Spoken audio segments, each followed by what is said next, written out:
Les Misérables, Volume 4 by Victor Hugo, translated by Elizabeth Florence Hapgood, Book 9, Whither Are They Going?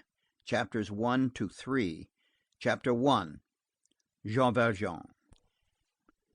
That same day, towards 4 o'clock in the afternoon, Jean Valjean was sitting alone on the back side of one of the most solitary slopes in the Champ de Mars.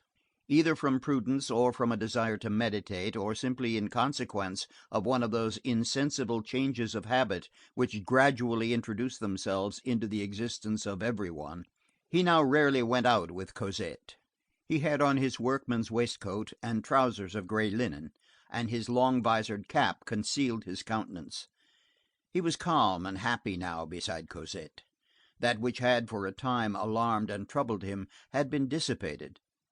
But for the last week or two, anxieties of another nature had come up. One day, while walking on the boulevard, he had caught sight of Thénardier. Thanks to his disguise, Thénardier had not recognized him. But since that day, Jean Valjean had seen him repeatedly, and he was now certain that Thénardier was prowling about in their neighborhood. This had been sufficient to make him come to a decision. Moreover, Paris was not tranquil. Political troubles presented this inconvenient feature for anyone who had anything to conceal in his life, that the police had grown very uneasy and very suspicious, and that while seeking to ferret out a man like Pépin or Maury, they might very readily discover a man like Jean Valjean. Jean Valjean had made up his mind to quit Paris, and even France, and go over to England. He had warned Cosette. He wished to set out before the end of the week. He had seated himself on the slope in the Champ de Mars, turning over all sorts of thoughts in his mind: Thénardier, the police, the journey, and the difficulty of procuring a passport. He was troubled from all these points of view. Last of all, an inexplicable circumstance, which had just attracted his attention, and from which he had not yet recovered, had added to his state of alarm. On the morning of that very day, when he alone of the household was stirring, while strolling in the garden before Cosette's shutters were open, he had suddenly perceived on the wall the following line engraved, probably with a nail: 16 Rue de la Verrerie.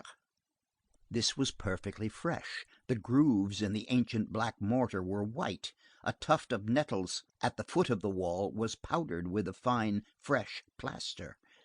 This had probably been written on the preceding night. What was this? A signal for others, a warning for himself? In any case, it was evident that the garden had been violated, and that strangers had made their way into it. He recalled the odd incidents which had already alarmed the household. His mind was now filled with this canvas. He took good care not to speak to Cosette of the line written on the wall, for fear of alarming her. In the midst of his preoccupations, he perceived from a shadow cast by the sun that some one had halted on the crest of the slope immediately behind him. He was on the point of turning round when a paper folded in four fell upon his knees as though a hand had dropped it over his head. He took the paper, unfolded it, and read these words written in large characters with a pencil: "Move away from your house." Jean Valjean sprang hastily to his feet. There was no one on the slope. He gazed all around him and perceived a creature larger than a child, not so large as a man, clad in a gray blouse and trousers of dust-colored cotton velvet, who was jumping over the parapet, and who slipped into the moat of the Champ de Mars. Jean Valjean returned home at once, in a very thoughtful mood. Chapter 2. Marius. Marius had left M. Gillenormand in despair. He had entered the house with very little hope, and quitted it with immense despair. However, and those who have observed the depths of the human heart will understand this, the officer, the lancer, the ninny, Cousin Théodule, had left no trace in his mind, not the slightest.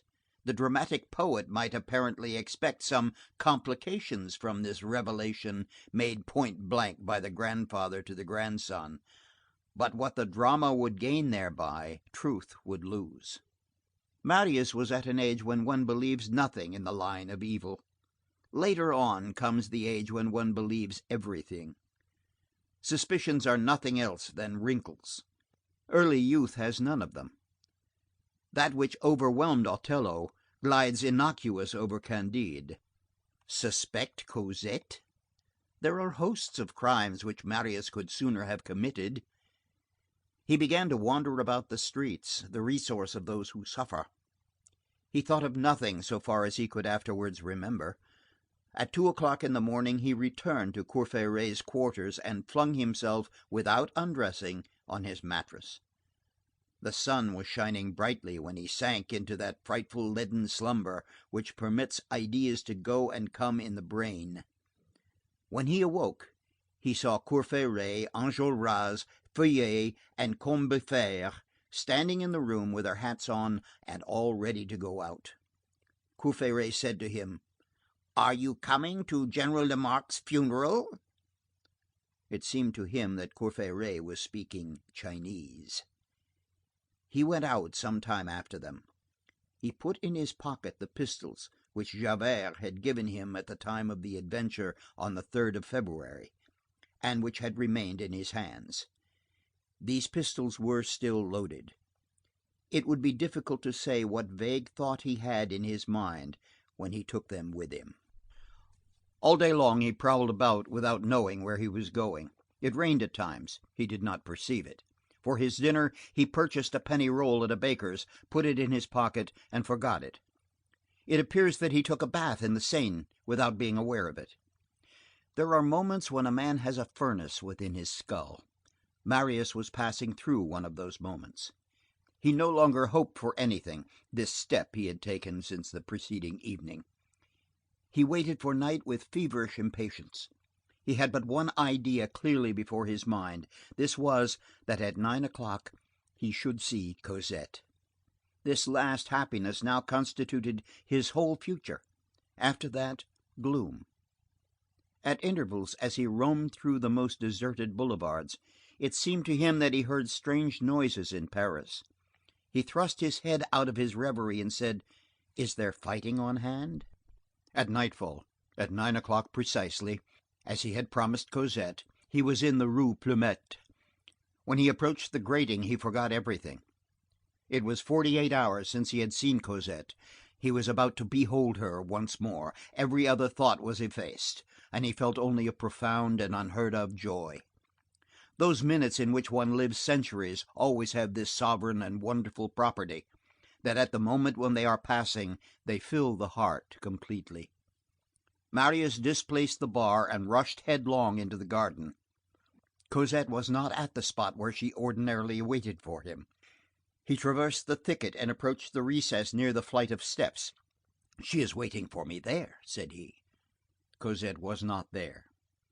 He raised his eyes and saw that the shutters of the house were closed. He made the tour of the garden. The garden was deserted. Then he returned to the house and, rendered senseless by love, intoxicated, terrified, exasperated with grief and uneasiness, like a master who returns home at an evil hour, he tapped on the shutters. He knocked and knocked again, at the risk of seeing the window open and her father's gloomy face make its appearance and demand: "What do you want?"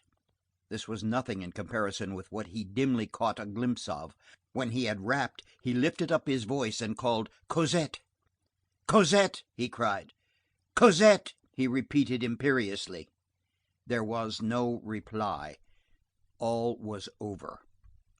No one in the garden, no one in the house. Marius fixed his despairing eyes on that dismal house, which was as black and silent as a tomb, and far more empty. He gazed at the stone seat on which he had passed so many adorable hours with Cosette. Then he seated himself on the flight of steps, his heart filled with sweetness and resolution. He blessed his love in the depths of his thought, and he said to himself that, since Cosette was gone, all that there was left for him was to die. All at once he heard a voice which seemed to proceed from the street, and which was calling to him through the trees: "Mr. Marius!" He started to his feet. "Hey?" said he. "Mr. Marius, are you there?" "Yes." "Mr. Marius," went on the voice, "your friends are waiting for you at the barricade of the Rue de la Chanvrerie." This voice was not wholly unfamiliar to him. It resembled the hoarse, rough voice of Éponine. Marius hastened to the gate, thrust aside the movable bar, passed his head through the aperture, and saw some one who appeared to him to be a young man disappearing at the run into the gloom. Chapter 3. Monsieur Mabeuf. Jean Valjean's purse was of no use to Monsieur Mabeuf. Monsieur Mabeuf, in his venerable infantile austerity, had not accepted the gift of the stars, he had not admitted that a star could coin itself into louis d'or. He had not divined that what had fallen from heaven had come from Gavroche. He had taken the purse to the police commissioner of the quartier, as a lost article placed by the finder at the disposal of claimants. The purse was actually lost. It is unnecessary to say that no one claimed it, and that it did not succor Monsieur Mabeuf. Moreover, Monsieur Mabeuf had continued his downward course.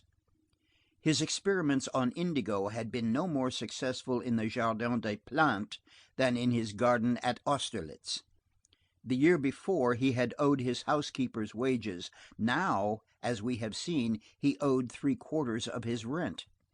The pawnshop had sold the plates of his Flora after the expiration of 13 months. Some coppersmith had made stewpans of them. His copper plates gone, and being unable to complete even the incomplete copies of his Flora which were in his possession, he had disposed of the text at a miserable price as waste paper to a second-hand bookseller. Nothing now remained to him of his life's work. He set to work to eat up the money for these copies. When he saw that this wretched resource was becoming exhausted, he gave up his garden and allowed it to run to waste. Before this, a long time before, he had given up his 2 eggs and the morsel of beef which he ate from time to time. He dined on bread and potatoes. He had sold the last of his furniture, then all duplicates of his bedding, his clothing, and his blankets, then his herbariums and prints, but he still retained his most precious books, many of which were of the greatest rarity.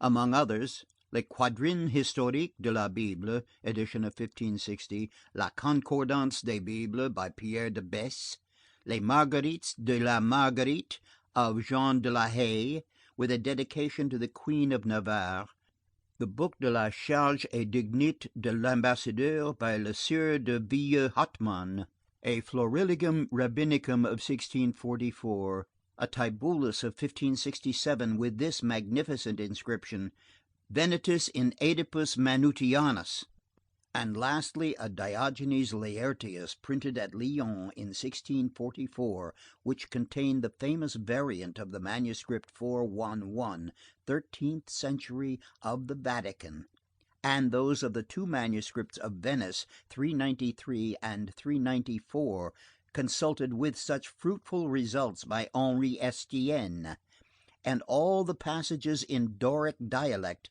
which are only found in the celebrated manuscript of the 12th century belonging to the Naples library. Monsieur Mabeuf never had any fire in his chamber, and went to bed at sundown in order not to consume any candles. It seemed as though he had no longer any neighbors. People avoided him when he went out. He perceived the fact. The wretchedness of a child interests a mother. The wretchedness of a young man interests a young girl. The wretchedness of an old man interests no one. It is of all distresses the coldest. Still, Father Mabeuf had not entirely lost his childlike serenity. His eyes acquired some vivacity when they rested on his books, and he smiled when he gazed at the Diogenes Laertius, which was a unique copy. His bookcase with glass doors was the only piece of furniture which he has kept beyond what was strictly indispensable. One day, Mother Plutarque said to him, "I have no money to buy any dinner." What she called dinner was a loaf of bread and 4 or 5 potatoes. on credit," suggested Monsieur Mabeuf. You know very well that people refuse me. Monsieur Mabeuf opened his bookcase, took a long look at all his books, one after another, as a father obliged to decimate his children would gaze upon them before making a choice, then seized one hastily, put it under his arm, and went out. He returned 2 hours later without anything under his arm, laid 30 sous upon the table, and said: "You will get something for dinner." From that moment forth, Mother Plutarque saw a sombre veil, which was never more lifted, descend over the old man's candid face. On the following day, on the day after, and on the day after that, it had to be done again. Monsieur Mabeuf went out with a book and returned with a coin. As the second-hand dealers perceived that he was forced to sell, they purchased of him for 20 sous that for which he had paid 20 francs, sometimes at those very shops. Volume by volume, the whole library went the same road. He said at times: "But I am 80," as though he cherished some secret hope that he should arrive at the end of his days before reaching the end of his books. His melancholy increased. Once, however, he had a pleasure. He had gone out with a Robert Estienne, which he had sold for 35 sous under the Quai Malaquais, and he returned with an Aldus, which he had bought for 40 sous in the Rue des Gris. "I owe 5 sous," he said, beaming on Mother Plutarque. That day he had no dinner. He belonged to the Horticultural Society. His destitution became known there. The president of the society came to see him, promised to speak to the Minister of Agriculture and Commerce about him, and did so. "Why, what!" exclaimed the minister. "I should think so! An old savant, a botanist, an inoffensive man! Something must be done for him." On the following day, Monsieur Mabeuf received an invitation to dine with the minister. Trembling with joy, he showed the letter to Mother Plutarque. "We are saved," said he. On the day appointed, he went to the minister's house. He perceived that his ragged cravat, his long square coat, and his waxed shoes astonished the ushers. No one spoke to him, not even the minister. About 10 o'clock in the evening, while he was still waiting for a word, he heard the minister's wife, a beautiful woman in a low-necked gown, whom he had not ventured to approach, inquire: "Who is that old gentleman?" He returned home on foot at midnight, in a driving rainstorm. He had sold an Elzevir to pay for a carriage in which to go thither. He had acquired the habit of reading a few pages in his Diogenes Laertius every night before he went to bed. He knew enough Greek to enjoy the peculiarities of the text which he owned. He had now no other enjoyment. Several weeks passed. All at once, Mother Plutarque fell ill. There is one thing sadder than having no money with which to buy bread at the baker's, and that is having no money to purchase drugs at the apothecary's. One evening, the doctor had ordered a very expensive potion, and the malady was growing worse. A nurse was required. Monsieur Mabeuf opened his bookcase. There was nothing there. The last volume had taken its departure. All that was left to him was Diogenes Laertius. He put this unique copy under his arm and went out. It was the 4th of June, 1832. He went to the Porte Saint-Jacques, to Royal's successor, and returned with 100 francs. He laid the pile of 5-franc pieces on the old serving woman's nightstand, and returned to his chamber without saying a word. On the following morning, at dawn, he seated himself on the overturned post in his garden, and he could be seen over the top of the hedge, sitting the whole morning motionless, with drooping head, his eyes vaguely fixed on the withered flower beds. It rained at intervals; the old man did not seem to perceive the fact. In the afternoon, extraordinary noises broke out in Paris. They resembled shots and the clamors of the multitude. Father Mabeuf raised his head. He saw a gardener passing and inquired:— "What is it?" The gardener, spade on back, replied in the most unconcerned tone:— "It's the riots." "What riots?" "Yes, they are fighting." "Why are they fighting?" "Ah! Good heavens!" ejaculated the gardener. "In what direction?" went on Monsieur Mabeuf. "In the neighborhood of the arsenal." Father Mabeuf went to his room, took his hat mechanically, sought for a book to place under his arm, found none, said: "Ah, truly," and went off with a bewildered air. End of Book 9, Chapters 1 to 3. Les Misérables, Volume 4 by Victor Hugo, translated by Isabel Florence Hapgood. Book 10, the 5th of June, 1832. Chapter 1. The surface of the question.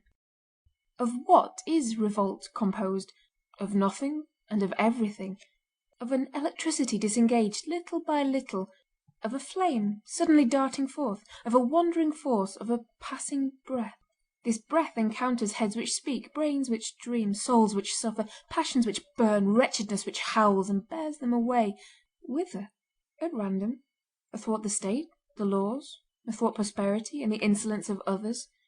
Irritated convictions, embittered enthusiasms, agitated indignations, instincts of war which have been repressed, youthful courage which has been exalted, generous blindness, curiosity, the taste for change, the thirst for the unexpected, the sentiment which causes one to take pleasure in reading the posters for the new play, and love, the prompter's whistle at the theatre, the vague hatreds, rancours, disappointments, every vanity which thinks that destiny has bankrupted it, discomfort, empty dreams, ambitious that are hedged about, whoever hopes for a downfall, some outcome, in short, at the very bottom, the rabble, that mud which catches fire, such are the elements of revolt, that which is grandest and that which is basest, the beings who prowl outside of all bounds, awaiting an occasion, bohemians, vagrants, vagabonds of the crossroads, those who sleep at night in a desert of houses with no other roof than the cold clouds of heaven, those who, each day, demand their bread from chance and not from toil, the unknown of poverty and nothingness, the bare-armed,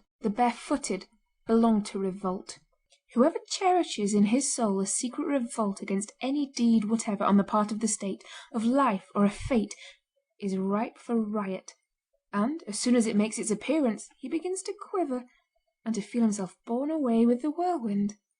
Revolt is a sort of water-spout in the social atmosphere which forms suddenly in certain conditions of temperature, and which, as it eddies about, mounts, descends, thunders, tears, raises, crushes, demolishes, uproots, bearing with it great natures and small, the strong man and the feeble mind, the tree trunk and the stalk of straw. Woe to him whom it bears away, as well as to him whom it strikes. It breaks the one against the other. It communicates to those whom it seizes an indescribable and extraordinary power. It fills the first comer with the force of events. It converts everything into projectiles. It makes a cannonball of a rough stone and a general of a porter. If we are to believe certain oracles of crafty political views, a little revolt is desirable from the point of view of power. System, revolt strengthens those governments which it does not overthrow. It puts the army to the test. It consecrates the bourgeoisie. It draws out the muscles of the police. It demonstrates the force of the social framework. It is an exercise in gymnastics. It is almost hygiene. Power is in better health after a revolt, as a man is after a good rubbing down. Revolt, 30 years ago, was regarded from still other points of view. There is for everything a theory which proclaims itself good sense. Philintus against Alcestis. Mediation offered between the false and the true. Explanation, admonition, rather haughty extenuation which, because it is mingled with blame and excuse, thinks itself wisdom, and is often only pedantry. A whole political school called the Golden Mean has become the outcome of this. As between cold water and hot water, it is the lukewarm water party. This school with its false depth, all on the surface, which dissects effects without going back to first causes, chides from its height of a demi-science the agitation of the public square. If we listen to this school, The riots which complicated the affair of 1830 deprived that great event of a portion of its purity. The Revolution of July had been a fine popular gale, abruptly followed by blue sky. They made the cloudy sky reappear. They caused that revolution, at first so remarkable for its unanimity, to degenerate into a quarrel. In the Revolution of July, as in all progress accomplished by fits and starts, there had been secret fractures. These riots rendered them perceptible. It might have been said, this is broken. After the Revolution of July, one was sensible only of deliverance. After the riots, one was conscious of a catastrophe. All revolt closes the shops, depresses the funds, throws the exchange into consternation, suspends commerce, clogs business, precipitates failures.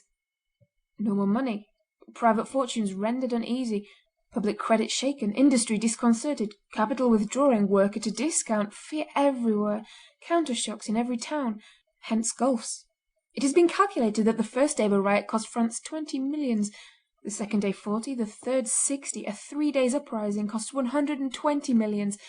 That is to say, if only the financial result be taken into consideration, it is equivalent to a disaster, a shipwreck or a lost battle which should annihilate a fleet of 60 ships of the line.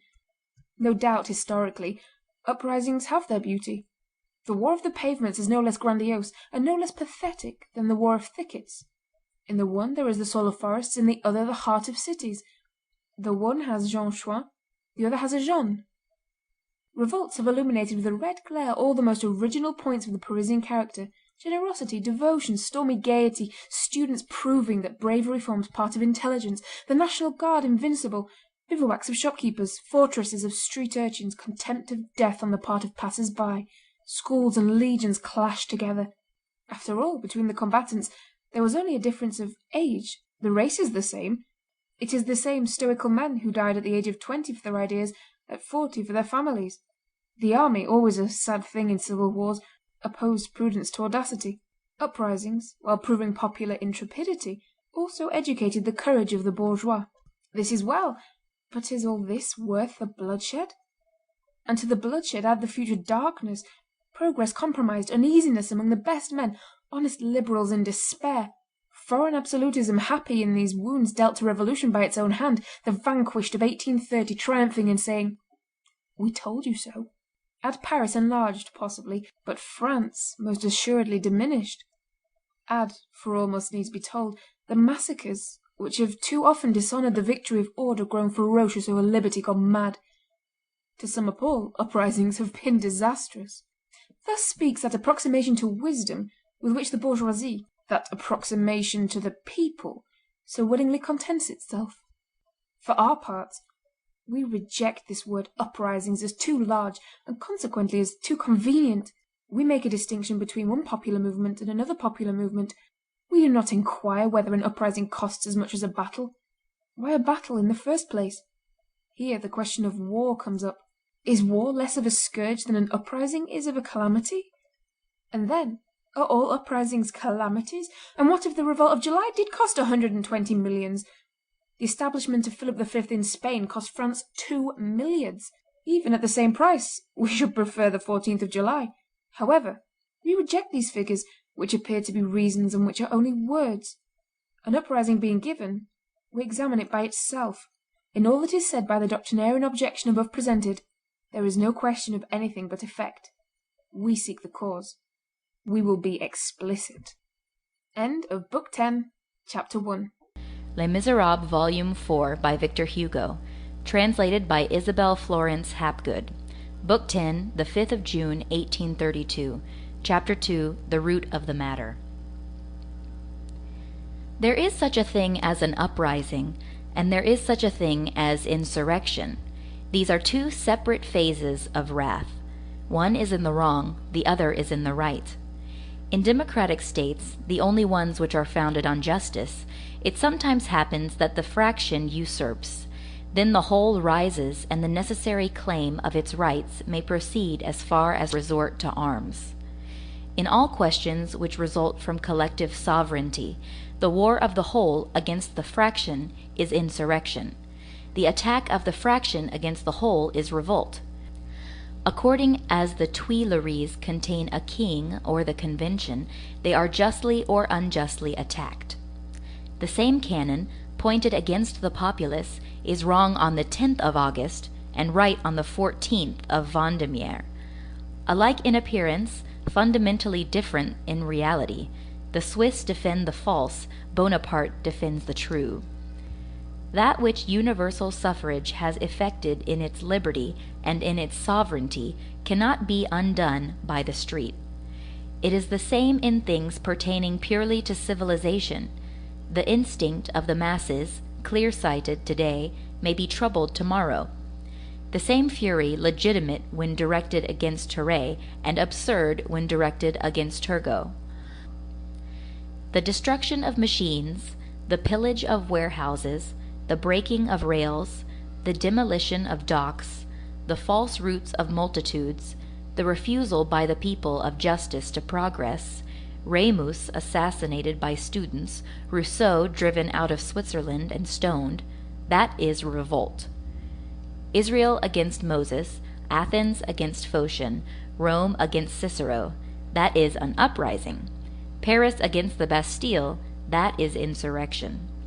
The soldiers against Alexander, the sailors against Christopher Columbus, this is the same revolt, impious revolt. Why? Because Alexander is doing for Asia with the sword that which Christopher Columbus is doing for America with the compass.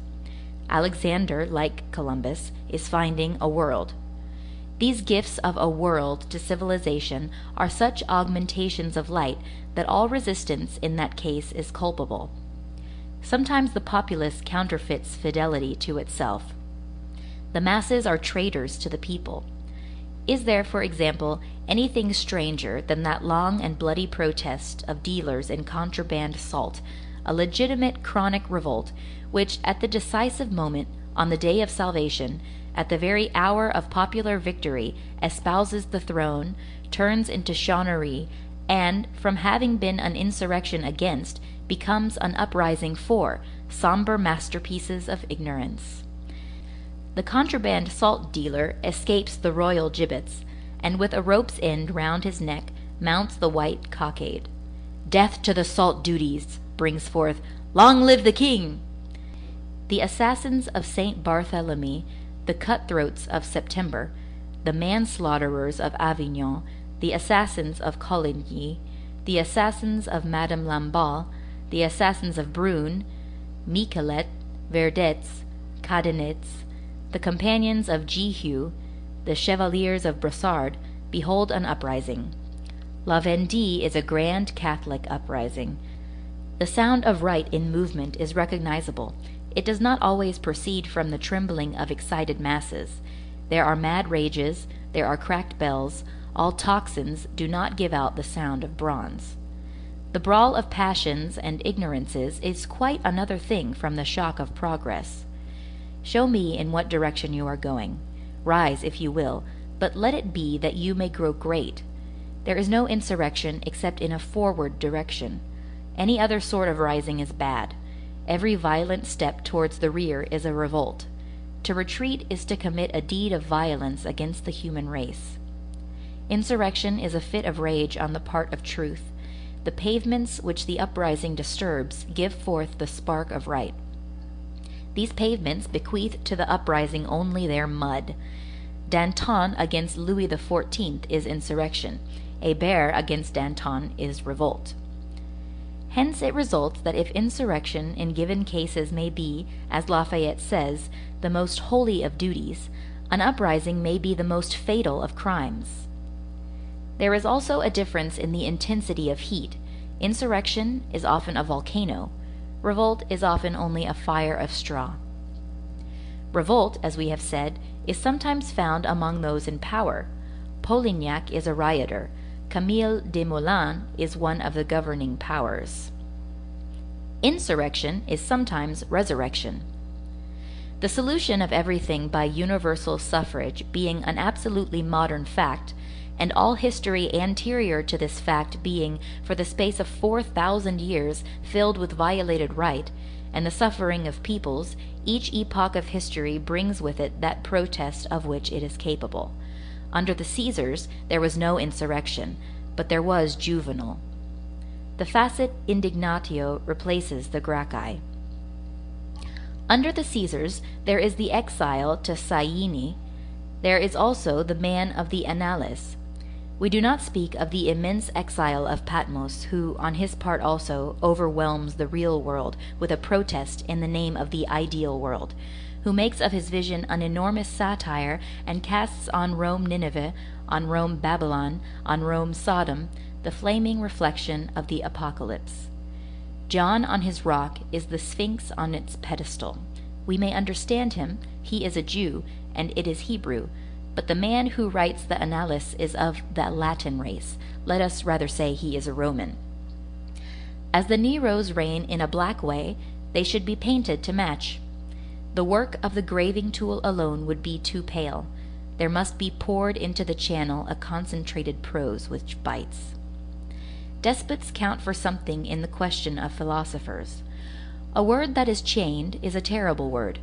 The writer doubles and trebles his style when silence is imposed on a nation by its master. From this silence there arises a certain mysterious plenitude which filters into thought and there congeals into bronze. The compression of history produces conciseness in the historian. The granite solidity of such and such a celebrated prose is nothing but the accumulation effected by the tyrant. Tyranny constrains the writer to conditions of diameter which are augmentations of force. The Ciceronian period, which hardly sufficed for Verus, would be blunted on Caligula. The less spread of sail in the phrase, the more intensity in the blow. Tacitus thinks with all his might. The honesty of a great heart, condensed in justice and truth, overwhelms as with lightning. Be it remarked in passing that Tacitus is not historically superposed upon Caesar. The Tiberi were reserved for him. Caesar and Tacitus are two successive phenomena, a meeting between whom seems to be mysteriously avoided by the one who, when he sets the centuries on the stage, regulates the entrances and the exits. Caesar is great, Tacitus is great. God spares these two greatnesses by not allowing them to clash with one another.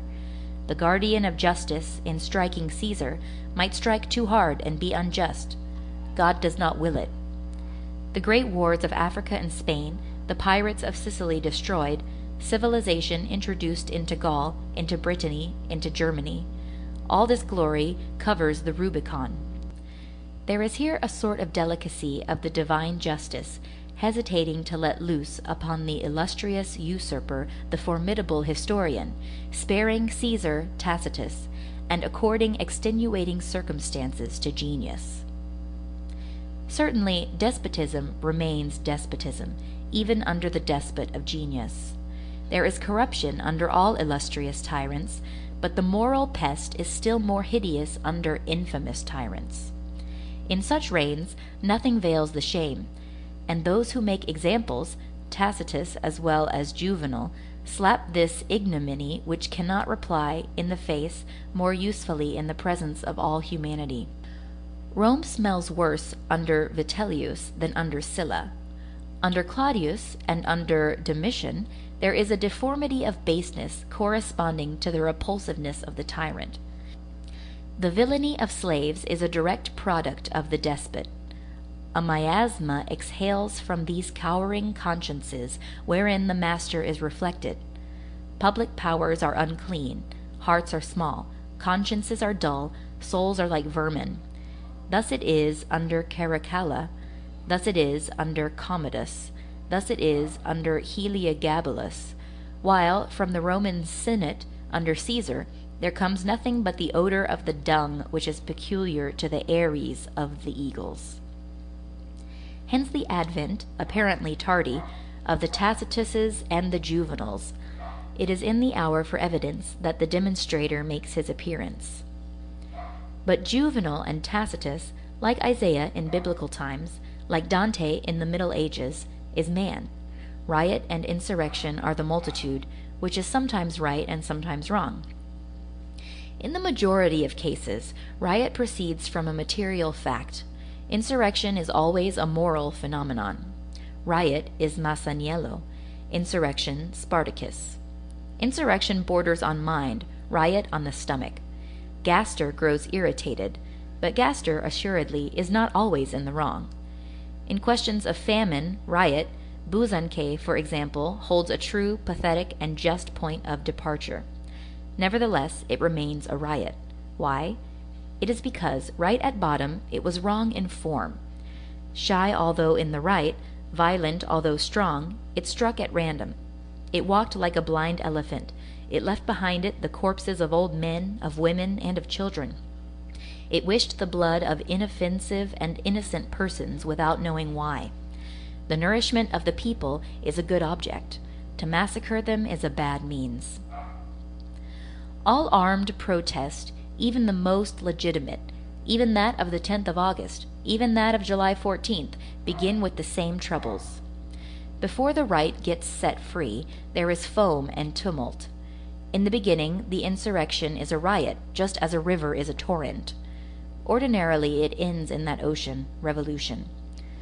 Sometimes, however, coming from those lofty mountains which dominate the moral horizon, justice, wisdom, reason, right, formed of the pure snow of the ideal, after a long fall from rock to rock, after having reflected the sky in its transparency and increased by 100 affluents in the majestic mien of triumph, insurrection is suddenly lost in some quagmire, as the Rhine is in a swamp. All this is of the past. The future is another thing. Universal suffrage has this admirable property that it dissolves riot in its inception, and by giving the vote to insurrection, it deprives it of its arms. The disappearance of wars, of street wars as well as of wars on the frontiers, such is the inevitable progression. Whatever today may be, tomorrow will be peace. However, insurrection, riot, and points of difference between the former and the latter, the bourgeois, properly speaking, knows nothing of such shades. In his mind, all is sedition, rebellion pure and simple, the revolt of the dog against his master, an attempt to bite whom must be punished by the chain and the kennel, barking, snapping, until such day as the head of the dog, suddenly enlarged, is outlined vaguely in the gloom face to face with the lion. Then the bourgeois shouts, "Long live the people!"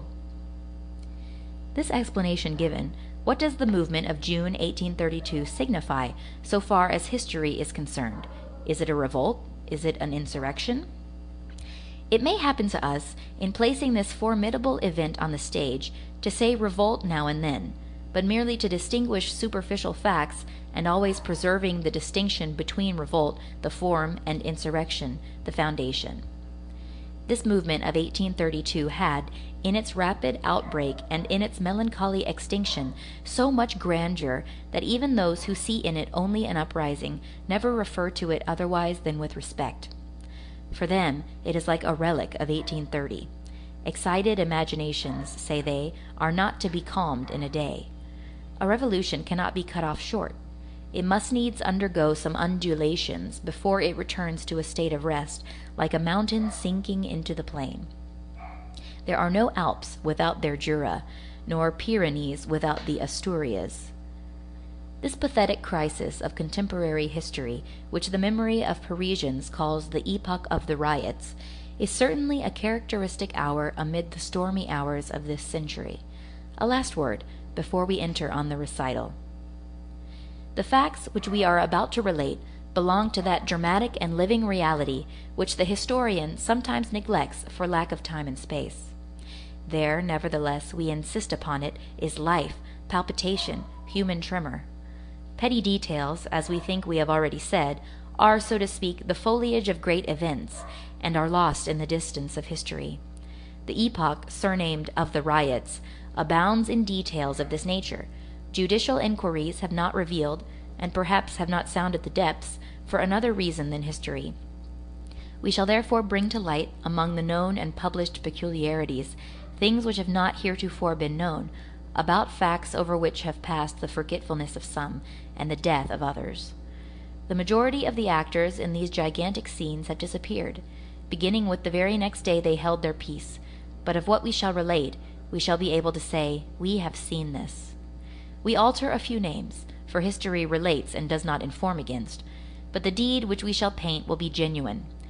In accordance with the conditions of the book which we are now writing, we shall show only one side and one episode, and certainly the least known at that, of the 2 days, the 5th and the 6th of June, 1832, but we shall do it in such wise that the reader may catch a glimpse, beneath the gloomy veil which we are about to lift, of the real form of this frightful public adventure. End of Book 10, Chapter 2. Les Misérables, Volume 4 by Victor Hugo, translated by Elizabeth Florence Hapgood, Book 10, the 5th of June, 1832. Chapter 3. A Burial, an Occasion to be Born Again. In the spring of 1832, although the cholera had been chilling all minds for the last 3 months, and had cast over their agitation an indescribable and gloomy pacification, Paris had already long been ripe for commotion. As we have said, the great city resembles a piece of artillery. When it is loaded, it suffices for a spark to fall, and the shot is discharged.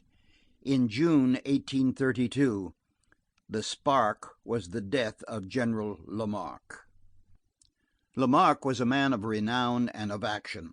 He had had in succession, under the Empire and under the Restoration, the sorts of bravery requisite for the 2 epochs, the bravery of the battlefield and the bravery of the tribune. He was as eloquent as he had been valiant. A sword was discernible in his speech. Like Foy, his predecessor, after upholding the command, he upheld liberty. He sat between the left and the extreme left, beloved of the people because he accepted the chances of the future, beloved of the populace because he had served the Emperor well. He was, in company with Comte Gérard and Drouet, one of Napoleon's marshals in petto. The treaties of 1815 removed him as a personal offense.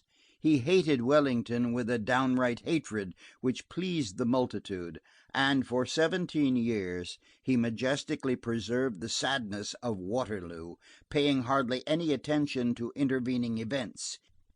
In his death agony, at his last hour, he clasped to his breast a sword which had been presented to him by the officers of the 100 Days. Napoleon had died uttering the word army, Lamarque uttering the word country. His death, which was expected, was dreaded by the people as a loss, and by the government as an occasion. This death was an affliction. Like everything that is bitter, affliction may turn to revolt. This is what took place. On the preceding evening, and on the morning of the 5th of June, the day appointed for Lamarque's burial, the Faubourg Saint-Antoine, which the procession was to touch at, assumed a formidable aspect. This tumultuous network of streets was filled with rumours. They armed themselves as best they might. Joiners carried off door weights of their establishments to break down doors. One of them had made himself a dagger of a stocking weaver's hook by breaking off the hook and sharpening the stump. Another, who was in a fever to attack, slept wholly dressed for 3 days. A carpenter named Lombier met a comrade who asked him, "Whither are you going?" "Eh? Well, I have no weapons." "What then?" "I'm going to my timber yard to get my compasses." "What for?" "I don't know," said Lombier. A certain Jacqueline, an expeditious man, accosted some passing artisans. "Come here, you." He treated them to 10 sous worth of wine, and said, "Have you work?" "No." "Go to Filspierre, between the Barrière Charonne and the Barrière Montréal, and you will find work." At Filspierre's they found cartridges and arms. Certain well-known leaders were going the rounds, that is to say, running from one house to another to collect their men. At Barthélemy's, near the Barrière du Trône, at Capel's, near the Petit Chapeau, the drinkers accosted each other with a grave air. They were heard to say, "Have you your pistol?" "Under my blouse." "And you?" "Under my shirt." in the Rue Traversière in front of the Bland workshop, and in the yard of the Maison Brûlée in front of toolmakers Bernière's, groups whispered together. Among them was observed a certain Mavot, who never remained more than a week in one shop, as the masters always discharged him, because they were obliged to dispute with him every day. Mavot was killed the following day, at the barricade of the Rue Ménilmontant.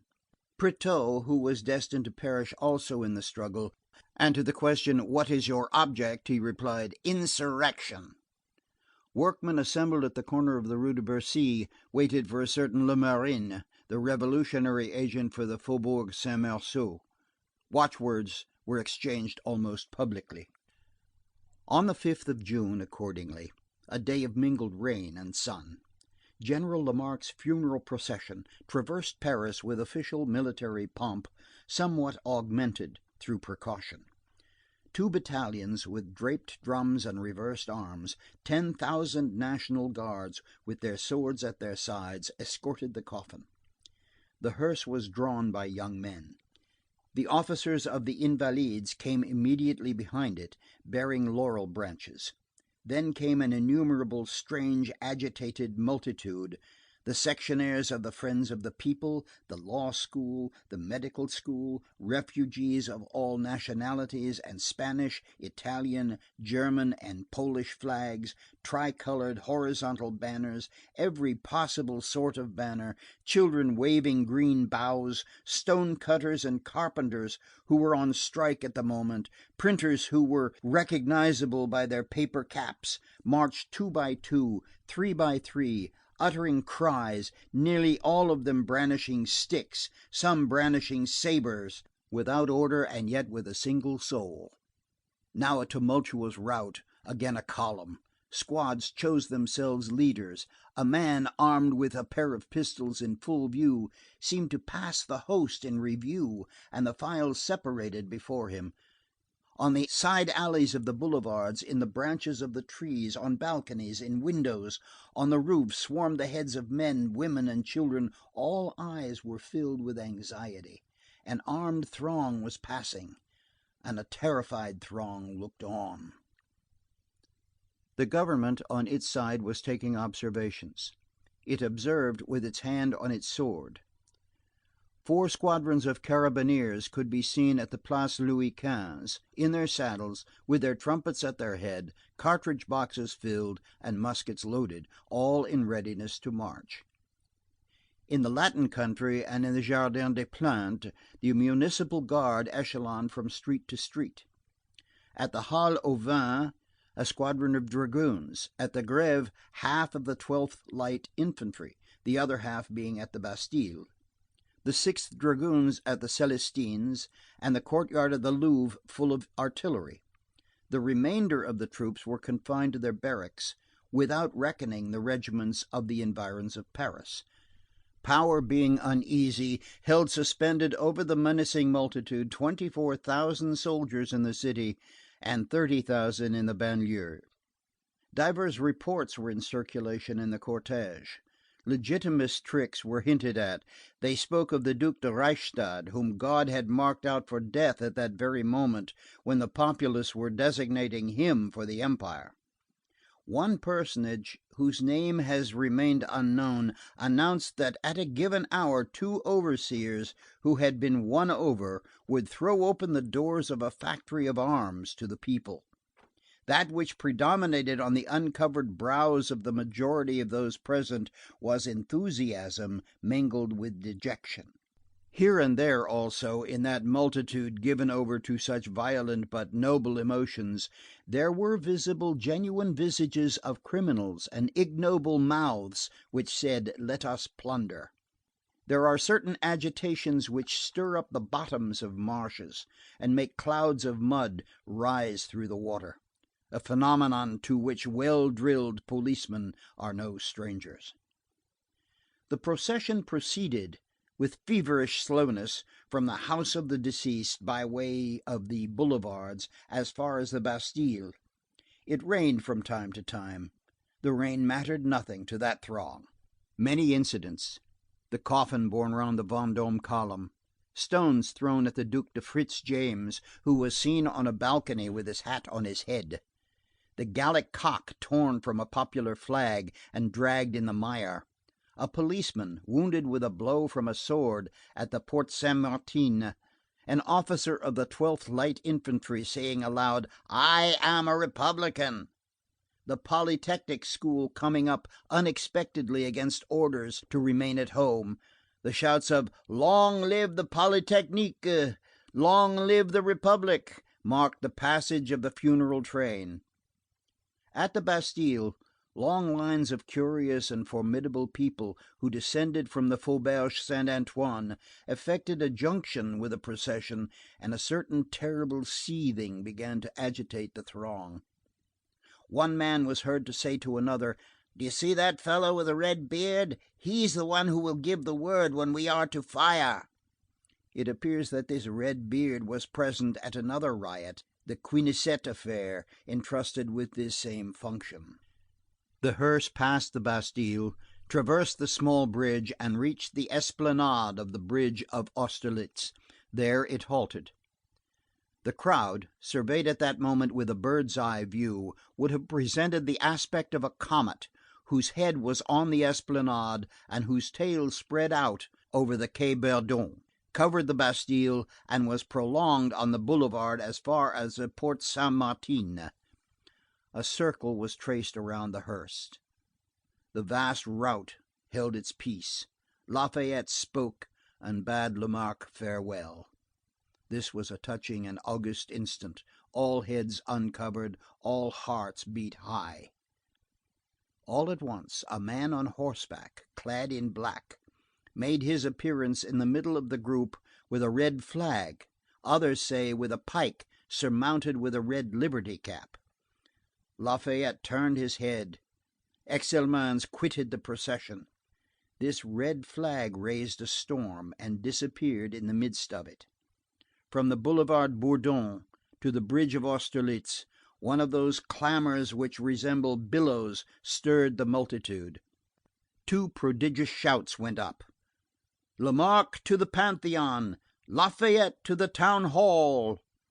Some young men, amid the declamations of the throng, harnessed themselves and began to drag Lamarque in the hearse across the bridge of Austerlitz, and Lafayette in a hackneyed coach along the Quai Morland. In the crowd which surrounded and cheered Lafayette, it was noticed that a German showed himself named Ludwig Snyder, who died a centenarian afterwards, who had also been in the war of 1776, and who had fought at Trenton under Washington and at Brandywine under Lafayette. In the meantime, the municipal cavalry on the left bank had been set in motion, and came to bar the bridge. On the right bank, the dragoons emerged from the Célestins and deployed along the Quai Morland. The men who were dragging Lafayette suddenly caught sight of them at the corner of the quay and shouted: "The dragoons!" The dragoons advanced at a walk, in silence, with their pistols in their holsters, their swords in their scabbards, their guns slung in their leather sockets, with an air of gloomy expectation. They halted 200 paces from the little bridge. The carriage in which sat Lafayette advanced to them, their ranks opened and allowed it to pass, and then closed behind it. At that moment, the dragoons and the crowd touched. The women fled in terror. What took place during that fatal minute? No one can say. It is the dark moment when two clouds come together. Some declare that a blast of trumpets sounding the charge was heard in the direction of the arsenal. Others that a blow from a dagger was given by a child to a dragoon. The fact is that 3 shots were suddenly discharged. The first killed Cholet, chief of the squadron. The second killed an old deaf woman who was in the act of closing her window. The third singed the shoulder of an officer. A woman screamed, "They are beginning too soon!" And all at once a squadron of dragoons which had remained in the barracks up to this time was seen to debouch at a gallop, with bared swords, through the Rue Bassompierre and the Boulevard Bourdon sweeping all before them. Then all is said. The tempest is loosed. Stones rain down. A fusillade breaks forth. Many precipitate themselves to the bottom of the bank, and pass the small arm of the Seine, now filled in, the timber yard of the Île Louvière, that vast citadel ready to hand, bristle with combatants. Stakes are torn up, pistol shots fired, a barricade begun. The young men who are thrust back pass the Austerlitz bridge with the hearse at a run, and the municipal guard, the carabineers, rush up. The dragoons ply their swords. The crowd disperses in all directions. A rumor of war flies to all four quarters of Paris. Men shout, "To arms!" They run, tumble down, flee, resist.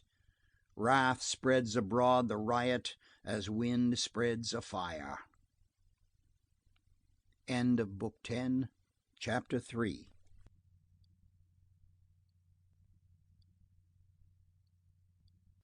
Les Misérables, Volume 4 by Victor Hugo, translated by Elizabeth Florence Hapgood. Book 10, the 5th of June, 1832, Chapters 4 and 5. Chapter 4. The Ebullitions of Former Days. Nothing is more extraordinary than the first breaking out of a riot. Everything burst forth everywhere at once. Was it foreseen? Yes. Was it prepared? No. Whence comes it? From the pavements. Whence falls it? From the clouds. Here insurrection assumes the character of a plot, there of an improvisation. The first comer seizes a current of the throng and leads it whither he wills, a beginning full of terror in which is mingled a sort of formidable gaiety. First come clamors, the shops are closed, the displays of the merchants disappear. Then come isolated shots, people flee. Blows from gun-stocks beat against porte-cochères. Servants can be heard laughing in the courtyards of houses and saying, "There's going to be a row." A quarter of an hour had not elapsed when this is what was taking place in 20 different spots in Paris at once.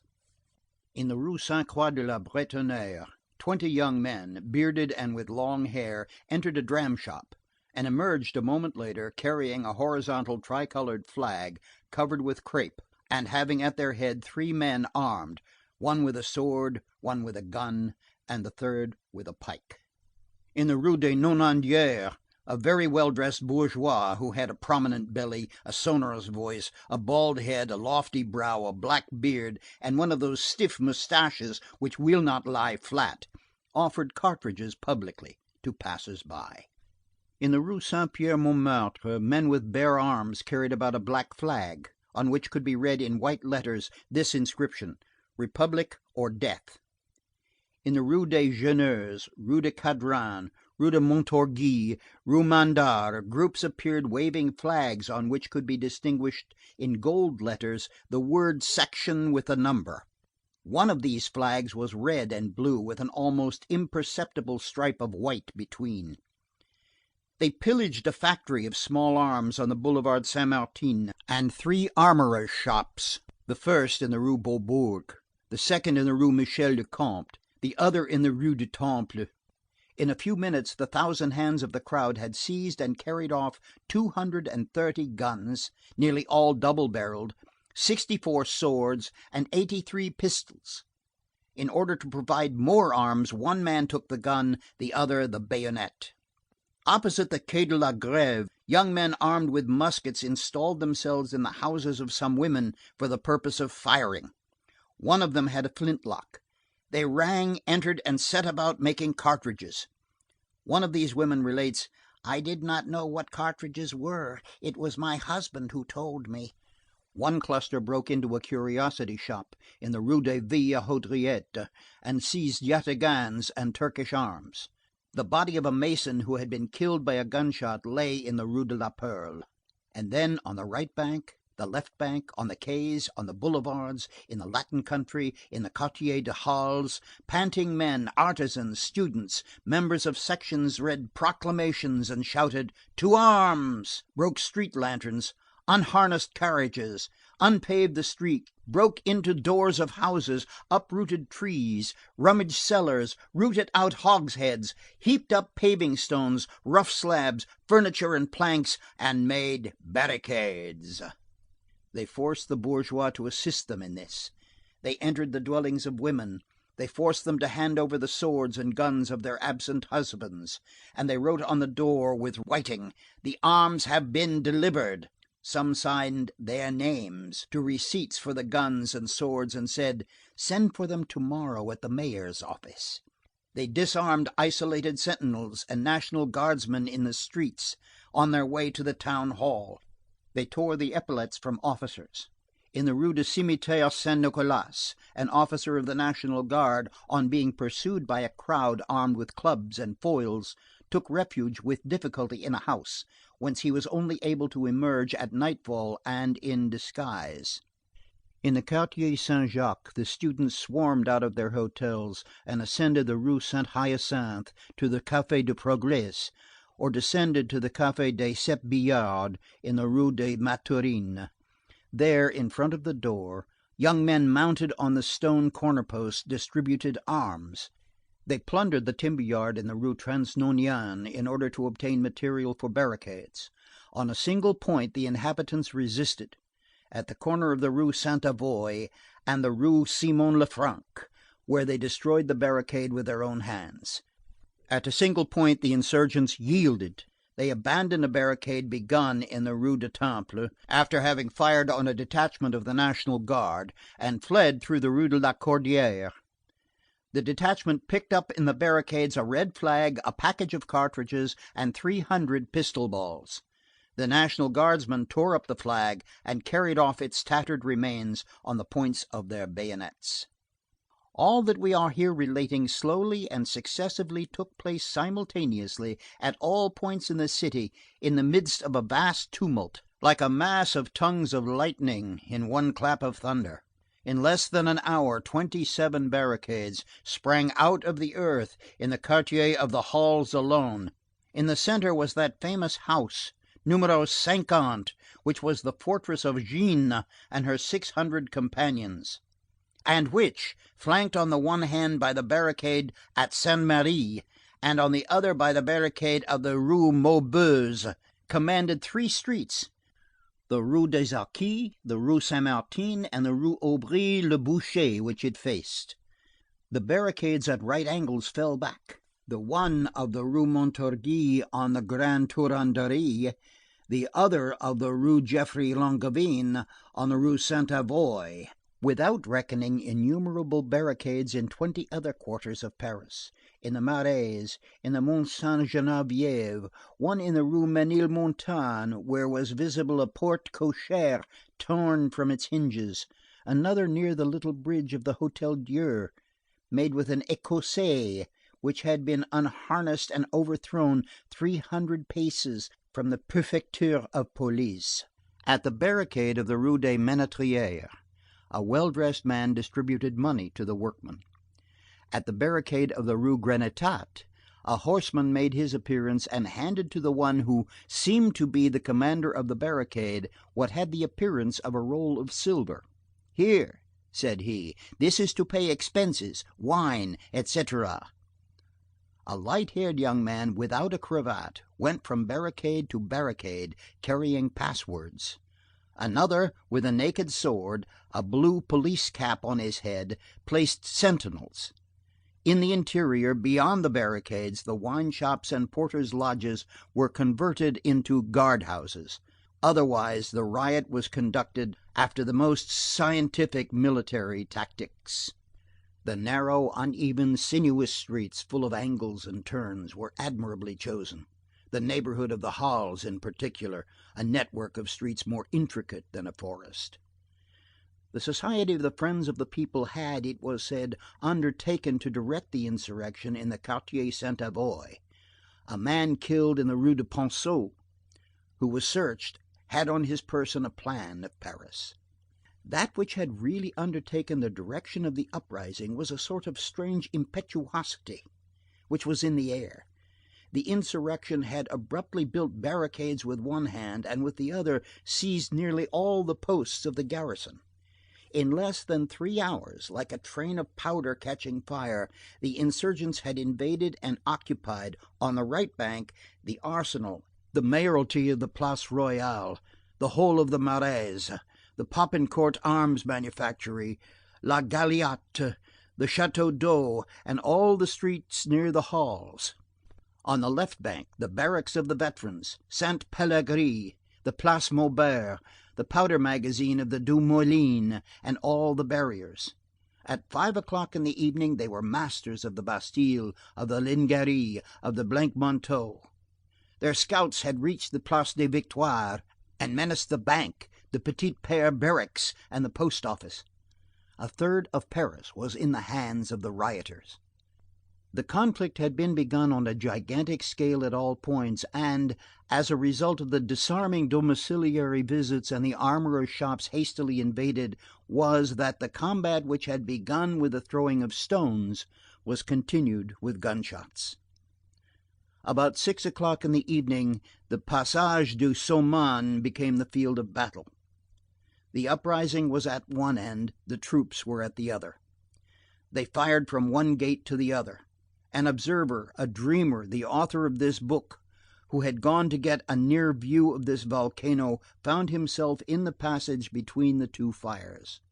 All that he had to protect him from the bullets was the swell of the two half columns which separate the shops.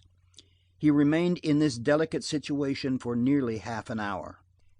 Meanwhile, the call to arms was beaten. The National Guard armed in haste, the legions emerged from the mayoralties, the regiments from their barracks.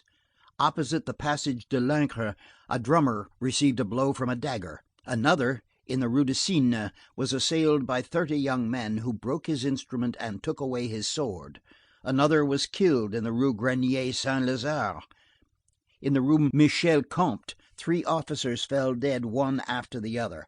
Many of the municipal guards, on being wounded in the Rue des Lombards, retreated. In front of the Cour Batave, a detachment of National Guards found a red flag bearing the following inscription: Republican Revolution, numero 127. Was this a revolution in fact? The insurrection had made of the center of Paris a sort of inextricable, tortuous, colossal citadel. There was the hearth, there, evidently, was the question. All the rest was nothing but skirmishes.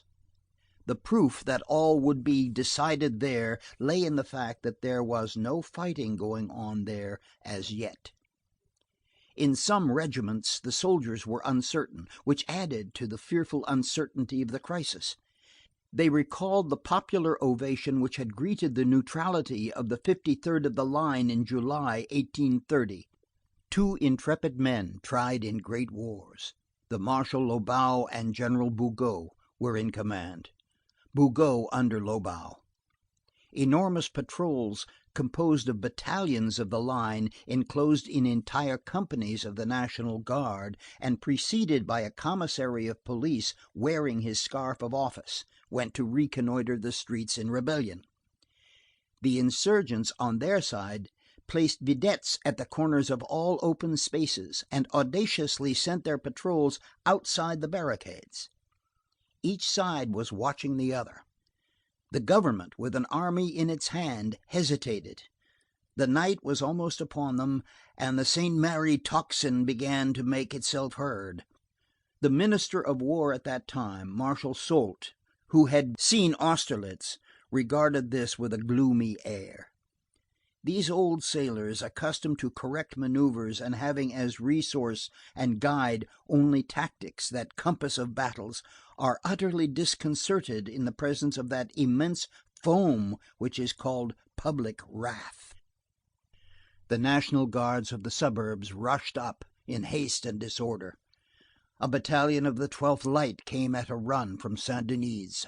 The 14th of the line arrived from Courbevoie.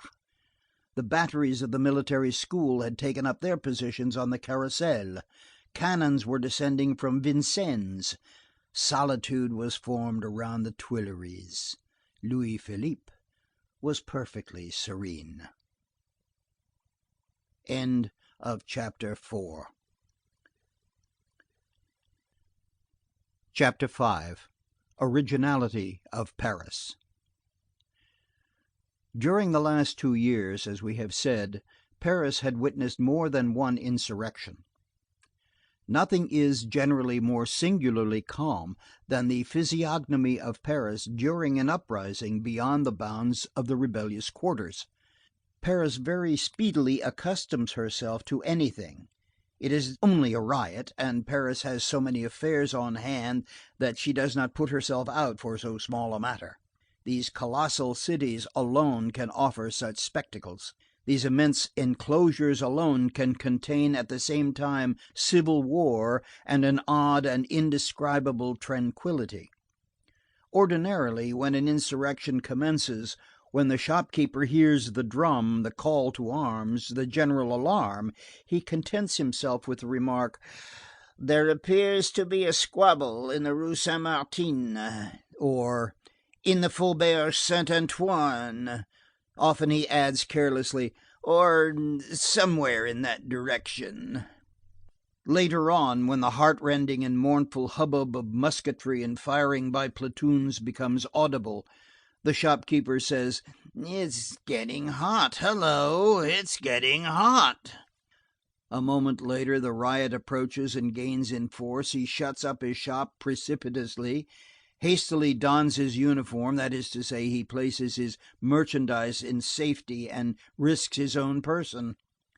Men fire in a square, in a passage, in a blind alley. They take and retake the barricade. Blood flows. The grape shot riddles the fronts of houses. The balls kill people in their beds. Corpses encumber the streets. A few streets away, the shock of billiard balls can be heard in the cafés. The theaters open their doors and present vaudevilles. The curious laugh and chat a couple of paces distant from these streets filled with war. Hackney carriages go their way. Passers-by are going to a dinner somewhere in town, sometimes in the very quarter where the fighting is going on. In 1831 a fusillade was stopped to allow a wedding party to pass. At the time of the insurrection of 1839 in the Rue Saint-Martin, a little infirm old man pushing a handcart surmounted by a tricolored rag, in which he had carafes filled with some sort of liquid, went and came from barricade to troops and from troops to the barricade, offering his glasses of cocoa impartially, now to the government, now to anarchy. Nothing can be stranger, and this is the peculiar character of uprisings in Paris, which cannot be found in any other capital. To this end, 2 things are requisite: the size of Paris and its gaiety. The city of Voltaire and Napoleon is necessary. On this occasion, however, in the resort to arms of June 25th, 1832, the great city felt something which was, perhaps, stronger than itself. It was afraid. Closed doors, windows, and shutters were to be seen everywhere, in the most distant and most disinterested quarters. The courageous took to arms, the poltroons hid. The busy and heedless passers-by disappeared. Many streets were empty at 4 o'clock in the morning. Alarming details were hawked about. Fatal news was disseminated. That they were masters of the bank, that there were 600 of them in the cloister of Saint Merry alone, entrenched and embattled in the church. That the line was not to be depended on. That Armand Carrel had been to see Marshal Clausel, and that the marshal had said, "Get a regiment first."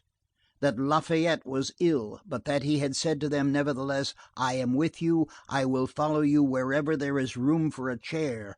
That one must be on one's guard, that at night there would be people pillaging isolated dwellings in the deserted corners of Paris.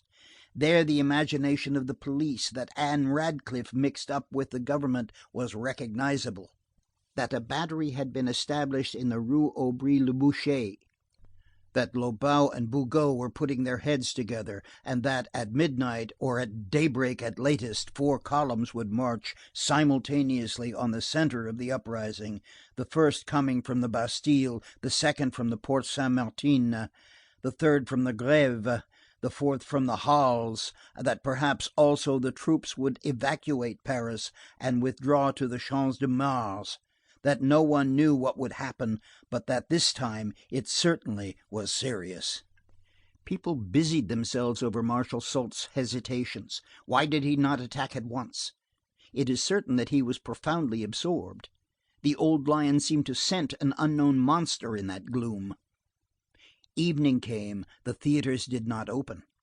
The patrols circulated with an air of irritation, passers-by were searched, suspicious persons were arrested. By 9 o'clock, more than 800 persons had been arrested. The Prefecture of Police was encumbered with them, so was the Conciergerie, so was La Force. At the Conciergerie in particular, the long vault, which is called the Rue de Paris, was littered with trusses of straw, upon which lay a heap of prisoners, whom the man of Lyons, Lagrange, harangued valiantly. All that straw rustled by all these men produced the sound of a heavy shower. Elsewhere, prisoners slept in the open air in the meadows, piled on top of each other. Anxiety reigned everywhere, and a certain tremor, which was not habitual with Paris. People barricaded themselves in their houses. Wives and mothers were uneasy. Nothing was to be heard but this: "Ah, my God, he has not come home." There was hardly even the distant rumble of a vehicle to be heard. People listened on their thresholds to the rumors, the shouts, the tumult, the dull and indistinct sounds, to the things that were said. "It is the cavalry," or "Those are the caissons galloping," to the trumpets, the drums, the firing, and above all, to that lamentable alarm peal from Sainte Marie. They waited for the first cannon shot. Men sprang up at the corners of the streets and disappeared shouting, "Go home!" and people made haste to bolt their doors. They said, "How will all this end?" From moment to moment, in proportion as the darkness descended, Paris seemed to take on a more mournful hue from the formidable flaming of the revolt. End of Book 10, Chapters 4 and 5.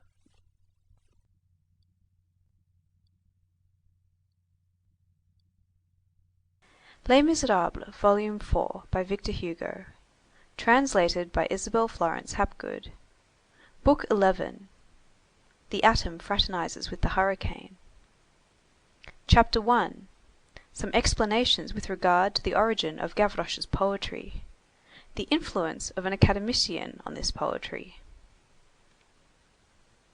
At the instant when the insurrection, arising from the shock of the populace and the military in front of the Arsenal, started a movement in advance and towards the rear in the multitude which was following the hearse, and which, through the whole length of the boulevards, weighed, so to speak, on the head of the procession, there arose a frightful ebb. The rout was shaken, their ranks were broken. All ran, fled, made their escape, some with shouts of attack, others with the pallor of flight. The great river which covered the boulevards divided in a twinkling, overflowed to right and left, and spread in torrents over 200 streets at once with the roar of a sewer that has broken loose. At that moment, a ragged child who was coming down through the Rue Ménilmontant, holding in his hand a branch of blossoming laburnum, which he had just plucked out of the heights of the Belleville, caught sight of an old holster pistol in the show window of a bric-à-brac merchant's shop. "Mother What's your name, I'm going to borrow your machine." And off he ran with the pistol.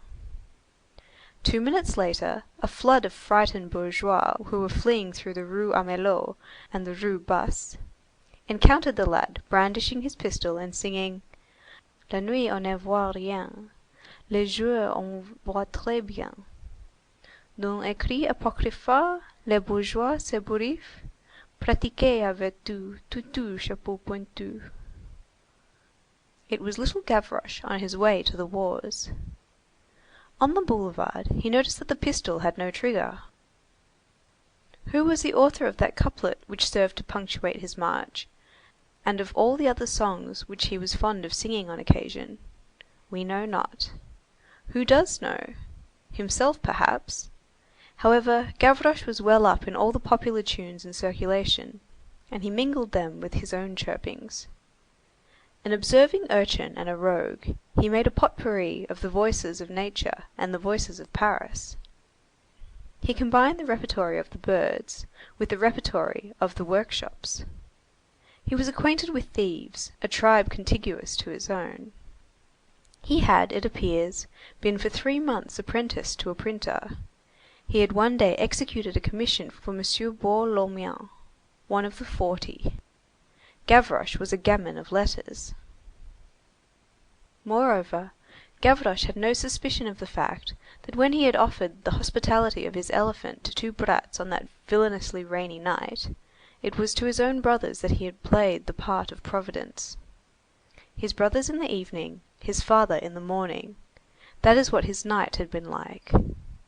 On quitting the Rue des Ballets at daybreak, he had returned in haste to the elephant, had artistically extracted from it the 2 brats, had shared with them some sort of breakfast which he had invented, and had then gone away, confiding them to that good mother, the street, who had brought him up almost entirely. On leaving them, he had appointed to meet them at the same spot in the evening, and had left them this discourse by way of a farewell: "I break a cane, otherwise expressed, I cut my stick, or as they say at the court, I file off. If you don't find papa and mamma, young 'uns, come back here this evening. I'll scramble you up some supper, and I'll give you a shakedown." The 2 children, picked up by some policeman and placed in the refuge, or stolen by some mountebank, or having simply strayed off in that immense Chinese puzzle of a Paris, did not return. The lowest depths of the actual social world are full of these lost traces. Gavroche did not see them again. 10 or 12 weeks had elapsed since that night.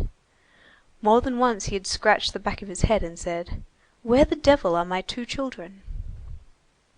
In the meantime, he had arrived, pistol in hand, in the Rue du Pont aux Choux.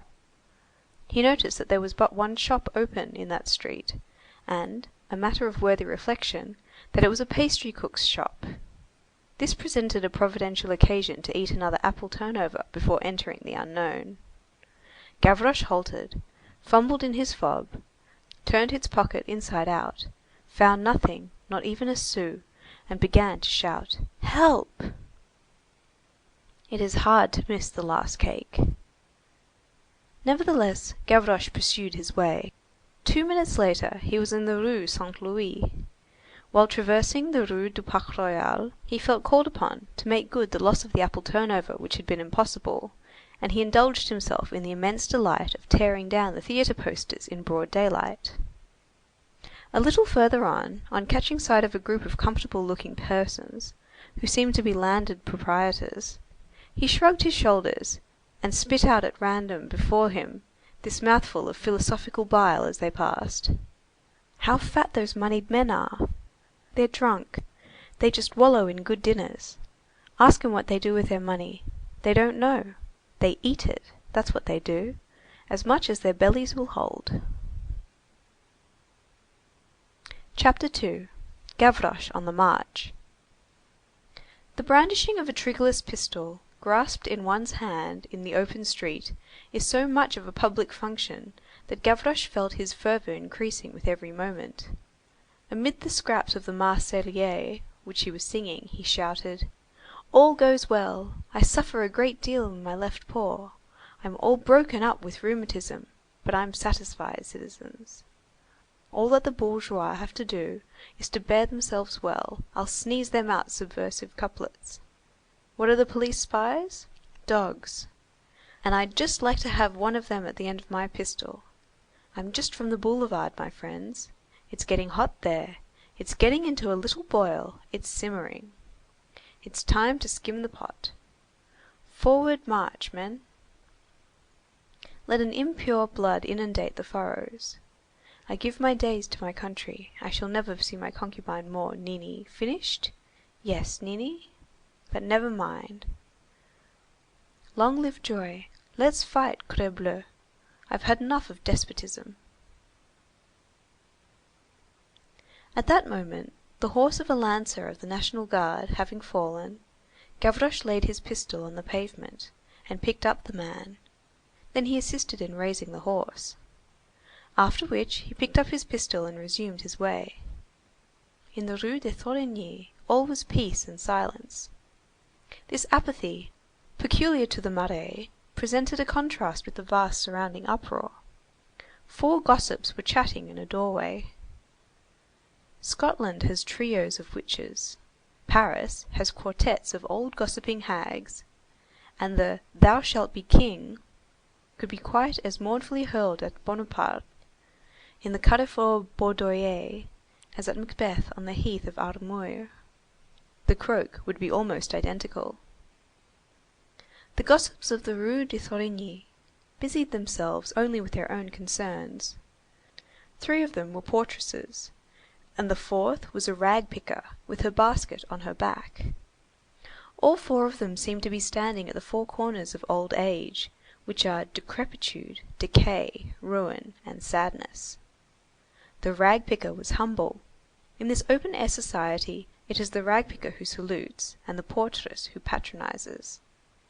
This is caused by the corner for refuse, which is fat or lean, according to the will of the portresses, and after the fancy of the one who makes the heap. There may be kindness in the broom. This rag picker was a grateful creature, and she smiled, with what a smile, on the 3 portresses. Things of this nature were said. "Ah, by the way, is your cat still cross? Good gracious! Cats are naturally the enemies of dogs, you know. It's the dogs who complain. And people also. But the fleas from a cat don't go after people. That's not the trouble. Dogs are dangerous. I remember one year when there were so many dogs that it was necessary to put it in the newspapers. That was at the time when there were at the Tuileries great sheep that drew the little carriage of the King of Rome. Do you remember the King of Rome? I liked the Duc de Bordeaux better. I knew Louis XVIII. I prefer Louis XVIII. Meat is awfully dear, isn't it, Mother Patagon? Ah, don't mention it. The butcher's shop is a horror, a horrible horror. One can't afford anything but the poor cuts nowadays. Here the rag picker interposed. Ladies, business is dull. The refuse heaps are miserable. No one throws anything away any more. They eat everything. There are poorer people than you, la Vaugoulême. Ah, that's true, replied the rag picker with deference. I have a profession. A pause succeeded, and the rag picker, yielding to that necessity for boasting which lies at the bottom of man, added, In the morning, on my return home, I pick over my basket, I sort my things. This makes heaps in my room. I put the rags in a basket, the cores and the stalks in a bucket, the linen in my cupboard, the woollen stuff in my commode, the old papers in the corner of the window, and things that are good to eat in my bowl, the bits of glass in my fireplace, the old shoes behind my door, and the bones under my bed. Gavroche had stopped behind her, and was listening. "Old ladies," said he, "what do you mean by talking politics?" He was assailed by a broadside, composed of a quadruple howl. "Here's another rascal. What's he got in his paddle? A pistol? Well, I'd like to know what sort of a beggar brat this is. That sort of animal is never easy unless he's overturning the authorities." Gavroche disdainfully contented himself, by way of reprisal, with elevating the tip of his nose with his thumb and opening his hands wide. The rag picker cried, "You malicious, bare-pawed little wretch!" The one who answered to the name of Patagon clapped her hands together in horror. "There's going to be evil doings, that's certain. The errand boy next door has a little pointed beard. I have seen him pass every day with a young person in a pink bonnet on his arm. To-day I saw him pass, and he had a gun on his arm. Ma'am Bachot says that last week there was a revolution at where's the calf? At Pontoise. And then, there you see him, that horrid scamp, with his pistol. It seems that the Célestins are full of pistols. What do you suppose the government can do with good-for-nothings who don't know how to do anything but contrive ways of upsetting the world, when we had just begun to get a little quiet after all the misfortunes that have happened, good Lord? to that poor queen whom I saw pass in the tumbril. And all this is going to make tobacco dearer. It's infamous! And I shall certainly go to see him beheaded on the guillotine, the wretch."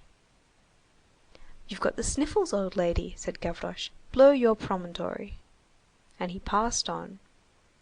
When he was in the Rue Pavée, the rag picker occurred to his mind, and he indulged in this soliloquy:— "You're in the wrong to insult the revolutionists, Mother Dust Heap Corner. This pistol is in your interests. It's so that you may have more good things to eat in your basket." All at once, he heard a shout behind him. It was the portress Patagon who had followed him, and who was shaking her fist at him in the distance and crying:— "You're nothing but a bastard." "Oh, come now," said Gavroche. "I don't care a brass farthing for that." Shortly afterwards, he passed the Hôtel Lamoignon. There he uttered this appeal:— "Forward march to the battle!" And he was seized with a fit of melancholy. He gazed at his pistol with an air of reproach, which seemed to attempt to appease it. "I'm going off," said he, "but you won't go off." One dog may distract the attention from another dog. A very gaunt poodle came along at the moment. Gavroche felt compassion for him. "My poor doggy," said he, "you must have gone and swallowed a cask, for all the hoops are visible." Then he directed his course towards L'Orme Saint Gervais. End of Book 11, Chapters 1 and 2.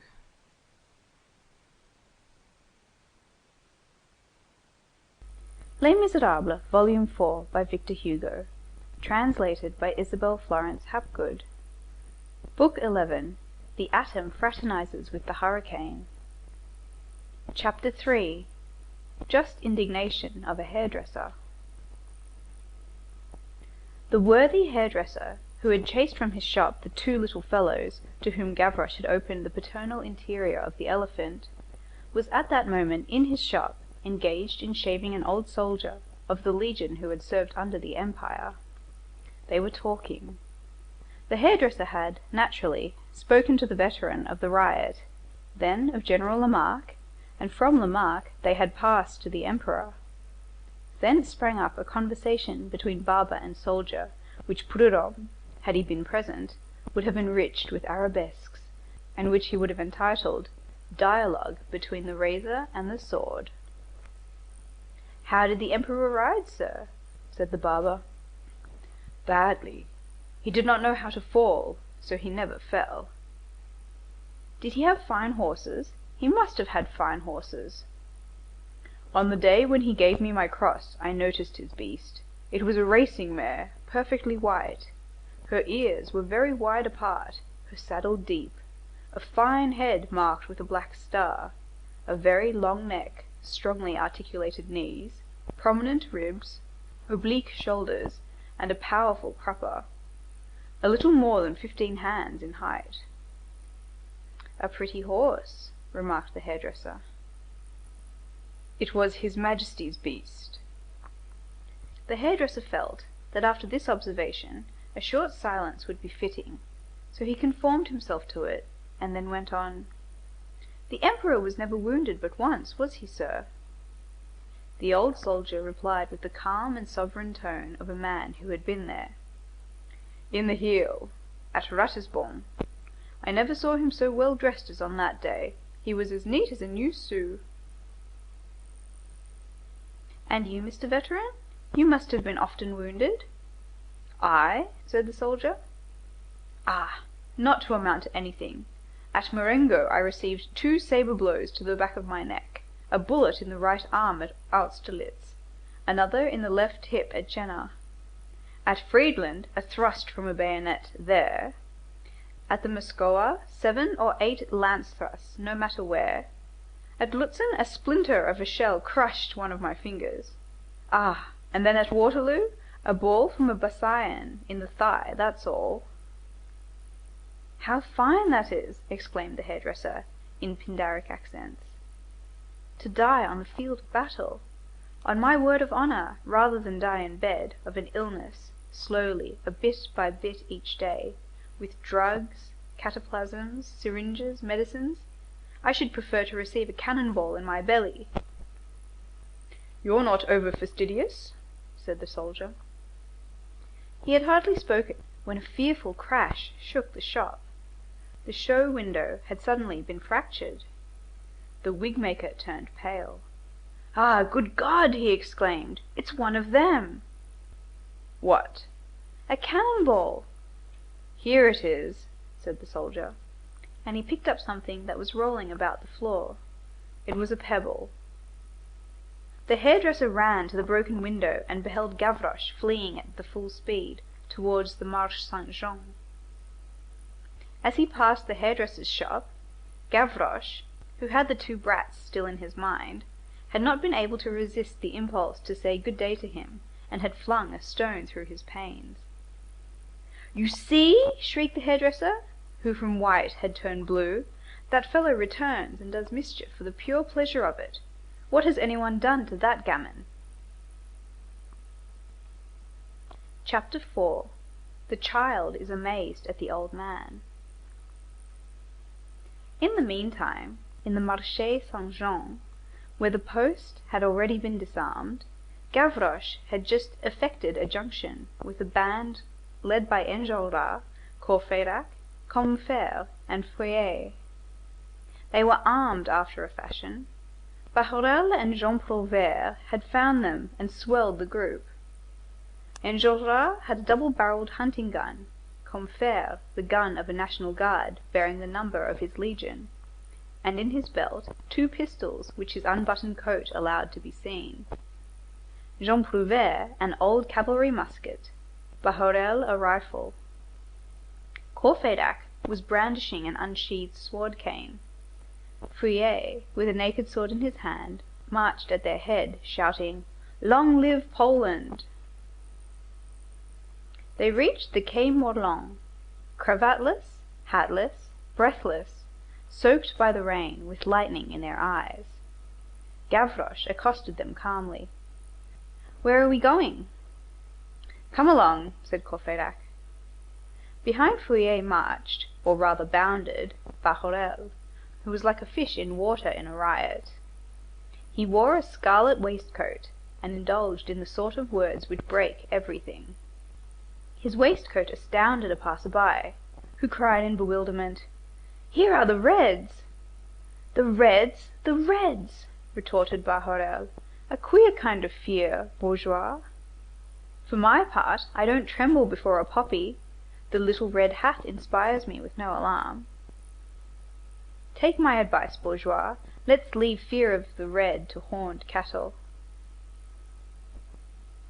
He caught sight of a corner of the wall on which was placarded the most peaceable sheet of paper in the world, a permission to eat eggs, a Lenten admonition addressed by the Archbishop of Paris to his flock. Bahorel exclaimed, "Flock? A polite way of saying geese." And he tore the charge from the nail. This conquered Gavroche. From that instant Gavroche set himself to study Bahorel. "Bahorel," observed Enjolras, "you are wrong. You should have let that charge alone. He is not the person with whom we have to deal. You are wasting your wrath to no purpose. Take care of your supply. One does not fire out of the ranks with the soul any more than with a gun." "Each one in his own fashion, Enjolras," retorted Bahorel. "This bishop's prose shocks me. I want to eat eggs without being permitted. Your style is the hot and cold. I am amusing myself. Besides, I'm not wasting myself, I'm getting a start, and if I tore down that charge, Hercle, 'twas only to whet my appetite." This word, Hercle, struck Gavroche. He sought out all occasions for learning, and that tearer down of posters possessed his esteem. He inquired of him, "What does Hercle mean?" Bahorel answered, "It means cursed name of a dog, in Latin." Here Bahorel recognized at a window a pale young man with a black beard who was watching them as they passed, probably a friend of the ABC. He shouted to him, "Quick, cartridges, parabellum!" "A fine man, that's true," said Gavroche, who now understood Latin. A tumultuous retinue accompanied them. Students, artists, young men affiliated to the Cougourde Ouvrier, artisans, longshoremen, armed with clubs and bayonets. Some, like Combeferre, with pistols thrust into their trousers. An old man, who appeared to be extremely aged, was walking in the band. He had no arms, and he made great haste, so that he might not be left behind, although he had a thoughtful air. Gavroche caught sight of him. "Qu'est-ce que ça?" said he to Courfeyrac. "He's an old duffer." It was Monsieur Mabeuf. Chapter 5. The Old Man. Let us recount what has taken place. Enjolras and his friends had been on the Boulevard Bourdon, near the public storehouses, at the moment when the dragoons had made their charge. Enjolras, Courfeyrac, and Combeferre were among those who had taken to the Rue Bassompierre, shouting, "To the barricades!" In the Rue Lesdiguières they had met an old man walking along. What had attracted their attention was that the good man was walking in a zigzag, as though he were intoxicated. Moreover, he had his hat in his hand, although it had been raining all the morning, and was raining pretty briskly at the very time. Courfeyrac had recognized Father Mabeuf. He knew him through having many times accompanied Marius as far as his door. As he was acquainted with the peaceful and more than timid habits of the old beadle-book collector, and was amazed at the sight of him in the midst of that uproar, a couple of paces from the cavalry charges, almost in the midst of a fusillade. Hatless in the rain, and strolling about among the bullets, he had accosted him, and the following dialogue had been exchanged between the rioter of fire and the octogenarian. "Monsieur Mabeuf, go to your home." "Why?" "There's going to be a row." "That's well." "Thrusts with the sword and firing, Monsieur Mabeuf." "That is well." "Firing from cannon." "That is good. Where are the rest of you going?" "We are going to fling government to the earth." "That is good." And he had set out to follow them. From that moment forth, he had not uttered a word. His step had suddenly become firm. Artisans had offered him their arms, he had refused with a sign of the head. He advanced nearly to the front of the rank of the column, with the movement of a man who is marching, and the countenance of a man who is sleeping. "What a fierce old fellow!" muttered the students. The rumor spread through the troop that he was a former number of the Convention, an old regicide. The mob had turned in through the Rue de la Verrerie. Little Gavroche marched in front, with that deafening song which made of him a sort of trumpet. He sang, "Voici la lune qui paraît, quand irons-nous dans la forêt? Demandez Charlot à Charlotte, tout, pour château. Je n'ai qu'un deux, qu'une roue, qu'un liard, et qu'une botte. Pour avoir bout de grand matin, la rosée à la même de thème. Deux moigneux, étant et ribot, zizizi pour partir. Je n'ai qu'un dieu, qu'une roue, qu'un liard, et qu'une botte. Et ces deux pauvres petits loups, comme deux grives étincelantes, un tigre envoyé dans sa grotte. Don, pour madame. Je n'ai qu'un dieu, qu'une roue, qu'un liard, et qu'une botte. L'un juré et l'autre sacré. Quand irons-nous dans la forêt? Demandez Charlotte à Charlotte. Tin, pour Patine.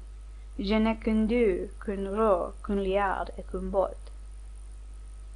They directed their course towards Sainte-Marie. Chapter 6. Recruits. The band augmented every moment.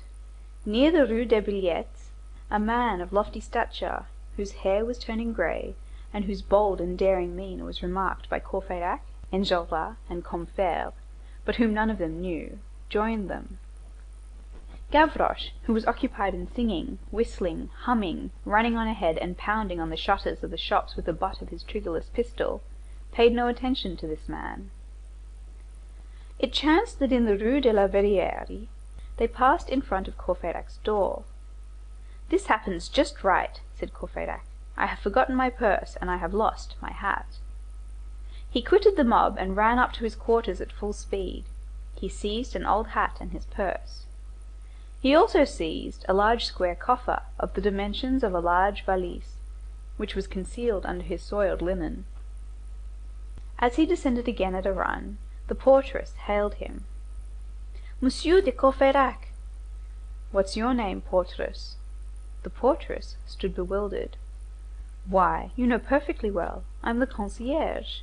My name is Mother Veuvain." "Well, if you call me Monsieur de Courfeyrac again, I shall call you Mother de Veuvain. Now speak. What's the matter? What do you want?" "There is some one who wants to speak with you." "Who is it?" "I don't know." "Where is he?" "In my lodge." "The devil!" ejaculated Courfeyrac. "But the person has been waiting your return for over an hour," said the portress. At the same time, a sort of pale, thin, small, freckled, and youthful artisan, clad in a tattered blouse and patched trousers of ribbed velvet, and who had rather the air of a girl accoutred as a man than of a man, emerged from the lodge and said to Courfeyrac in a voice which was not the least in the world like a woman's voice, "Monsieur Marius, if you please." "He is not here." "Will he return this evening?" "I know nothing about it." And Courfeyrac added, "For my part, I shall not return." The young man gazed steadily at him and said, "Why not?" "Because." "Where are you going then?" "What business is that of yours?" "Would you like to have me carry your coffer for you?" "I am going to the barricades." "Would you like to have me go with you?" "If you like," replied Courfeyrac. "The street is free, the pavements belong to everyone." And he made his escape at a run to join his friends. When he had rejoined them, he gave the coffer to one of them to carry. It was only a quarter of an hour after this that he saw the young man, who had actually followed them. A mob does not go precisely where it intends. We have explained that a gust of wind carries it away. They overshot Saint Merry, and found themselves, without precisely knowing how, in the Rue Saint Denis. End of Book 11, Chapters 3 to 6.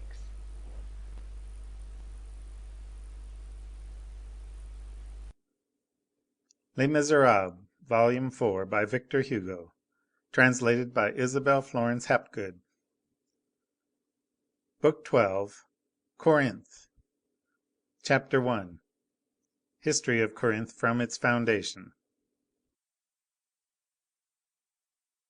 The Parisians who nowadays, on entering on the Rue Rambuteau at the end near the Halles, notice on their right, opposite the Rue Mondétour, a basket maker's shop having for its sign a basket in the form of Napoleon the Great, with this inscription: "Napoleon is made wholly of willow," have no suspicion of the terrible scenes which this very spot witnessed hardly 30 years ago. It was there that lay the Rue de la Chanvrerie, which ancient deeds spell Chanverrerie, and the celebrated public house called Corinth. The reader will remember all that has been said about the barricade effected at this point, and eclipsed, by the way, by the barricade Saint Merry. It was on this famous barricade of the Rue de la Chanvrerie, now fallen into profound obscurity, that we are about to shed a little light. May we be permitted to recur, for the sake of clearness in the recital, to the simple means which we have already employed in the case of Waterloo. Persons who wish to picture to themselves in a tolerably exact manner the constitution of the houses which stood at that epoch near the Pont Saint Eustache, at the northeast angle of the Halles of Paris, where today lies the embouchure of the Rue Rambuteau, have only to imagine an N touching the Rue Saint Denis, with its summit, and the Halles with its base, and whose two vertical bars should form the Rue de la Grande Truanderie and the Rue de la Chanvrerie, and whose transverse bars should be formed by the Rue de la Petite Truanderie.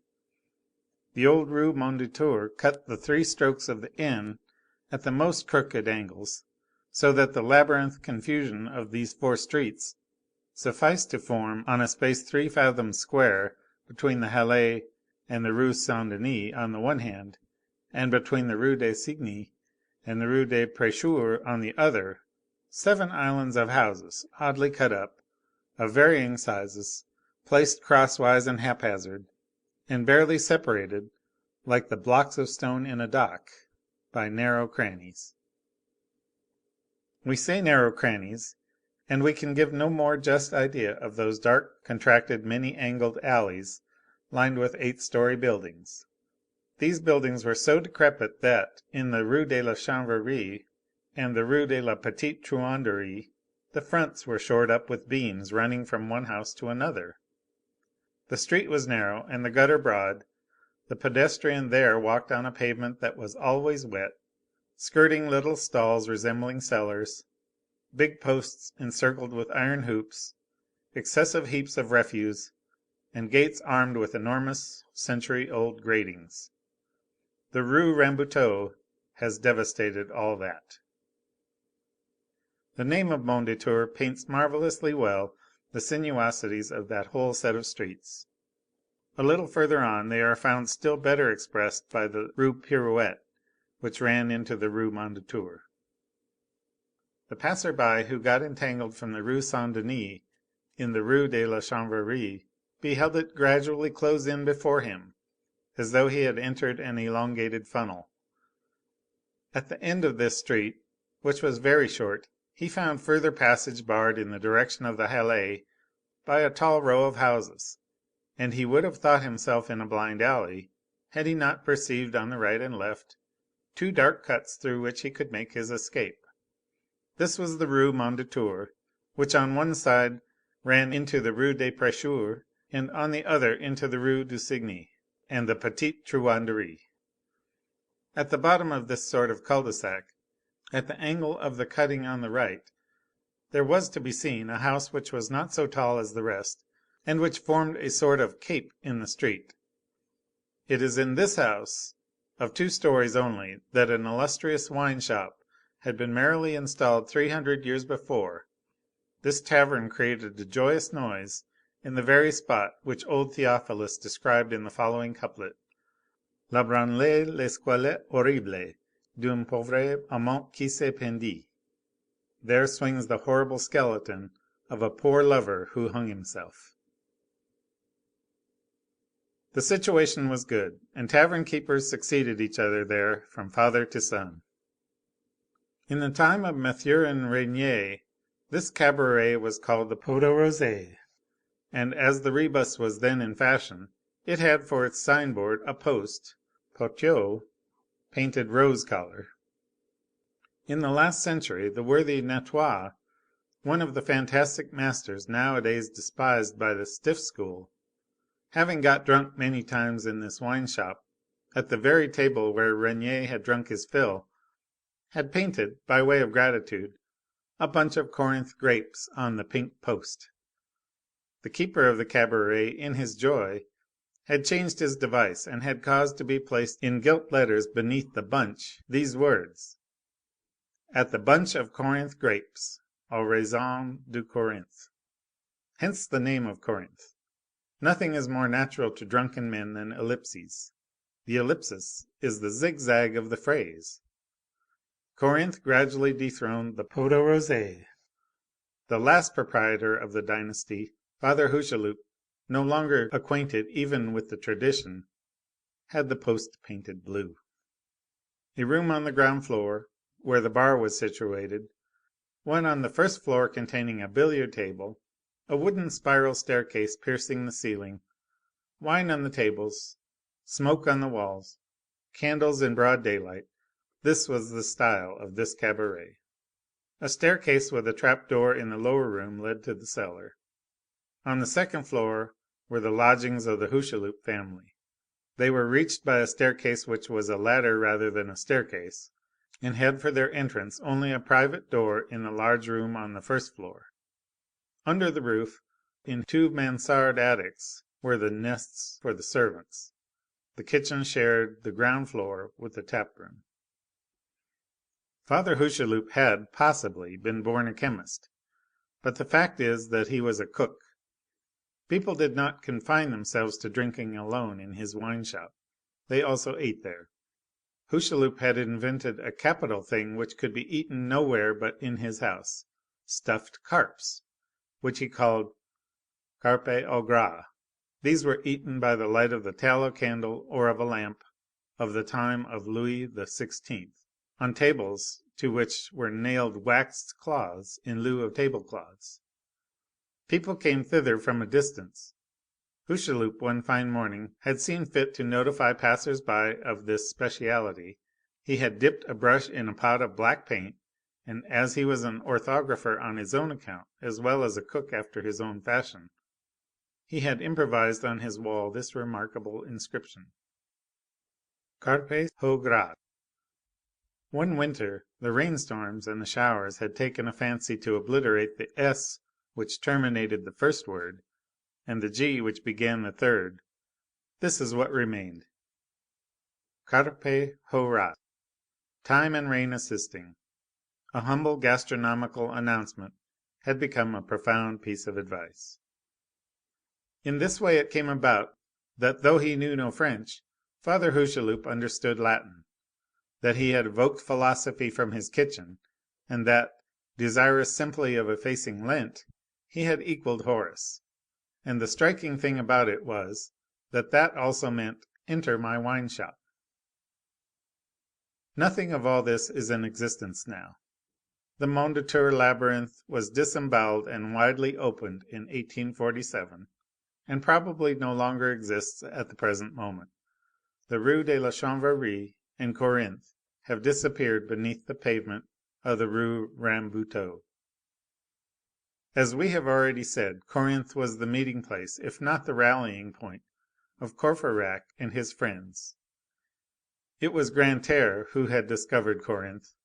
He had entered it on account of the Carpe au ras, and had returned thither on account of the Carpes au gras. There they drank, there they ate, there they shouted. They did not pay much, they paid badly, they did not pay at all, but they were always welcome. Father Hucheloup was a jovial host. Hucheloup, that amiable man, as was just said, was a wine shop keeper with a moustache, an amusing variety. He always had an ill-tempered air, seemed to wish to intimidate his customers, grumbled at the people who entered his establishment, and had rather the mien of seeking a quarrel with them than of serving them with soup. And yet, we insist upon the word, people were always welcome there. This oddity had attracted customers to his shop, and brought him young men who said to each other, "Come here, Father Hucheloup growl." And he had been a fencing master.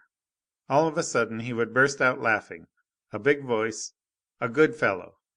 He had a comic foundation under a tragic exterior. He asked nothing better than to frighten you, very much like those snuff boxes which are in the shape of a pistol. The detonation makes one sneeze. Mother Hucheloup, his wife, was a bearded and very homely creature.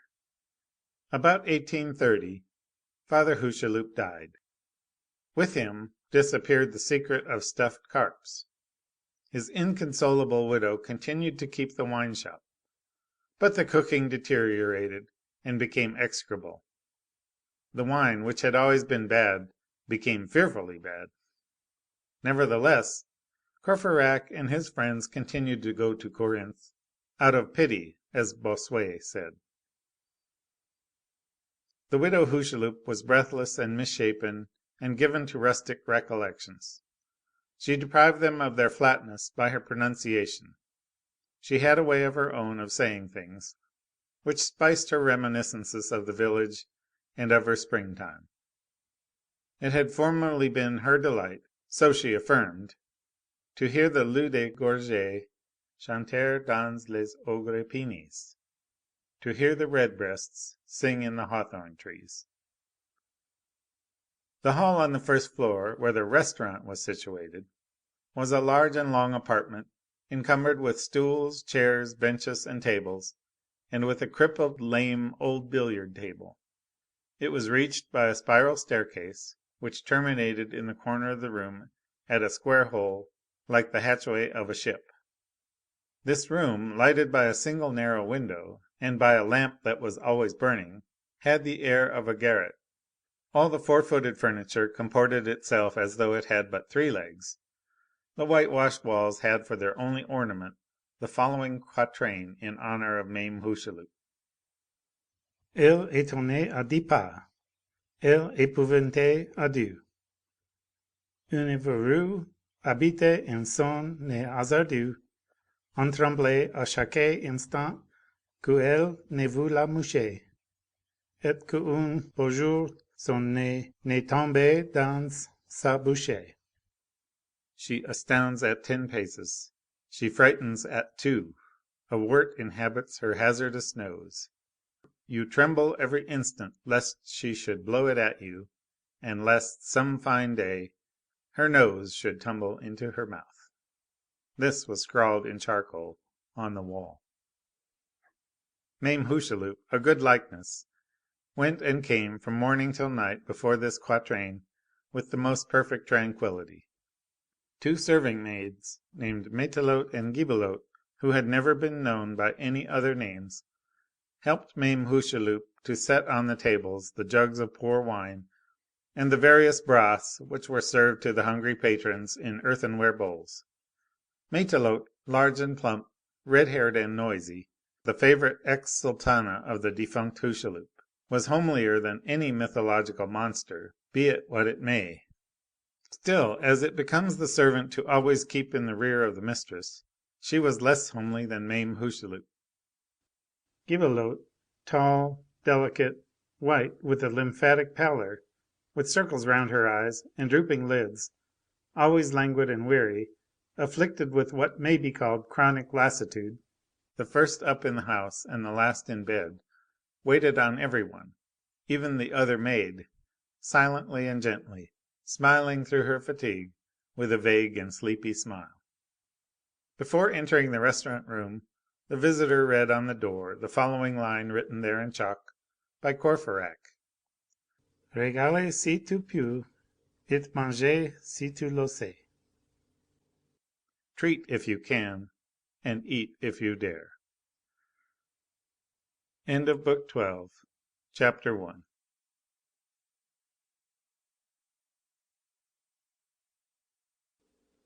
Les Misérables, Volume 4, by Victor Hugo, translated by Isabel Florence Hapgood. Book 12, Corinth, Chapter 2, Preliminary Gaieties. L'Aigle des Meaux, as the reader knows, lived more with Joly than elsewhere.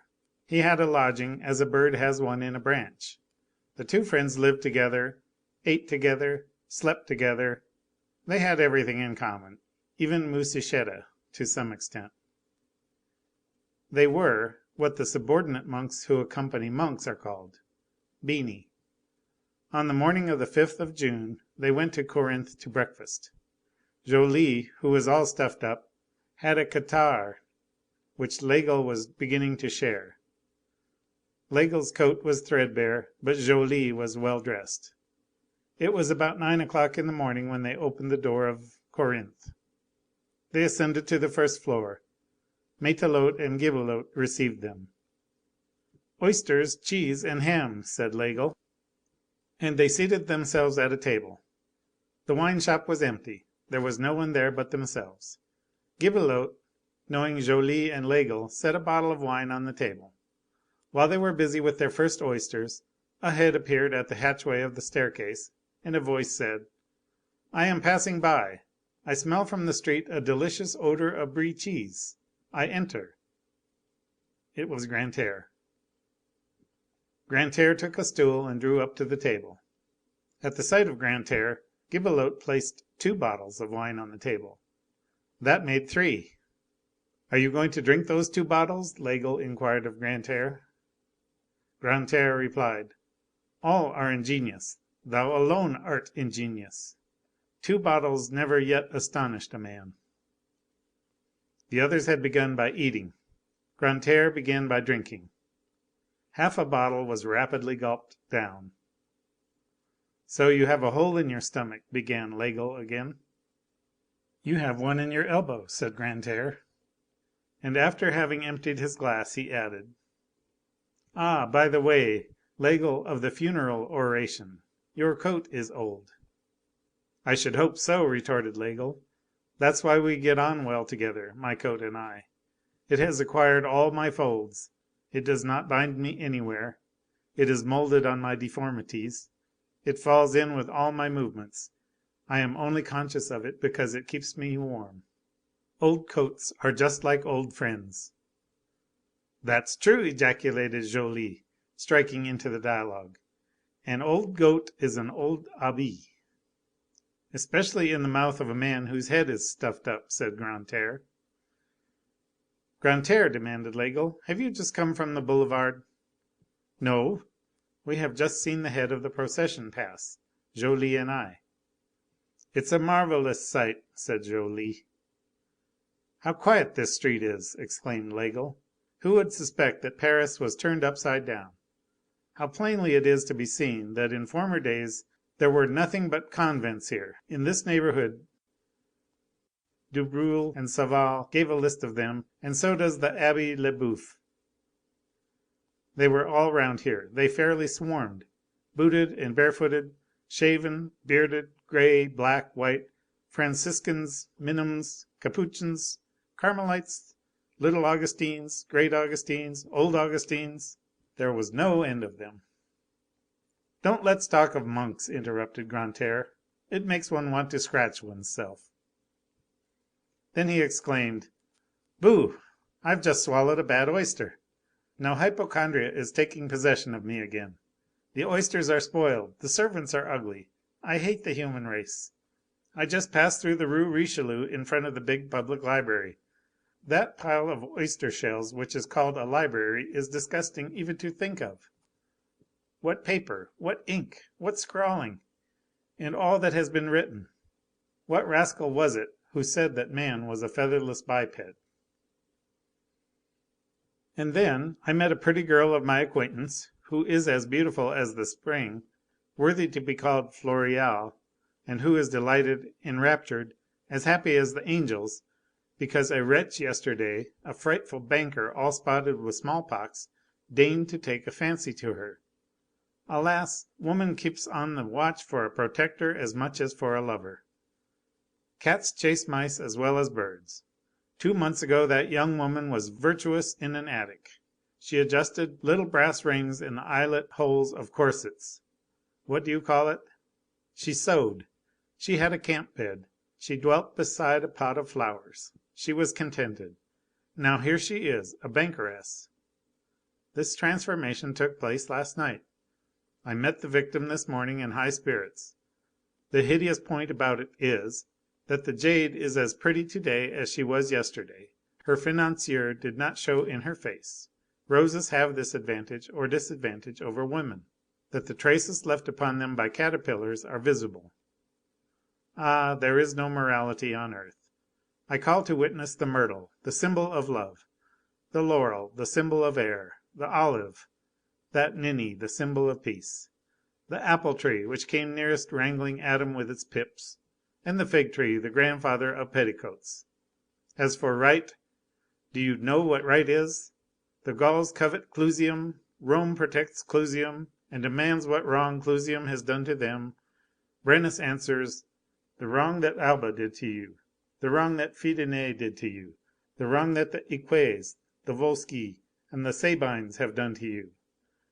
They were your neighbours. The Clusians are ours. We understand neighbourliness, just as you do. You have stolen Alba. We shall take Clusium. Rome said: you shall not take Clusium. Brennus took Rome. Then he cried: Vae victis! That is what right is. Ah! what beasts of prey there are in this world! What eagles! It makes my flesh creep." He held out his glass to Joly, who filled it. Then he drank and went on, having hardly been interrupted by this glass of wine, of which no one, not even himself, had taken any notice. "Brennus who takes Rome is an eagle. The banker who takes the grisette is an eagle. There is no more modesty in the one case than in the other. So we believe in nothing. There is but one reality. Drink! Whatever your opinion may be in favour of the lean cock, like the canton of Uri, or in favour of the fat cock, like the canton of Glaris, it matters little. Drink! You talk to me of the boulevard, of that procession, etc., etc. Come now, is there going to be another revolution? This poverty of means on the part of the good God astounds me. He has to keep greasing the groove of events every moment. There is a hitch. It won't work. Quick, a revolution! The good God has his hands perpetually black with that cart grease. If I were in his place, I'd be perfectly simple about it. I would not wind up my mechanism every minute. I'd lead the human race in a straightforward way. I'd weave matters mesh by mesh, without breaking the thread. I would have no provisional arrangements. I would have no extraordinary repertory. What the rest of you call progress advances by means of two motors, men and events. But, sad to say, from time to time the exceptional becomes necessary. The ordinary troop suffices neither for event nor for men. Among men geniuses are required, among events revolutions. Great accidents are the law. The order of things cannot do without them. And, judging from the apparition of comets, one would be tempted to think that heaven itself finds actors needed for its performance. At the moment when one expects it the least, God placards a meteor on the wall of the firmament. Some queer star turns up, underlined by an enormous tail, and that causes the death of Caesar. Brutus deals him a blow with a knife, and God a blow with a comet. Crac! Behold an aurora borealis! Behold a revolution! Behold a great man! 93 in big letters. Napoleon on guard. The comet of 1811 at the head of the poster. Ah, what a beautiful blue theatre, all studded with unexpected flashes. Boom! Boom! Extraordinary show. Raise your eyes, boobies. Everything is in disorder, the star as well as the drama. Good God! It is too much and not enough. These resources, gathered from exception, seem magnificence and poverty. My friends, Providence has come down to expedients. What does a revolution prove? That God is in a quandary. He effects a coup d'etat because he, God, has not been able to make both ends meet. In fact, this confirms me in my conjectures as to Jehovah's fortune. And when I see so much distress in heaven and on earth, from the bird who has not a grain of millet to myself without 100,000 livres of income, when I see human destiny, which is very badly worn, and even royal destiny, which is threadbare, witness the Prince de Condé hung, when I see winter, which is nothing but a rent in the zenith through which the wind blows, when I see so many rags even in the perfectly new purple of the morning on the crests of the hills, when I see the drops of dew, those mock pearls, when I see the frost, that paste, when I see humanity ripped apart and events patched up, and so many spots on the sun, and so many holes in the moon, when I see so much misery everywhere, I suspect that God is not rich. The appearance exists, it is true, but I feel that he is hard up. He gives a revolution as a tradesman whose money box is empty gives a ball. God must not be judged from appearances. Beneath the gilding of heaven I perceive a poverty-stricken universe. Creation is bankrupt. That is why I am discontented. Here it is the 4th of June. It is almost night. Ever since this morning I have been waiting for daylight to come. It has not come, and I bet that it won't come all day. This is the inexactness of an ill-paid clerk. Yes, everything is badly arranged. Nothing fits anything else. This old world is all warped. I take my stand on the opposition everything goes awry. The universe is a tease. It's like children. Those who want them have none, and those who don't want them have them. Total, I'm vexed. Besides, Laigle de Meaux, that bald head offends my sight. It humiliates me to think that I am of the same age as that baldy. However, I criticize, but I do not insult. The universe is what it is. I speak here without evil intent, and to ease my conscience. Receive, Eternal Father, the assurance of my distinguished consideration. Ah, by all the saints of Olympus, and by all the gods of paradise, I was not intended to be a Parisian. That is to say, to rebound forever, like a shuttlecock between two battledores, from the group of the loungers to the group of the roisterers. I was made to be a Turk, watching Oriental houris all day, executing those exquisite Egyptian dances, as sensuous as the dream of a chaste man, or a Beauceron peasant, or a Venetian gentleman surrounded by gentle women, or a petty German prince, furnishing the half of a foot soldier to the Germanic Confederation, and occupying his leisure with drying his breeches on his hedge, that is to say, his frontier. Those are the positions for which I was born. Yes, I have said a Turk, and I will not retract. I do not understand how people can habitually take Turks in bad part. Mohammed had his good points, respect for the inventor of seraglios, with Oris, and paradises with odalisques. Let us not insult Mohammedism, the only religion which is ornamented with a hen roost. Now, I insist on a drink. The earth is a great piece of stupidity, and it appears that they are going to fight, all those imbeciles, and to break each other's profiles, and to massacre each other in the heart of summer, in the month of June, when they might go off with a creature on their arm to breathe the immense heaps of new-mown hay in the meadows. Really, people do commit altogether too many follies. An old broken lantern, which I have just seen at a bric-a-brac merchant's, suggests a reflection to my mind. It is time to enlighten the human race. Yes, behold me sad again. That's what comes of swallowing an oyster and a revolution the wrong way. I am growing melancholy once more. Oh, frightful old world! People strive, turn each other out, prostitute themselves, kill each other, and get used to it. And Grantaire, after this fit of eloquence, had a fit of coughing, which was well earned. "A propos of revolution," said Joly, "it is decidedly aberrant that Marius is in love." "Does any one know with whom?" demanded Laigle. "Do." "No?" "Do, I tell you." "Marius' love affairs!" exclaimed Grantaire. "I can imagine it. Marius is a fog, and he must have found a vapor. Marius is of the race of poets. He who says poet, says fool, madman, Timbraeus Apollo. Marius and his Marie, or his Marion, or his Maria, or his Mariette, they must make a queer pair of lovers. I know just what it is like, ecstasies in which they forget to kiss. Pure on earth, but joined in heaven, they are souls possessed of senses. They lie among the stars."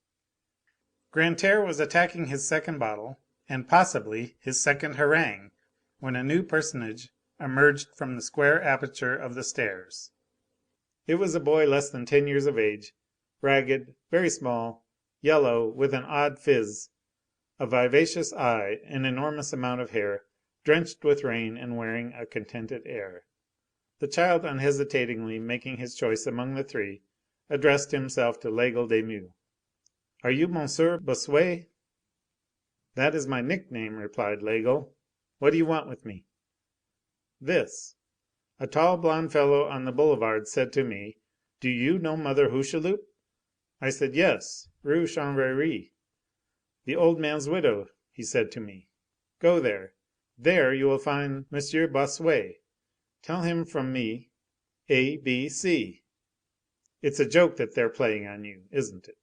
He gave me 10 sous.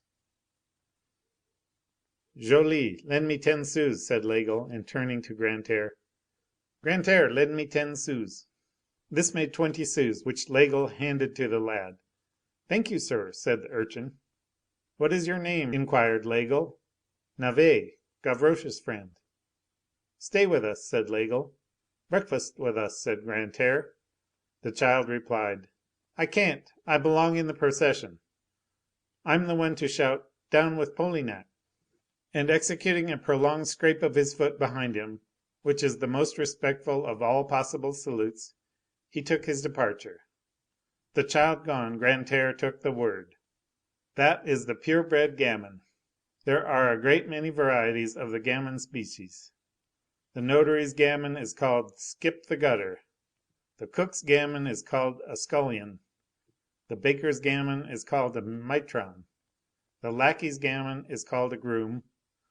The marine gamin is called the cabin boy. The soldier's gamin is called the drummer boy. The painter's gamin is called paint grinder.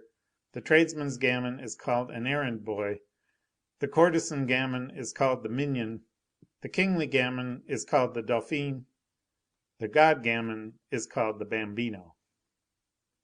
In the meantime, Laigle was engaged in reflection. He said half aloud, A, B, C, that is to say, the burial of Lamarque.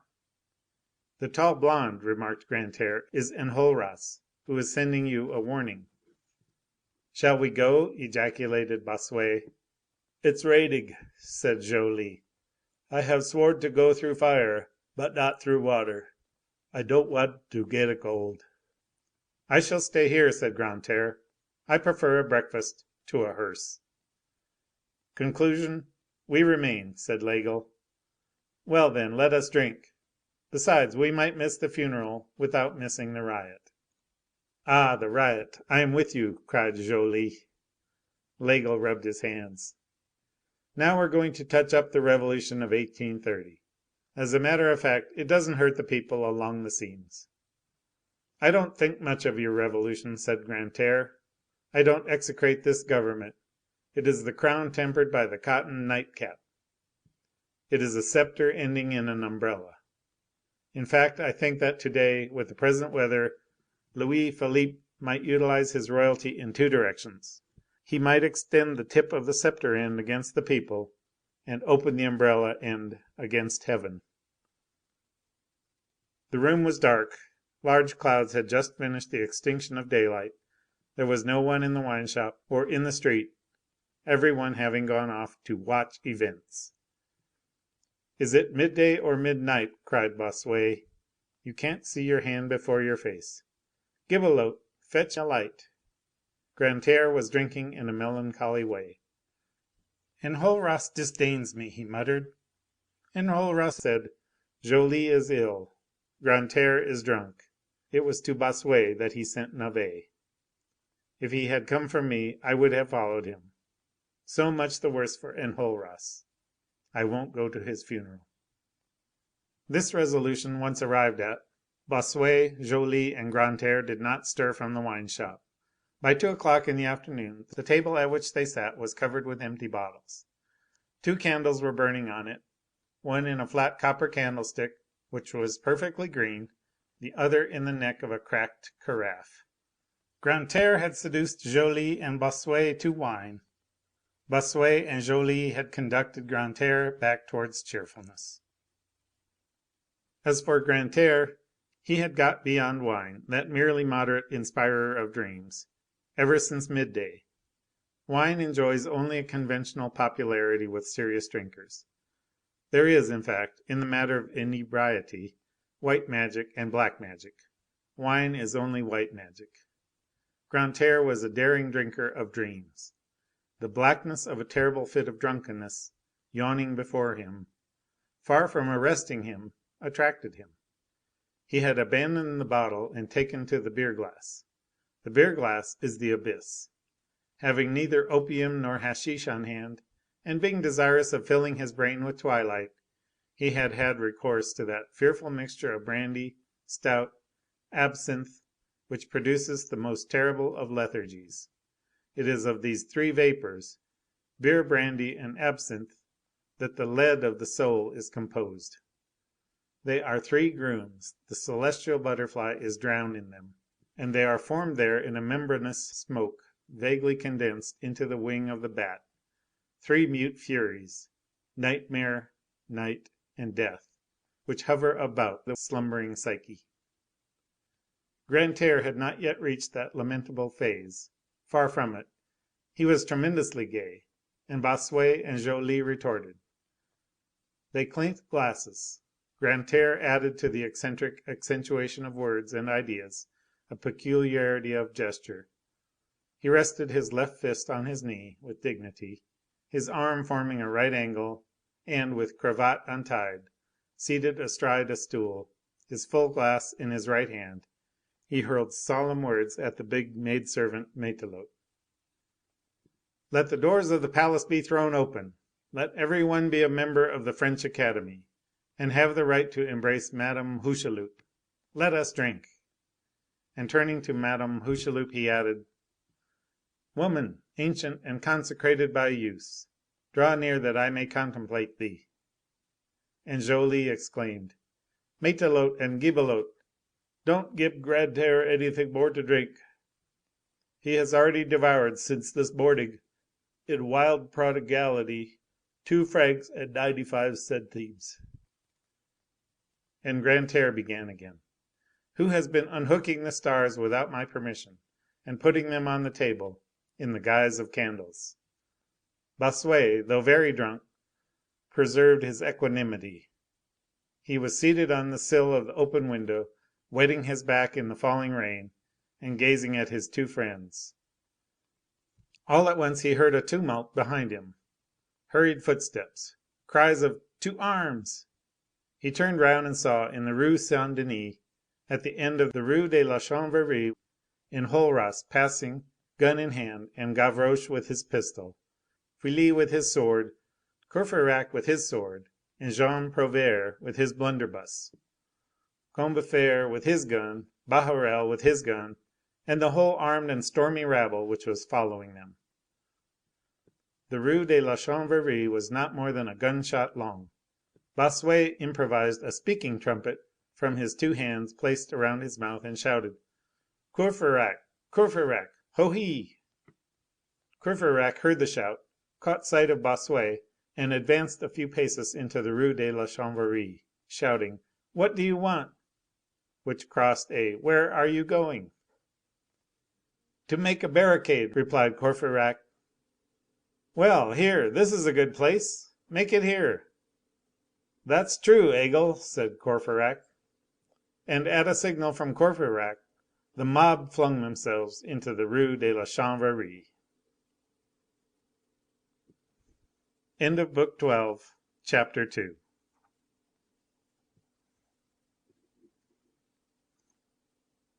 Les Misérables, Volume 4, by Victor Hugo. Translated by Isabel Florence Hapgood. Book 12, Corinth. Chapter 3. Night begins to descend upon Grantaire.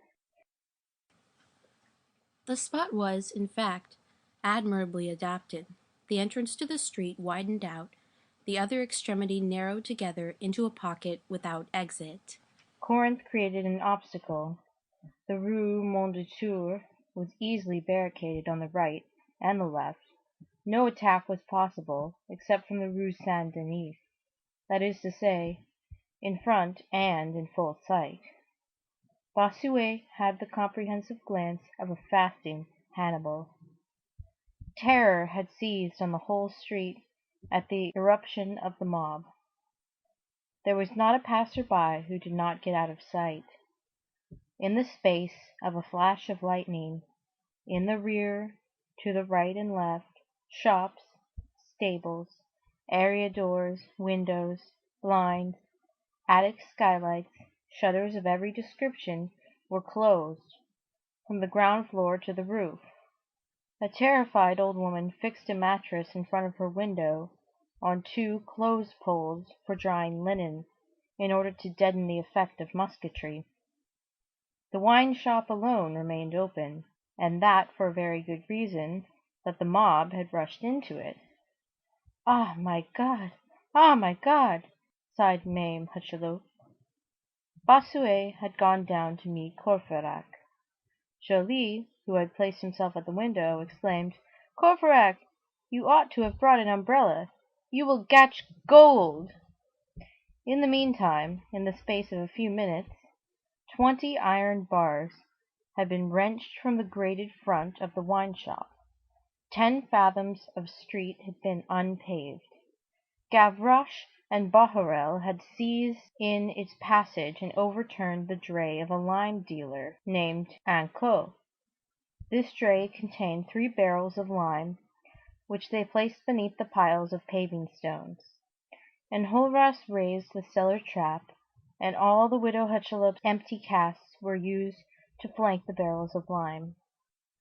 Julie, with his fingers skilled in painting the delicate sticks of fans, had backed up the barrels and the dray with 2 massive heaps of blocks of rough stone, blocks which were improvised like the rest and procured no one knows where. The beams which served as props were torn from the neighboring house fronts and laid on the casks. When Bossuet and Courfeyrac turned round, half the street was already barred with a rampart higher than a man. There is nothing like the hand of the populace for building everything that is built by demolishing. Matelote and Gibelotte had mingled with the workers. Gibelotte went and came loaded with rubbish. Her lassitude helped on the barricade. She served the barricade as she had served wine, with a sleepy air. An omnibus with 2 white horses passed the end of the street. Bossuet strode over the paving stones, ran to it, stopped the driver, made the passengers alight, offered his hand to "the ladies," dismissed the conductor, and returned, leading the vehicle and the horses by the bridle. "Omnibuses," he said, "do not pass Corinth. Non licet omnibus adire Corinthum."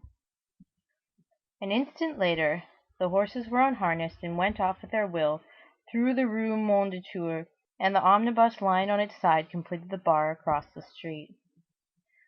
Mame Hucheloup, quite upset, had taken refuge in the first story. Her eyes were vague and stared without seeing anything, and she cried in a low tone. Her terrified shrieks did not dare emerge from her throat. "The end of the world has come," she muttered. Joly deposited a kiss on Mame Hucheloup's fat, red, wrinkled neck, and said to Grantaire, "My dear fellow, I have always regarded a woman's neck as an infinitely delicate thing." But Grantaire attained the highest regions of dithyramb. Matelote had mounted to the first floor once more. Grantaire seized her round the waist, and gave vent to long bursts of laughter at the window. "Matelote is homely," he cried. "Matelote is a dream of ugliness. Matelote is a chimera.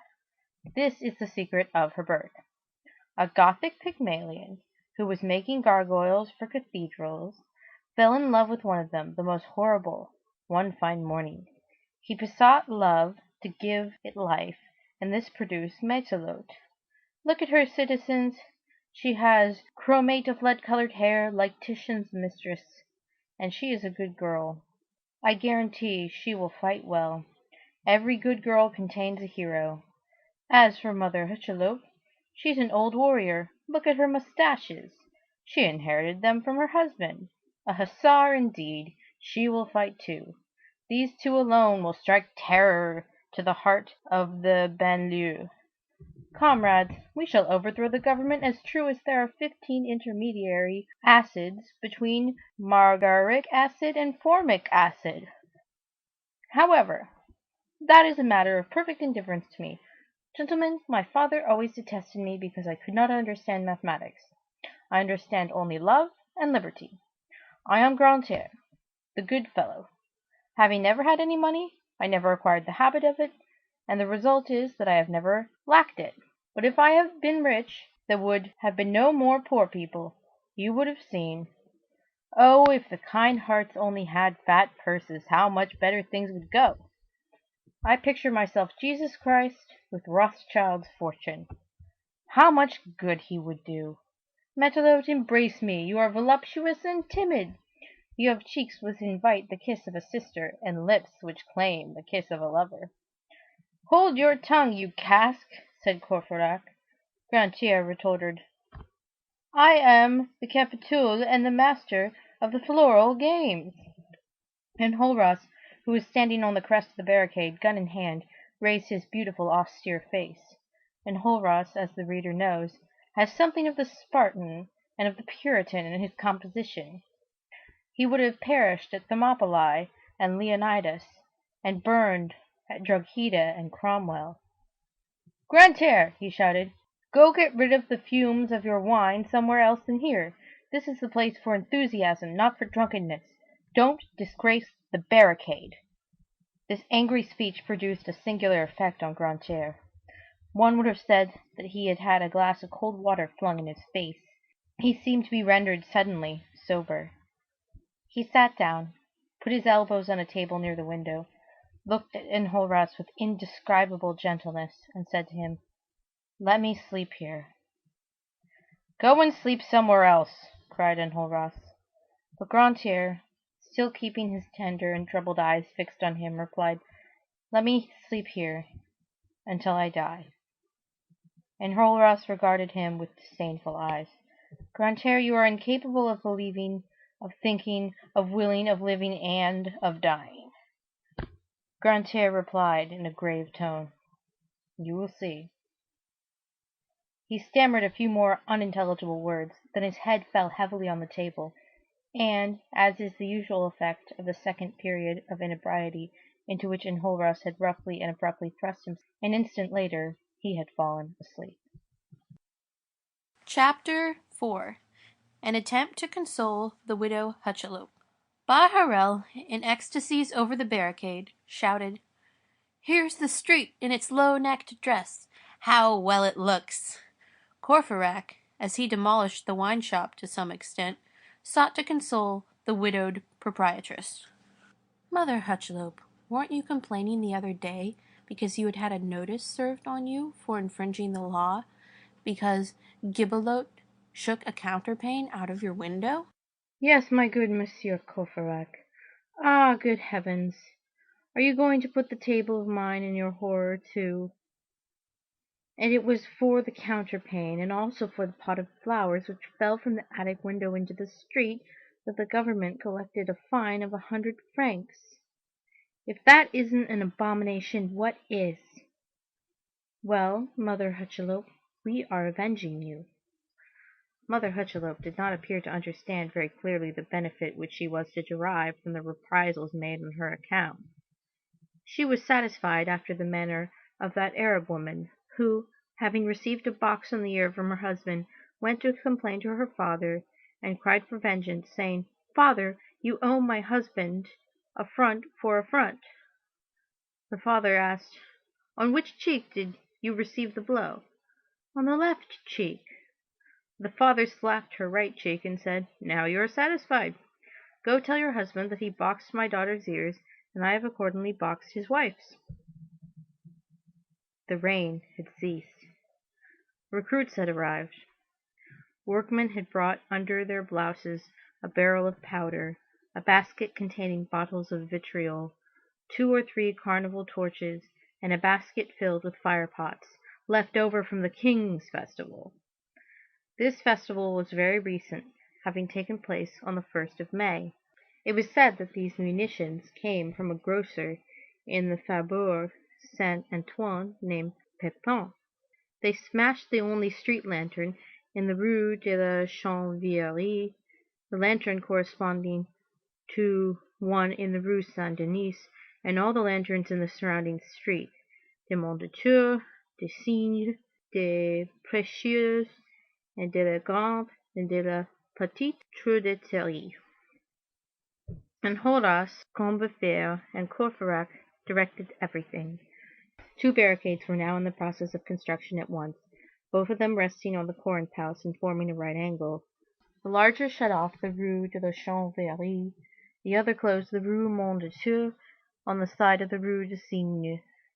This last barricade, which was very narrow, was constructed only of casks and paving stones. There were about 50 workers on it. 30 were armed with guns. For, on their way, they had effected a wholesale loan from an armourer's shop. Nothing could be more bizarre, and at the same time more motley than this troop. One had a round jacket, a cavalry sabre, and 2 holster pistols. Another was in his shirt sleeves with a round hat and a powder horn slung at his side. A third wore a plastron of 9 sheets of grey paper and was armed with a saddler's awl. There was one who was shouting, "Let us exterminate them to the last man and die at the point of our bayonet." This man had no bayonet. Another spread out his coat, the cross-belt and cartridge box of a National Guardsman, the cover of a cartridge box being ornamented with this inscription in red worsted: "Public Order." There were a great many guns bearing the numbers of the legions, few hats, no cravats, many bare arms, some pikes. Add to this all ages, all sorts of faces, small, pale young men, and bronzed longshoremen. All were in haste, and as they helped each other, they discussed the possible chances. That they would receive succor about 3 o'clock in the morning. They were sure of one regiment, that Paris would rise. Terrible sayings with which was mingled a sort of cordial joviality. One would have pronounced them brothers, but they did not know each other's names. Great perils have this fine characteristic, that they bring to light the fraternity of strangers. A fire had been lighted in the kitchen, and there they were engaged in moulding into bullets pewter mugs, spoons, forks, and all the brass tableware of the establishment. In the midst of it all they drank. Caps and buckshot were mixed pell-mell on the tables with glasses of wine. In the billiard hall, Mame Hucheloup, Matelote, and Gibelotte, variously modified by terror, which had stupefied one, rendered another breathless, and roused the third, were tearing up old dishcloths and making lint. 3 insurgents were assisting them, 3 bushy-haired, jolly blades with beards and moustaches, who plucked away at the linen with fingers of seamstresses and who made them tremble. The man of lofty stature, whom Courfeyrac, Combeferre, and Enjolras had observed at the moment when he joined the mob at the corner of the Rue des Billettes, was at work on the small barricade and was making himself useful there. Gavroche was working on the larger one. As for the young man who had been waiting for Courfeyrac at his lodgings and who had inquired for Monsieur Marius, he had disappeared at about the time when the omnibus had been overturned. Gavroche, completely carried away and radiant, had undertaken to get everything in readiness. He went, came, mounted, descended, remounted, whistled, and sparkled. He seemed to be there for the encouragement of all. Had he any incentive? Yes, certainly, his poverty. Had he wings? Yes, certainly, his joy. Gavroche was a whirlwind. He was constantly visible. He was incessantly audible. He filled the air as he was everywhere at once. He was a sort of almost irritating ubiquity. No halt was possible with him. The enormous barricade felt him on its haunches. He troubled the loungers. He excited the idle. He reanimated the weary. He grew impatient over the thoughtful. He inspired gaiety in some, and breath in others, wrath in others, movement in all, now pricking a student, now biting an artisan. He alighted, paused, flew off again, hovered over the tumult, and the effort, sprang from one party to another, murmuring and humming and harassing the whole company, a fly on the immense revolutionary coach. Perpetual motion was in his little arms, and perpetual clamor in his little lungs. Courage! More paving stones, more cats, more machines! Where are you now? A hod of plaster for me to stop this hole with. Your barricade is very small, it must be carried up. Put everything on it, fling everything there, stick it all in. Break down the house. A barricade is Mother Gibot's tea. Hullo, here's a glass door. This elicited an exclamation from the workers. A glass door? What do you expect us to do with a glass door, tubercle? Hercules yourselves, retorted Gavroche. A glass door is an excellent thing in a barricade. It does not prevent an attack, but it prevents the enemy taking it, so you're never prigged apples over a wall when there are broken bottles? A glass door cuts the horns of the National Guard when they try to mount the barricade. Pardi! Glass is a treacherous thing. Well, you haven't a very wildly lively imagination, comrades. However, he was furious over his triggerless pistol. He went from one to another demanding, "A gun! I want a gun! Why don't you give me a gun?" "Give you a gun?" said Combeferre. "Come now," said Gavroche, "why not? I had one in 1830 when we had a dispute with Charles X." And Enjolras shrugged his shoulders. "When there are enough for men, we'll give some to the children." Gavroche wheeled round haughtily and answered, "If you are killed before me, I shall take yours." "Gammon!" said Enjolras. "Greenhorn!" said Gavroche. A dandy who had lost his way and who lounged past the end of the street created a diversion. Gavroche shouted to him, "Come with us, young fellow. Well now, don't we do anything for this old country of ours?" The dandy fled. End of Book 12, Chapter 4. Les Misérables, Volume 4, by Victor Hugo, translated by Isabel Florence Hapgood. Book 12, Corinth, Chapter 5, Preparations. The journals of the day, which said that that nearly impregnable structure of the barricade of the Rue de la Chanvrerie, as they call it, reached to the level of the first floor, were mistaken. The fact is that it did not exceed an average height of 6 or 7 feet. It was built in such a manner that the combatants could, at their will, either disappear behind it, or dominate the barrier and even scale its crest, by means of a quadruple row of paving stones, placed on top of each other and arranged as steps in the interior. On the outside, the front of the barricade, composed of piles of paving stones and casks bound together by beams and planks, which were entangled in the wheels of Anco's dray and of the overturned omnibus, had a bristling and inextricable aspect. An aperture large enough to allow a man to pass through had been made between the wall of the house and the extremity of the barricade, which was furthest from the wine shop, so that an exit was possible at this point. The pole of the omnibus was placed upright and held up with ropes, and a red flag, fastened to this pole, floated over the barricade. The little Mondétour barricade, hidden behind the wine shop building, was not visible. The two barricades united formed a veritable redoubt, and Enjolras and Courfeyrac had not thought fit to barricade the other fragment of the Rue Mondétour, which opens through the Rue des Prêcheurs and issue into the Halles, wishing, no doubt, to preserve a possible communication with the outside, and not entertaining much fear of an attack through the dangerous and difficult street of the Rue des Prêcheurs. With the exception of this issue, which was left free, and which constituted what Follard, in his strategical style, would have termed a branch, and taking into account also the narrow cutting arranged on the Rue de la Chanvrerie, the interior of the barricade, where the wine shop formed a salient angle, presented an irregular shape, closed on all sides. There existed an interval of 20 paces between the grand barrier and the lofty houses which formed the background of the street, so that one might say that the barricade rested on these houses, all inhabited, but closed from top to bottom. All this work was performed without any hindrance, in less than an hour, and without this handful of bold men seeing a single bearskin cap or a single bayonet make their appearance. The very bourgeois who still ventured at this hour of riot to enter the Rue Saint-Denis cast a glance at the Rue de la Chanvrerie, caught sight of the barricade, and redoubled their pace. The two barricades being finished, and the flag run up, a table was dragged out of the wine shop, and Courfeyrac mounted on the table. Enjolras brought the square coffer, and Courfeyrac opened it. This coffer was filled with cartridges.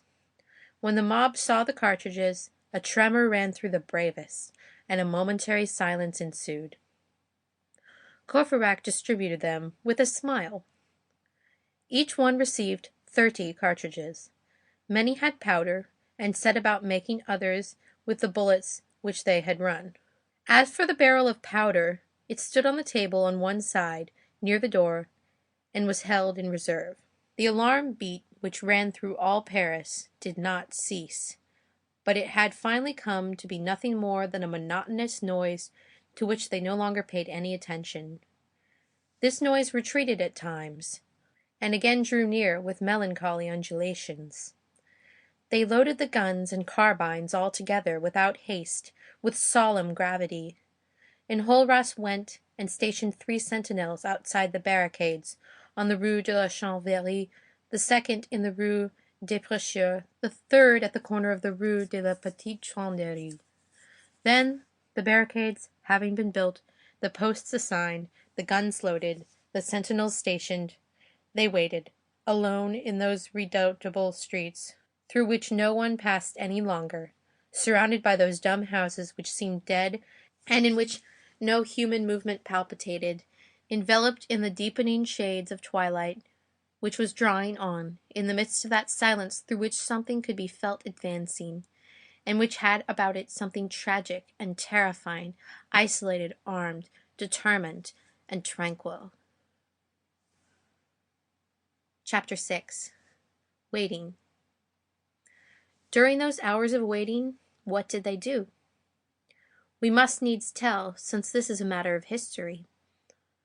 While the men made bullets and the women lint, while a large saucepan of melted brass and lead, destined to the bullet mold, smoked over a glowing brazier, while the sentinels watched, weapon in hand, on the barricade, while Enjolras, whom it was impossible to divert, kept an eye on the sentinels, Combeferre, Courfeyrac, Jean Prouvaire, Feuilly, Bossuet, Joly, Bahorel, and some others, sought each other out and united as in the most peaceful days of their conversations in their student life, and in one corner of this wine shop, which had been converted into a casement, a couple of paces distant from the redoubt which they had built, with their carbines loaded and primed, resting against the backs of their chairs, these fine young fellows, so close to a supreme hour, began to recite love verses.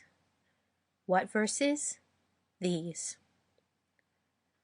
Vous rappelez-vous notre douce vie, lorsque nous étions si gentils deux, et que nous n'avions à cœur d'autre envie que d'être bien mis et d'être amoureux. Lorsque, en ajoutant votre âge à mon âge, nous ne comptons pas à 40 ans, et que dans notre humble et petit ménage, toute même l'hiver nous attend printemps. Beau jour, Manuel était fier et sage, Paris s'assied à dessein banquet. Faut lancer la fondre et votre corsage avait une épingle où j'ai même piquois. Tu vous contemplez, avocat sans causer, quand je vous menais après le dîner. Vous étiez jolie au point que le rosé me faisant la fait de se retourner. Je l'entendais dire, et elle belle, comme elles sont bonnes, quels cheveux à fleurs. Sous son mantelet, elle cache une aile, son bonnet charmant est à peine éclos. J'irai avec tu, pressant ton bras souple, les passants croyant que le mort charmait. Ave Marie, dans notre heureux couple, les du mois d'avril à bon mois de mai. Nous vivions cachés, comptant porte-close, dévorant la mort, bon fruit défendu. Ma bouche n'avait pas dit une chose, que déjà tout cœur avait répondu. Le second était le doigt bucolique. Oh, j'ai t'adoré du soir à matin. C'est ainsi qu'une armée amoureuse appliquée, la crainte du tendre épée latin. Ô place mon belle, ô place d'enfant, quand dans le tendit frais et printanier, tu tirais ton bras sur ta jambe fine, je voyais un astray au fond du grenier. J'ai foutu le planton, mais rien ne me reste, mieux que mes branches et que la monnaie. Tu m'as démontré la bonne céleste, avec une fleur que tu m'as donnée. Je t'obéissais, tu m'étais soumise. Au grenier doré, tes lacets, tes voix allaient en venir dès l'aube en chemise, mirant ton jeune front à ton vu miroir, et qui danse pourrait prendre la mémoire de ces temps d'aurorais et des firmaments, des rubans, des fleurs, des gaz et des moires. Ô l'amour baguait un agate charmant. Nos jardins étaient un pot de tulipes. Tu masquais la vitre avec un jupon. Je prenais le bol de terre des pipes, et je te donnais la tasse et jupon. Et ces grands milieux qui nous faisions rire, ton méchant brûlé, ton boa perdu, et ces chers portraits du divin Shakespeare, qu'un soir pour soupir nous avons vendus. J'étais mendiant, et tu charitable. J'abaissais à vol tes bras frais et ronds. Dante in folio nous serviait de table, pour manger gagnant et sans démérone. La première fois que moi, joyeux bouge, j'ai pris une bassier à ta livre infus. Quand tu tiens à lait décoiffé et rouge, j'ai resté tout pâle et j'ai cru indu. Te rappelles-tu nos bonheurs sans nombre, et tous ces fichus changés et chiffons, au cœur des soupirs et nuques pleines d'ombre, se sont envolés dans les cieux profondes. Translation. Do you remember our sweet life, when we were both so young, and when we had no other desire in our hearts than to be well dressed and in love? When, by adding your age to my age, we could not count 40 years between us, and when, in our humble and tiny household, everything was spring to us even in winter. Fair days! Manuel was proud and wise. Paris sat at sacred banquets. Foy launched thunderbolts. And your corsage had a pin on which I pricked myself. Everything gazed upon you. A briefless lawyer, when I took you to the Prado to dine, you were so beautiful that the roses seemed to me to turn round, and I heard them say, "Is she not beautiful? How good she smells! What billowing hair! Beneath her mantle she hides a wing. Her charming bonnet is hardly unfolded." I wandered with thee, pressing thy supple arm. The passers-by thought that love bewitched had wedded, in our happy couple, the gentle month of April to the fair month of May. We lived concealed, content, with closed doors, devouring love, that sweet forbidden fruit. My mouth had not uttered a thing, when thy heart had already responded. The Sorbonne was the bucolic spot where I adored thee from eve till morn. 'Tis thus that an amorous soul applies the chart of the tender to the Latin country. O place Maubert, O place Dauphine, when in the fresh spring-like hut thou didst draw thy stocking on thy delicate leg, I saw a star in the depths of the garret.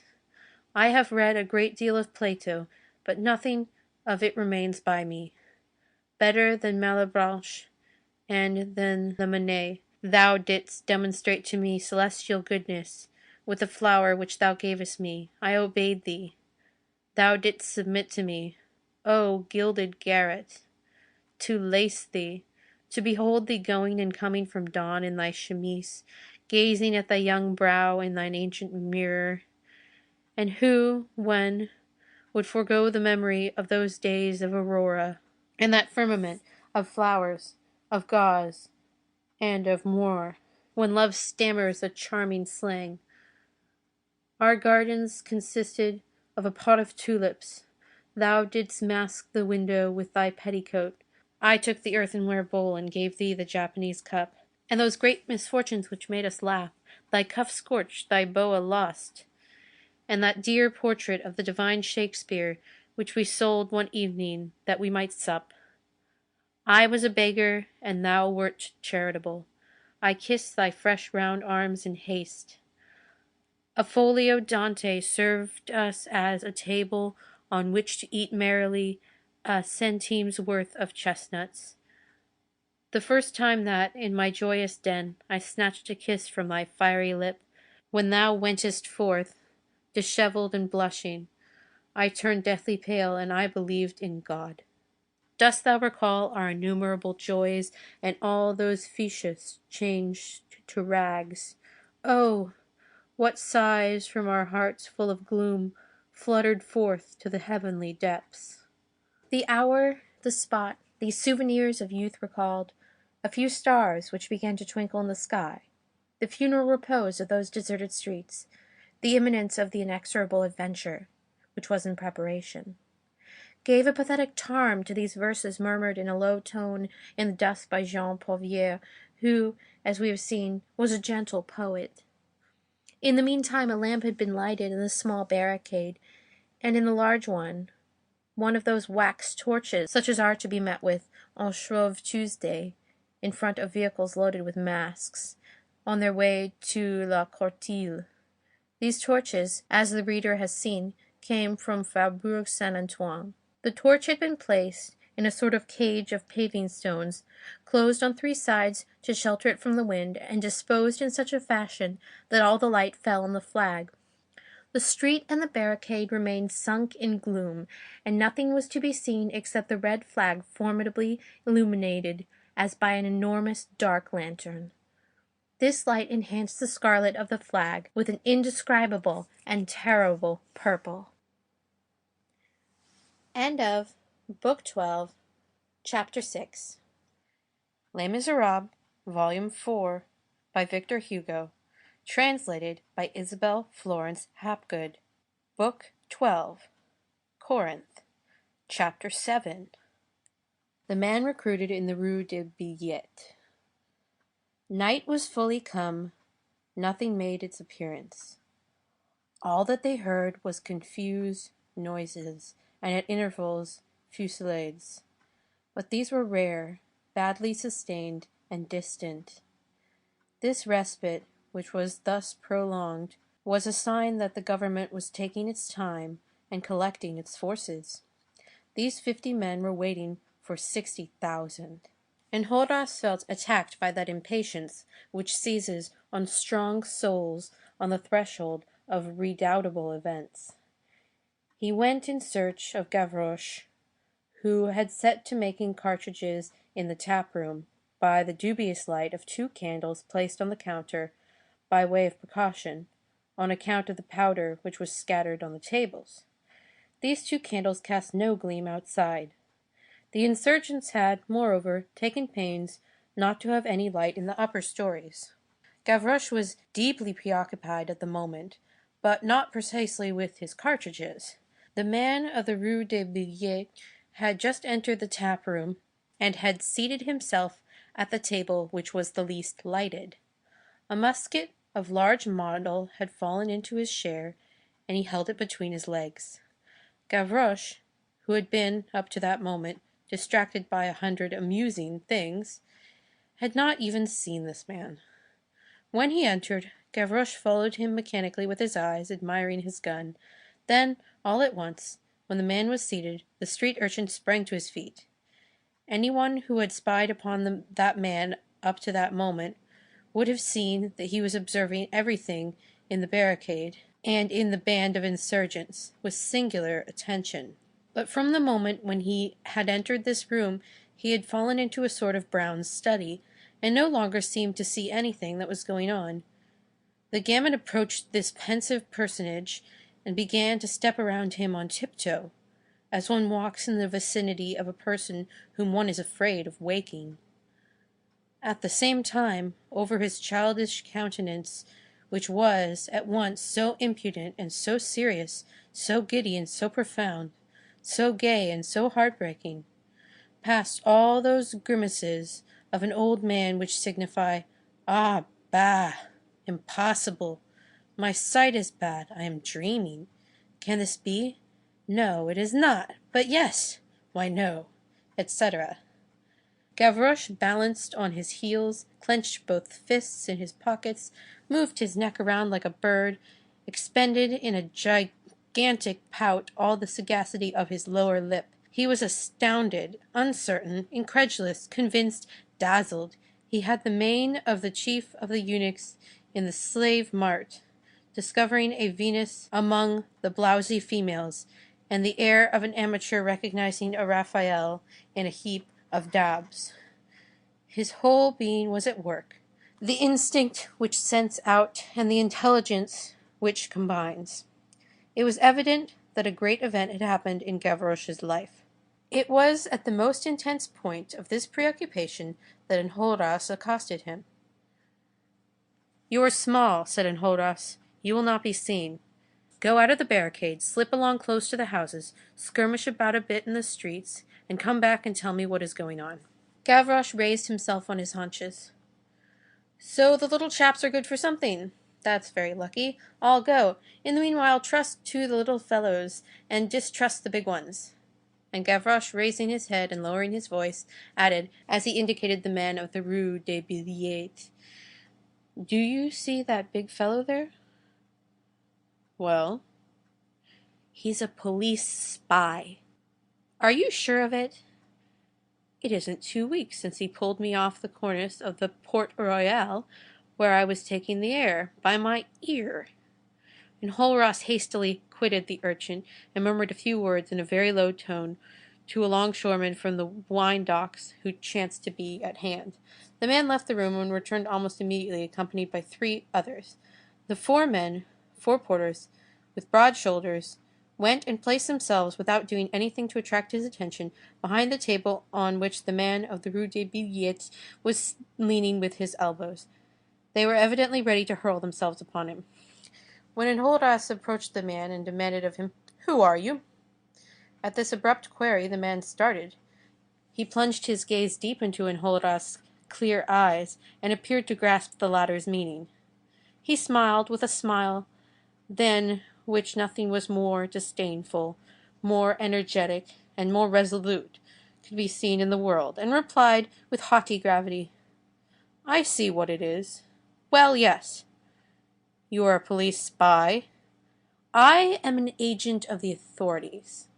"And your name?" "Javert." Enjolras made a sign to the 4 men.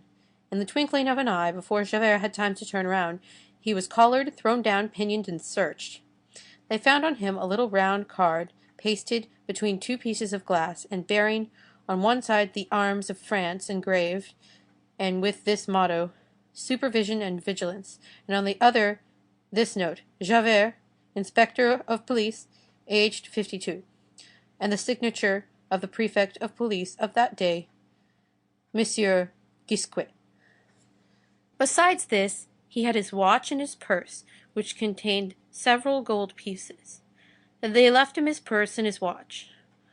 Under the watch, at the bottom of his fob, they felt and seized a paper in an envelope, which Enjolras unfolded, and on which he read these 5 lines, written in the very hand of the prefect of police: "As soon as his political mission is accomplished, Inspector Javert will make sure, by special supervision, whether it is true that the malefactors have instituted intrigues on the right bank of the Seine near the Jena bridge."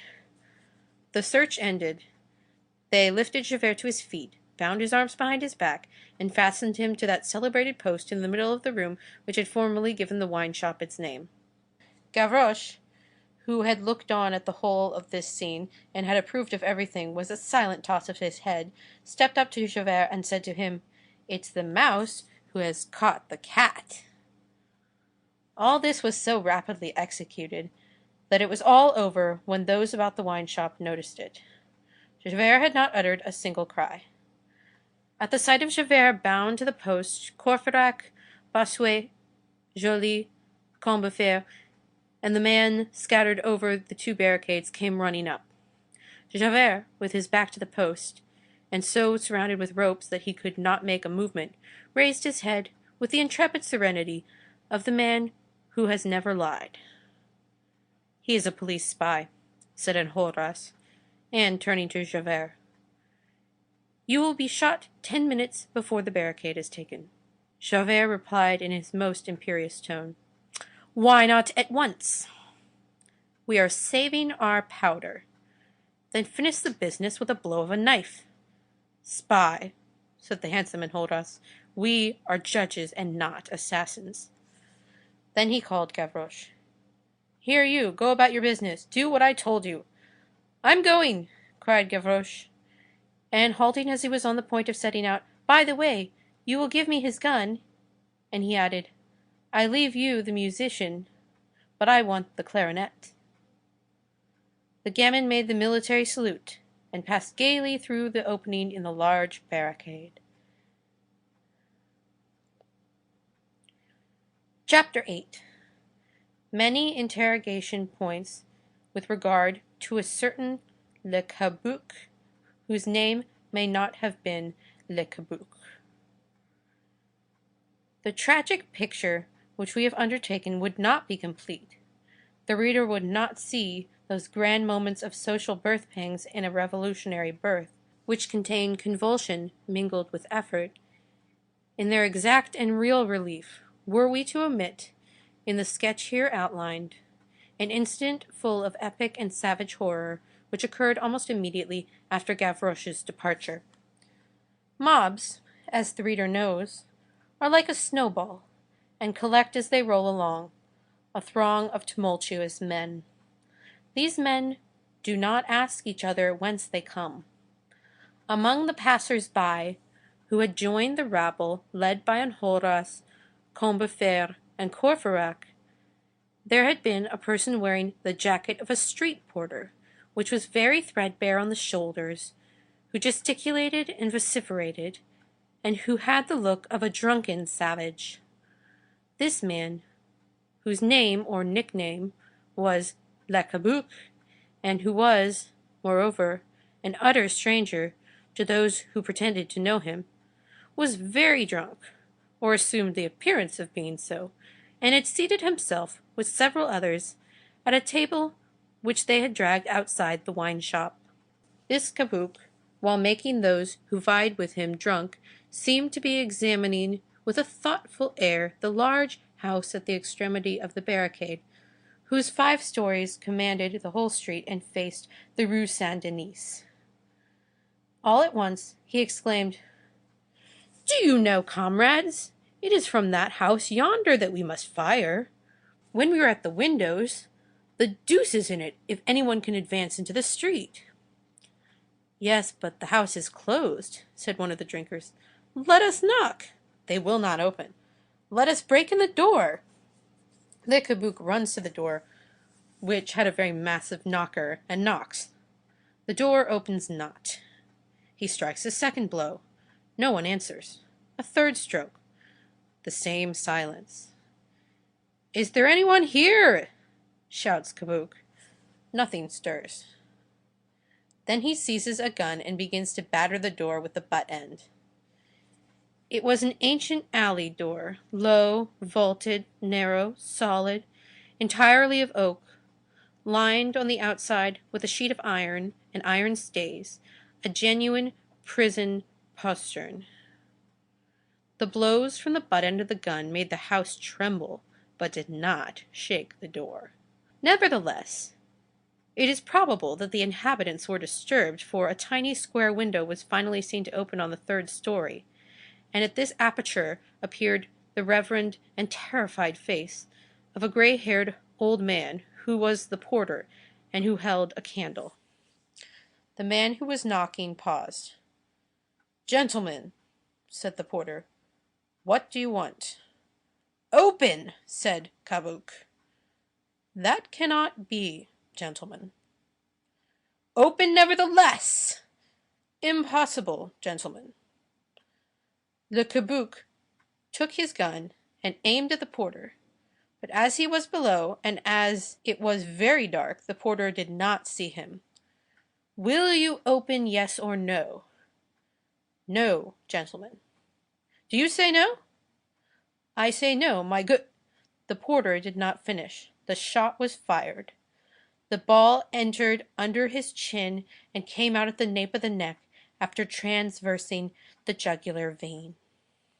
The old man fell back without a sigh. The candle fell and was extinguished, and nothing more was to be seen except a motionless head lying on the sill of the small window, and a little whitish smoke which floated off towards the roof. "There!" said Le Cabuc, dropping the butt end of his gun on the pavement. He had hardly uttered this word when he felt a hand laid on his shoulder with the weight of an eagle's talon, and he heard a voice saying to him, "On your knees." The murderer turned round and saw before him Enjolras' cold, white face. Enjolras held a pistol in his hand. He had hastened up at the sound of the discharge. He had seized Cabuc's collar, blouse, shirt, and suspender with his left hand. "On your knees," he repeated. And, with an imperious motion, the frail young man of 20 years bent the thick-set and sturdy porter like a reed, and brought him to his knees in the mire. Le Cabuc attempted to resist, but he seemed to have been seized by a superhuman hand.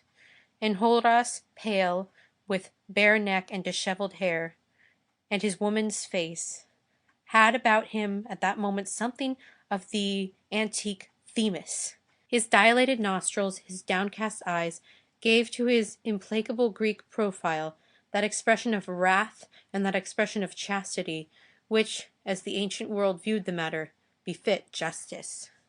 The whole barricade hastened up. Then all ranged themselves in a circle at a distance, feeling that it was impossible to utter a word in the presence of the thing which they were about to behold. Le Cabuc, vanquished, no longer tried to struggle, and trembled in every limb. Enjolras released him and drew out his watch. "Collect yourself," said he. "Think or pray. You have 1 minute." "Mercy!" murmured the murderer. Then he dropped his head and stammered a few inarticulate oaths. Enjolras never took his eyes off him. He allowed a minute to pass. Then he replaced his watch in his fob. That done, he grasped Le Cabuc by the hair, as the latter coiled himself into a ball at his knees and shrieked, and placed the muzzle of the pistol to his ear. Many of those intrepid men who had so tranquilly entered upon the most terrible of adventures turned aside their heads. An explosion was heard. The assassin fell to the pavement, face downwards. Enjolras straightened himself up, and cast a convinced and severe glance around him. Then he spurned the corpse with his foot, and said, "Throw that outside." 3 men raised the body of the unhappy wretch, which was still agitated by the last mechanical convulsions of the life that had fled, and flung it over the little barricade of the Rue Mondétour. Enjolras was thoughtful. It was impossible to say what grandiose shadows slowly spread over his redoubtable serenity. All at once he raised his voice. A silence fell upon them. "Citizens," said Enjolras, "what that man did was frightful. What I have done is horrible. He killed, therefore I killed him. I had to do it, because insurrection must have its discipline. Assassination is even more of a crime here than elsewhere. We are under the eyes of the Revolution. We are the priests of the Republic. We are the victims of duty, and must not be possible to slander our combat. I have, therefore, tried that man and condemned him to death. As for myself, constrained as I am to do what I have done, and yet abhorring it, I have judged myself also, and you shall soon see to what I have condemned myself." Those who listened to him shuddered. "We will share thy fate," cried Combeferre. "So be it," replied Enjolras. "One word more. In executing this man I have obeyed necessity, but necessity is a monster of the old world. Necessity's name is fatality. Now the law of progress is, that monsters shall disappear before the angels, and that fatality shall vanish before fraternity. It is a bad moment to pronounce the word love. No matter, I do pronounce it, and I glorify it. Love, the future is thine. Death, I make use of thee, but I hate thee. Citizens, in the future there will be neither darkness nor thunderbolts, neither ferocious ignorance nor bloody retaliation. As there will be no more Satan, there will be no more Michael. In the future no one will kill anyone else. The earth will beam with radiance. The human race will love. The day will come, citizens, when all will be conquered, harmony, light, joy, and life. It will come, and it is in order that it may come that we are about to die." Enjolras ceased.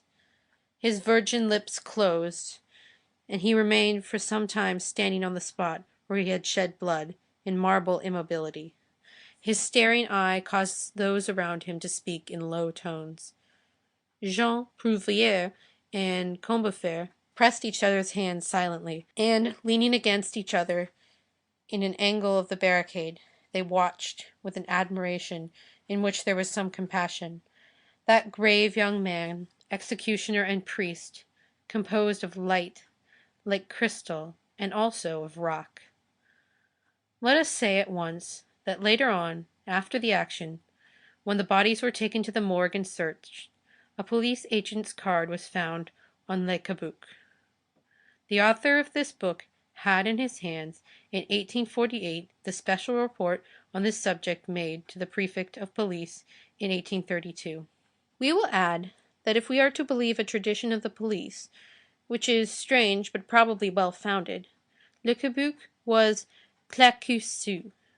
The fact is that dating from the death of Le Cabuc, there was no longer any question of Claquesous. Claquesous had nowhere left any trace of his disappearance. He would seem to have amalgamated himself with the invisible. His life had been all shadows. His end was night. The whole insurgent group was still under the influence of the emotion of that tragic case, which had been so quickly tried and so quickly terminated, when Courfeyrac again beheld on the barricade the small young man who had inquired of him that morning for Marius. This lad, who had a bold and reckless air, had come by night to join the insurgents. End of Book 12, Chapter 8. End of Book 12. Corinth. Les Misérables, Volume 4, by Victor Hugo, translated by Isabel Florence Hapgood. Book 13, Marius enters the shadow. Chapter 1, from the Rue Plumet to the Quartier Saint-Denis. The voice which had summoned Marius through the twilight of the barricade of the Rue de la Chanvrerie had produced on him the effect of the voice of destiny. He wished to die. The opportunity presented itself. He knocked at the door of the tomb. A hand in the darkness offered him the key. These melancholy openings which take place in the gloom before despair are tempting. Marius thrust aside the bar which had so often allowed him to pass, emerged from the garden, and said, "I will go." Mad with grief, no longer conscious of anything fixed or solid in his brain, incapable of accepting anything thenceforth of the fate after those 2 months passed in the intoxication of youth and love, overwhelmed at once by all the reveries of despair, he had but one desire remaining, to make a speedy end of all. He set out at rapid pace. He found himself most opportunely armed, as he had Javert's pistols with him. The young man of whom he thought he had caught a glimpse had vanished from his sight in the street. Marius, who had emerged from the Rue Plumet by the boulevard, traversed the Esplanade and the bridge of the Invalides, the Champs-Élysées, the Place Louis XV, and reached the Rue de Rivoli. The shops were open there. The gas was burning under the arcades. Women were making their purchases in the stalls. People were eating ices in the café latte and nibbling small cakes at the English pastry cook's shop. Only a few posting-chaises were setting out at a gallop from the Hôtel des Princes and the Hôtel Meurice. Marius entered the Rue Saint-Honoré through the Passage Delorme. There the shops were closed. The merchants were chatting in front of their half-open doors. People were walking about. The street lanterns were lighted. Beginning with the first floor, all the windows were lighted as usual. There was cavalry on the Place du Palais Royal. Marius followed the Rue Saint-Honoré in proportion as he left the Palais Royal behind him. There were fewer lighted windows. The shops were fast shut. No one was chatting on the thresholds. The street grew sombre, and at the same time the crowd increased in density. For the passers-by now amounted to a crowd. No one could be seen to speak in this throng, and yet there arose from it a dull, deep murmur. Near the fountain of the Arbre Sec there were assemblages, motionless and gloomy groups, which were to those who went and came as stones in the midst of running water. At the entrance of the Rue des Prouvaires, the crowd no longer walked. It formed a resisting, massive, solid, compact, almost impenetrable block of people who were huddled together and conversing in low tones.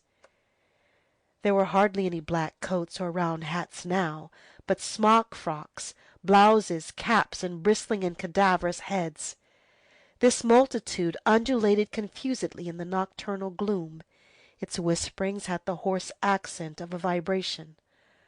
Although not one of them was walking, a dull trampling was audible in the mire. Beyond this dense portion of the throng, in the Rue du Roule, and the Rue des Prouvaires, and the extension of the Rue Saint-Honoré, there were no longer a single window in which a candle was burning. Only the solitary and diminishing rows of lanterns could be seen vanishing into the street in the distance. The lanterns of that date resembled large red stars hanging to ropes and shed upon the pavement a shadow which had the form of a huge spider. These streets were not deserted. There could be descried piles of guns, moving bayonets, and troops bivouacking. No curious observer passed that limit. Their circulation ceased. There the rabble ended, and the army began. Marius willed with the will of a man who hopes no more. He had been summoned, he must go. He found a means to traverse the throng and pass the bivouac of the troops. He shunned the patrols, he avoided the sentinels, he made a circuit, reached the Rue de Béthesy, and directed his course toward the Halles. At the corner of the Rue des Bourdonnais, there were no longer any lanterns. After having passed the zone of the crowd, he had passed the limits of the troops. He found himself in something startling. There was no longer a passer-by, no longer a soldier, no longer a light. There was no one. Solitude, silence, night. I know not chill which seized upon one. Entering a street was like entering a cellar. He continued to advance. He took a few steps. Someone passed close to him at a run. Was it a man or a woman? Were there many of them? He could not have told. It had passed and vanished. Proceeding from circuit to circuit, he reached a lane which he judged to be the Rue de la Poterie. Near the middle of this street, he came in contact with an obstacle. He extended his hands. It was an overturned wagon. His foot recognized pools of water, gullies, and paving stones scattered and piled up. A barricade had been begun there and abandoned. He climbed over the stones and found himself on the other side of the barrier. He walked very near the street posts, and guided himself along the walls of the houses. A little beyond the barricade it seemed to him that he could make out something white in front of him. He approached. It took on a form. It was 2 white horses, the horses of the omnibus, harnessed by Bossuet in the morning, who had been straying at random all day from street to street, and had finally halted there, with the weary patience of brutes who no more understand the actions of men than man understands the actions of Providence. Marius left the horses behind him. As he was approaching a street, which seemed to him to be the Rue du Centre Social, a shot, coming no one knows whence, and traversing the darkness at random, whistled close by him, and the bullet pierced a brass shaving dish suspended above his head over a hairdresser's shop. This pierced shaving dish was still to be seen in 1848 in the Rue du Centre Social, at the corner of the pillars of the market. This shot still betokened life. From that instant forth he encountered nothing more. The whole of this itinerary resembled a descent of black steps. Nevertheless, Marius pressed forward. End of chapter 1. Chapter 2. An Owl's View of Paris. A being who could have hovered over Paris that night with the wing of the bat or of the owl would have had beneath his eyes a gloomy spectacle. All that old quarter of the Halles, which is like a city within a city, through which run the Rues Saint Denis and Saint Martin, where 1,000 lanes cross, and of which the insurgents had made their redoubt and their stronghold, would have appeared to him like a dark and enormous cavity hollowed out in the centre of Paris. There the glance fell into an abyss. Thanks to the broken lanterns, thanks to the closed windows, there all radiance, all life, all sound, all movement ceased. The invisible police of the insurrection were on the watch everywhere, and maintained order, that is to say, night. The necessary tactics of insurrection are to drown small numbers in a vast obscurity, to multiply every combatant by the possibilities which that obscurity contains. At dusk, every window where a candle was burning received a shot. The light was extinguished. Sometimes the inhabitant was killed. Hence, nothing was stirring. There was nothing but fright, mourning, stupor in the houses, and in the streets a sort of sacred horror. Not even the long rows of windows and stores, the indentations of the chimneys and the roofs, and the vague reflections which are cast back by the wet and muddy pavements, were visible. An eye cast upward at that mass of shadows might, perhaps, have caught a glimpse here and there, at intervals, of indistinct gleams which brought out broken and eccentric lines and profiles of singular buildings, something like the lights which go and come in ruins. It was at such points that the barricades were situated. The rest was a lake of obscurity, foggy, heavy, and funereal, above which, in motionless and melancholy outlines, rose the tower of Saint-Jacques, and the church of Saint-Merry, and 2 or 3 more of those grand edifices of which man makes giants and the night makes phantoms.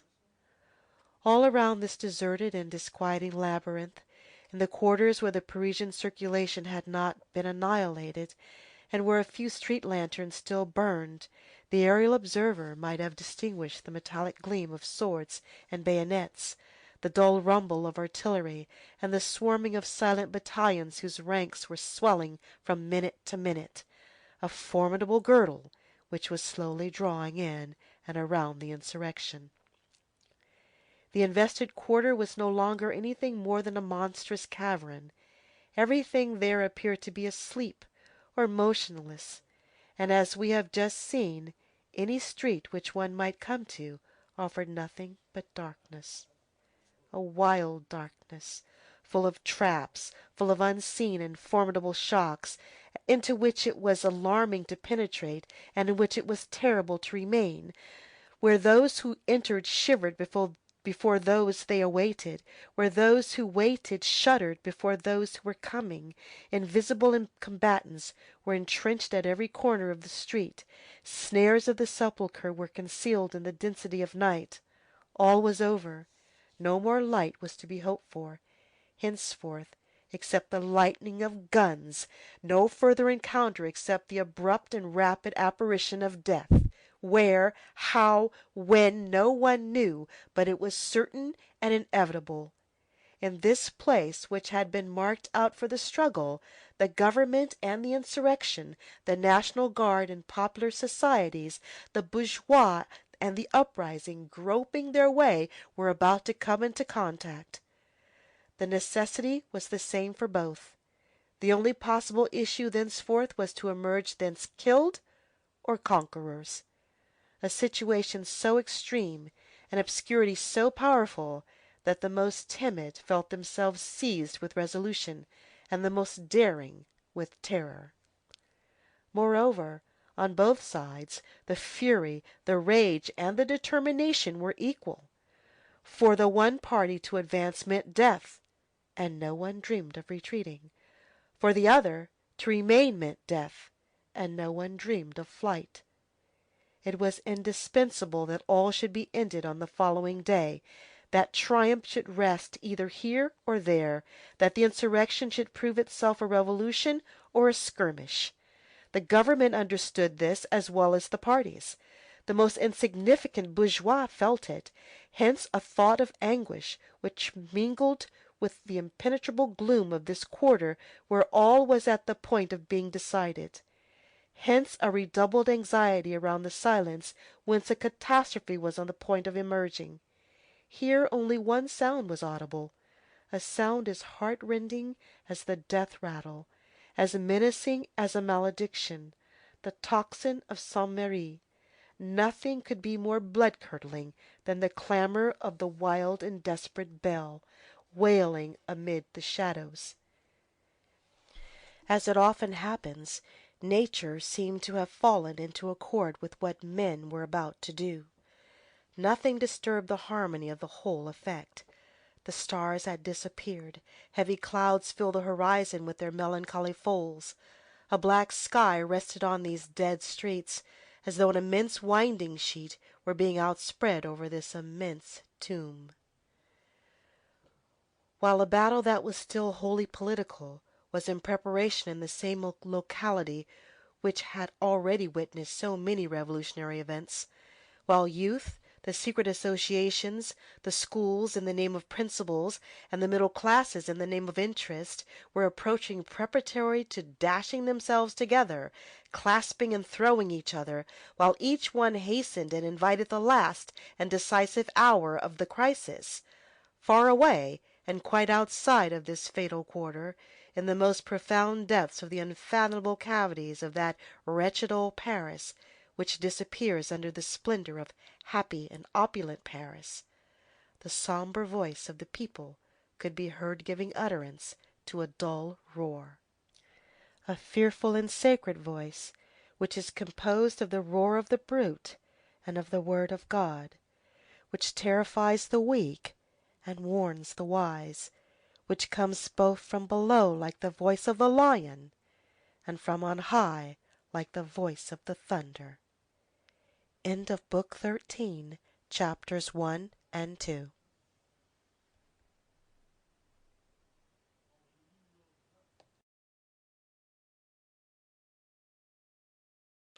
Les Misérables, Volume 4 by Victor Hugo, translated by Isabel Florence Hapgood. Book 13, Marius enters the shadow. Chapter 3, Marius had reached the Halles. There everything was still calmer, more obscure and more motionless than in the neighboring streets.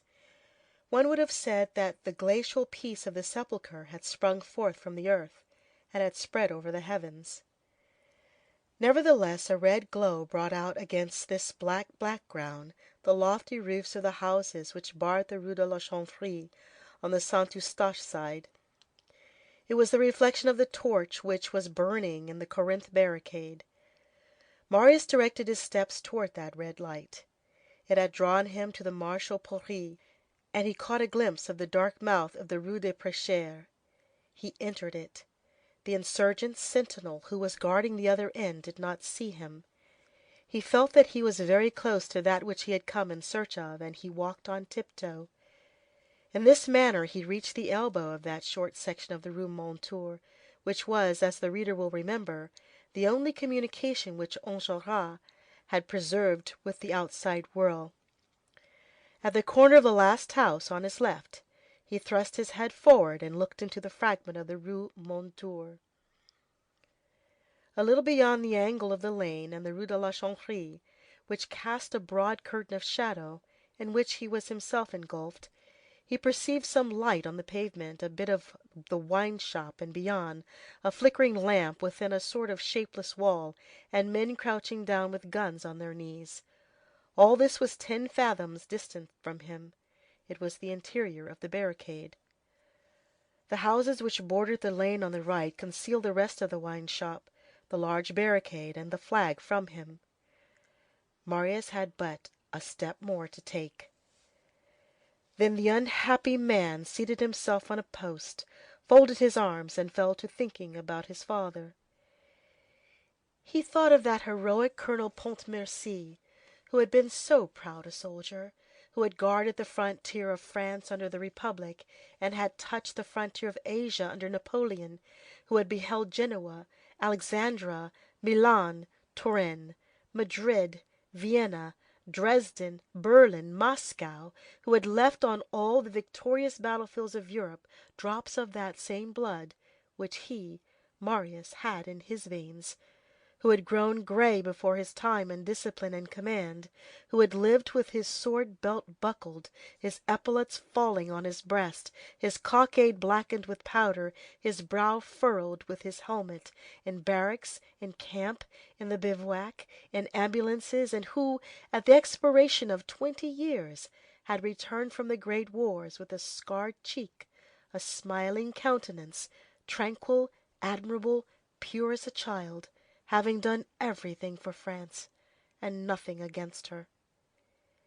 He said to himself that his day had also come now, that his hour had struck, that following his father he too was about to show himself brave, intrepid, bold, to run to meet the bullets, to offer his breast to bayonets, to shed his blood, to seek the enemy, to seek death, that he was about to wage war in his turn and descend to the field of battle, and that the field of battle upon which he was to descend was the street, and that the war in which he was about to engage was civil war. He beheld civil war laid open like a gulf before him, and into this he was about to fall. Then he shuddered. He thought of his father's sword, which his grandfather had sold to a second-hand dealer, and which he had so mournfully regretted. He said to himself that that chaste and valiant sword had done well to escape from him, and to depart in wrath into the gloom, that if it had thus fled, it was because it was intelligent, and because it had foreseen the future, that it had had a presentiment of this rebellion, the war of the gutters, the war of pavements, fusillades through cellar windows, blows given and received in the rear. It was because, coming from Marengo and Friedland, it did not wish to go to the Rue de la Chanvrerie. It was because, after what it had done with the father, it did not wish to do this for the son. He told himself that if that sword were there, if after taking possession of it at his father's pillow, he had dared to take it and carry it off for this combat of darkness between Frenchmen in the streets, it would assuredly have scorched his hands and burst out a flame before his eyes, like the sword of the angel. He told himself that it was fortunate that it was not there, that it had disappeared, that that was well, that that was just, that his grandfather had been the true guardian of his father's glory, and that it was far better that the colonel's sword should be sold at auction, sold to the old clothes man, thrown among the old junk, than it should today wound the side of his country. And then he fell to weeping bitterly. This was horrible. But what was he to do? Live without Cosette he could not.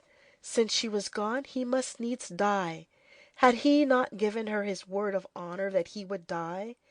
She had gone knowing that. This meant that it pleased her that Marius should die, and then it was clear that she no longer loved him, since she had departed thus without warning, without a word, without a letter, although she knew his address. What was the good of living, and why should he live now? Then what? Should he retreat after going so far? Should he flee from danger after having approached it? Should he slip away after having come and peeped into the barricade? Slip away, all in a tremble, saying, "After all, I have had enough of it as it is. I have seen it. That suffices. This is civil war, and I shall take my leave." Should he abandon his friends who were expecting, who were in need of him possibly, who were a mere handful against an army? Should he be untrue at once to his love, to country, to his word? Should he give to his cowardice the pretext of patriotism? But this was impossible.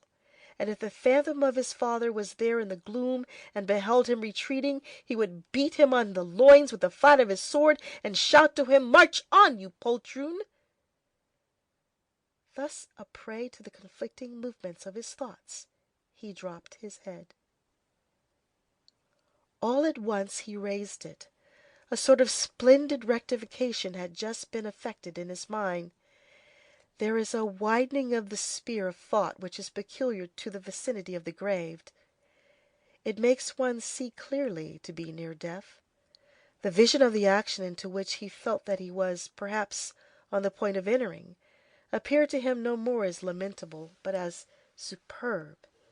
The war of the street was suddenly transfigured by some unfathomable inward working of his soul, before the eye of his thought.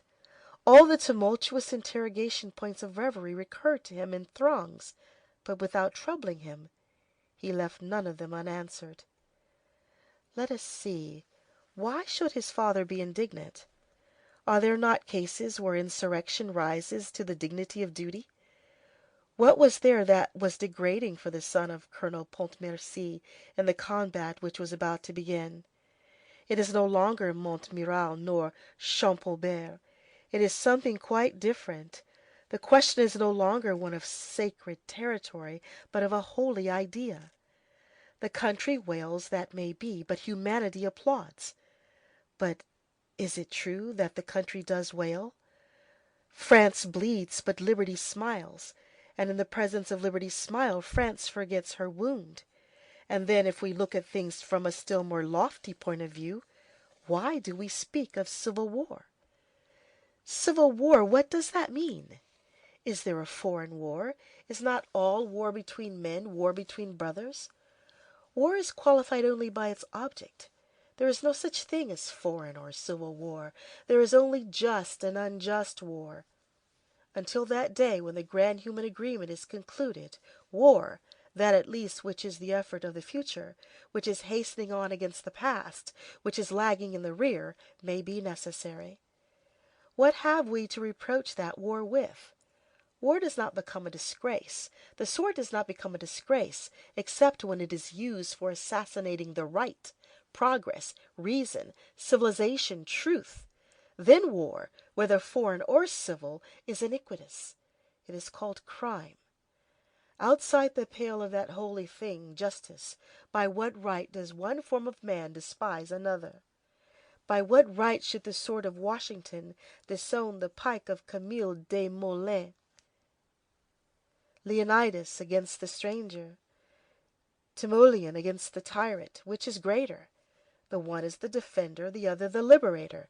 Shall we brand every appeal to arms within a city limits without taking the object into a consideration? Then note the infamy of Brutus, Marcel, Arnold von Blankenheim, Coligny, hedgerow war. War of the streets. Why not? That was the war of Ambiorix, of Artevelde, of Marny, of Pelagius. But Ambiorix fought against Rome, Artevelde against France, Marny against Spain, Pelagius against the Moors, all against the foreigner. Well, the monarchy is a foreigner. Oppression is a stranger. The right divine is a stranger. Despotism violates the moral frontier.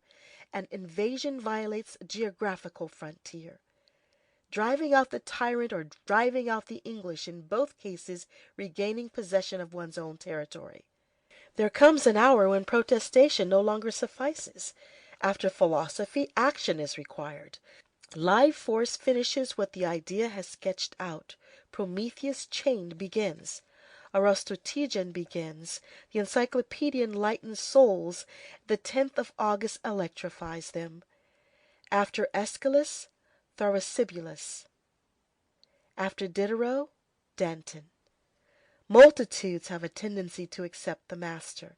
Their mass bears witness to apathy. A crowd is easily led as a whole to obedience. Men must be stirred up, pushed on, treated roughly by the very benefit of their deliverance. Their eyes must be wounded by the true. Light must be hurled at them in terrible handfuls.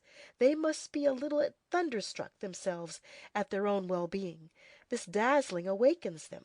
Hence the necessity of tocsins in wars.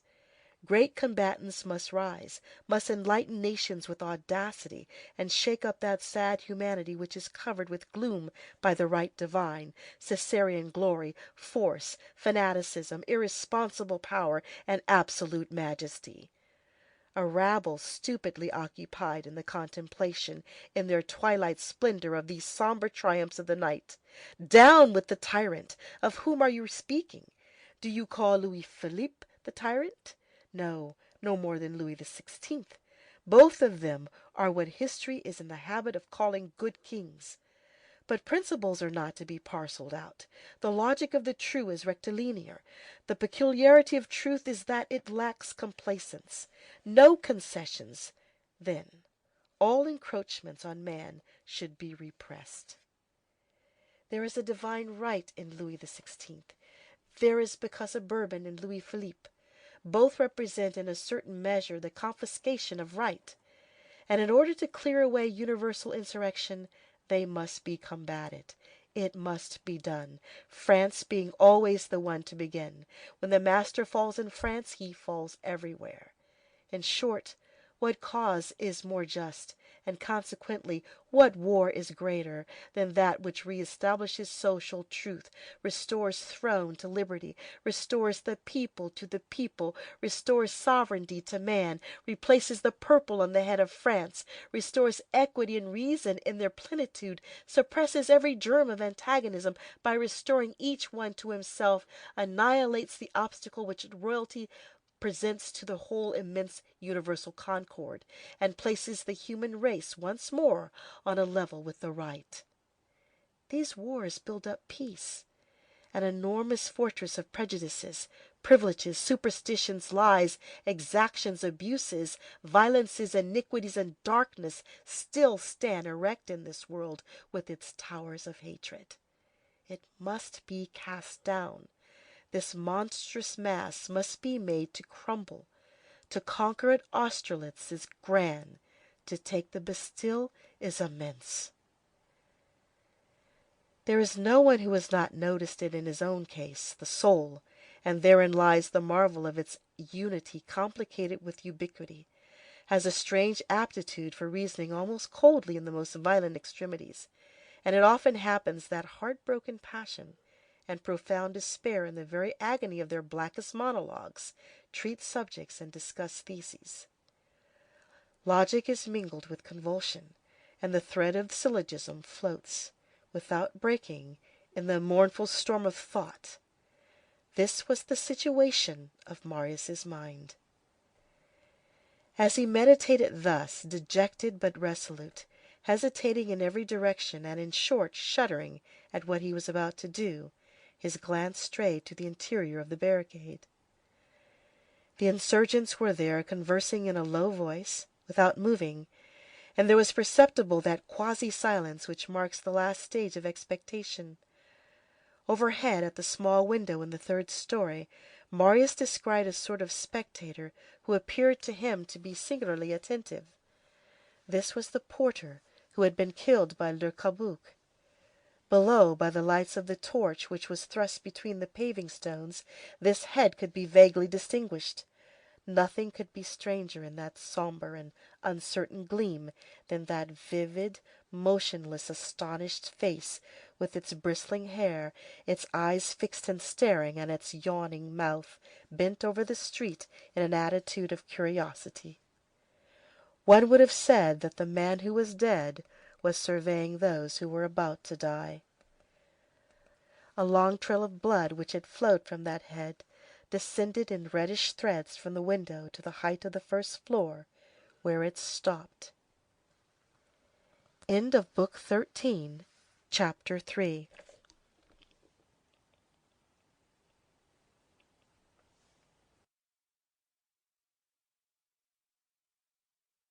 Les Misérables, Volume 4 by Victor Hugo, translated by Isabella Florence Hapgood, Book 14, The Grandeurs of Despair, Chapter 1, The Flag, Act First. As yet nothing had come. 10 o'clock had sounded from St. Mary. Enjolras and Combeferre had gone and seated themselves, carbines in hand, near the outlet of the grand barricade. They no longer addressed each other. They listened, seeking to catch even the faintest and most distant sound of marching. Suddenly, in the midst of the dismal calm, a clear, gay young voice, which seemed to come from the Rue Saint-Denis, rose and began to sing distinctly to the old popular air of "By the Light of the Moon." This bit of poetry terminated by a cry like the crow of a cock. "Monets est la mer, mon ami Begade, prête-moi tes grandes armes pour leur dire un mot. En capote bleue, la poule au shako, voici la benlioule, cocorico." They pressed each other's hands. "That is Gavroche," said Enjolras. "He is warning us," said Combeferre. A hasty rush troubled the deserted street. They beheld a being more agile than a clown climb over the omnibus, and Gavroche bounded into the barricade, all breathless, saying, "My gun! Here they are!" An electric quiver shot through the whole barricade, and the sound of hands seeking their guns became audible. "Would you like my carbine?" said Enjolras to the lad. "I want a big gun," replied Gavroche, and he seized Javert's gun. 2 sentinels had fallen back, and had come in almost at the same moment as Gavroche. They were the sentinels from the end of the street, and the vidette of the Rue de la Petite Truanderie. The vidette of the Lane des Prêcheurs had remained at his post, which indicated that nothing was approaching from the direction of the bridges and halls. The Rue de la Chanvrerie, of which a few paving stones alone were dimly visible in the reflection of the light projected on the flag, offered to the insurgents the aspect of a vast black door vaguely opened into a smoke. Each man had taken up his position for the conflict. 43 insurgents, among whom were Enjolras, Combeferre, Courfeyrac, Bossuet, Joly, Barrot, and Gavroche, were kneeling inside the large barricade, with their heads on a level with the crest of the barrier, the barrels of their guns and carbines aimed on the stones as though at loopholes, attentive, mute, ready to fire. 6, commanded by Feuilly, had installed themselves with their guns levelled at their shoulders at the windows of the 2 stories of Corinthe. Several minutes passed thus. Then a sound of footsteps, measured, heavy, and numerous, became distinctly audible in the direction of Saint Leu. This sound, faint at first, then precise, then heavy and sonorous, approached slowly, without halt, without intermission, with a tranquil and terrible continuity. Nothing was to be heard but this. It was that combined silence and sound of the statue of the commander, but this stony step had something indescribably enormous and multiple about it, which awakened the idea of a throng, and at the same time the idea of a spectre. One thought one heard the terrible State Legion marching onward. This tread drew near, it drew still nearer and stopped. It seemed as though the breathing of many men could be heard at the end of the street. Nothing was to be seen, however, but at the bottom of that dense obscurity there could be distinguished a multitude of metallic threads, as fine as needles and almost imperceptible, which moved about like those indescribable phosphoric networks which one sees beneath one's closed eyelids in the first mists of slumber at the moment when one is dropping off to sleep. These were bayonets and gun barrels confusedly illuminated by the distant reflection of the torch. A pause ensued, as though both sides were waiting. All at once, from the depths of the darkness, a voice, which was all the more sinister since no one was visible, and which appeared to be the gloom itself speaking, shouted, "Who goes there?" At the same time, the click of guns as they were lowered into position was heard. Enjolras replied in a haughty and vibrating tone, "The French Revolution!" "Fire!" shouted the voice. A flash empurpled all the facades in the street as though the door of a furnace had been flung open and hastily closed again. A fearful detonation burst forth on the barricade. The red flag fell. The discharge had been so violent and so dense that it cut the staff, that is to say, the very tip of the omnibus pole. Bullets which had rebounded from the cornices of the houses penetrated the barricade and wounded several men. The impression produced by this first discharge was freezing. The attack had been rough and of a nature to inspire reflection in the boldest. It was evident that they had to deal with an entire regiment at the very least. "Comrades!" shouted Courfeyrac, "let us not waste our powder. Let us wait until they are in the street before replying. And above all," said Enjolras, "let us raise the flag again." He picked up the flag, which had fallen precisely at his feet. Outside, the clatter of the ramrods in the guns could be heard. The troops were reloading their arms. Enjolras went on, "Who is there here with a bold heart? Who will plant the flag on the barricade again?" Not a man responded. To mount on the barricade at the very moment when, without any doubt, it was again the object of their aim, was simply death. The bravest hesitated to pronounce his own condemnation. Enjolras himself felt a thrill. He repeated, "Does no one volunteer?" Chapter 2. The Flag, Act Second. Since they had arrived at Corinth and had begun the construction of the barricade, no attention had been paid to Father Mabeuf. Monsieur Mabeuf had not quitted the mob, however. He had entered the ground floor of the wine shop and had seated himself behind the counter. There he had, so to speak, retreated into himself. He no longer seemed to look or to think. Courfeyrac and the others had accosted him 2 or 3 times, warning him of his peril, beseeching him to withdraw, but he did not hear them. When they were not speaking to him, his mouth moved as though he were replying to someone, and as soon as he was addressed, his lips became motionless, and his eyes no longer had the appearance of being alive. Several hours before the barricade was attacked, he had assumed an attitude which he did not afterwards abandon, with both fists planted on his knees, and his head thrust forward as though he were gazing over a precipice. Nothing had been able to move him from this attitude. It did not seem as though his mind were in the barricade. When each had gone to take up his position for the combat, there remained in the tap-room where Javert was bound to the post only a single insurgent with a naked sword watching over Javert, and himself, Mabeuf. At the moment of the attack, at the detonation, the physical shock had reached him and had, as it were, awakened him.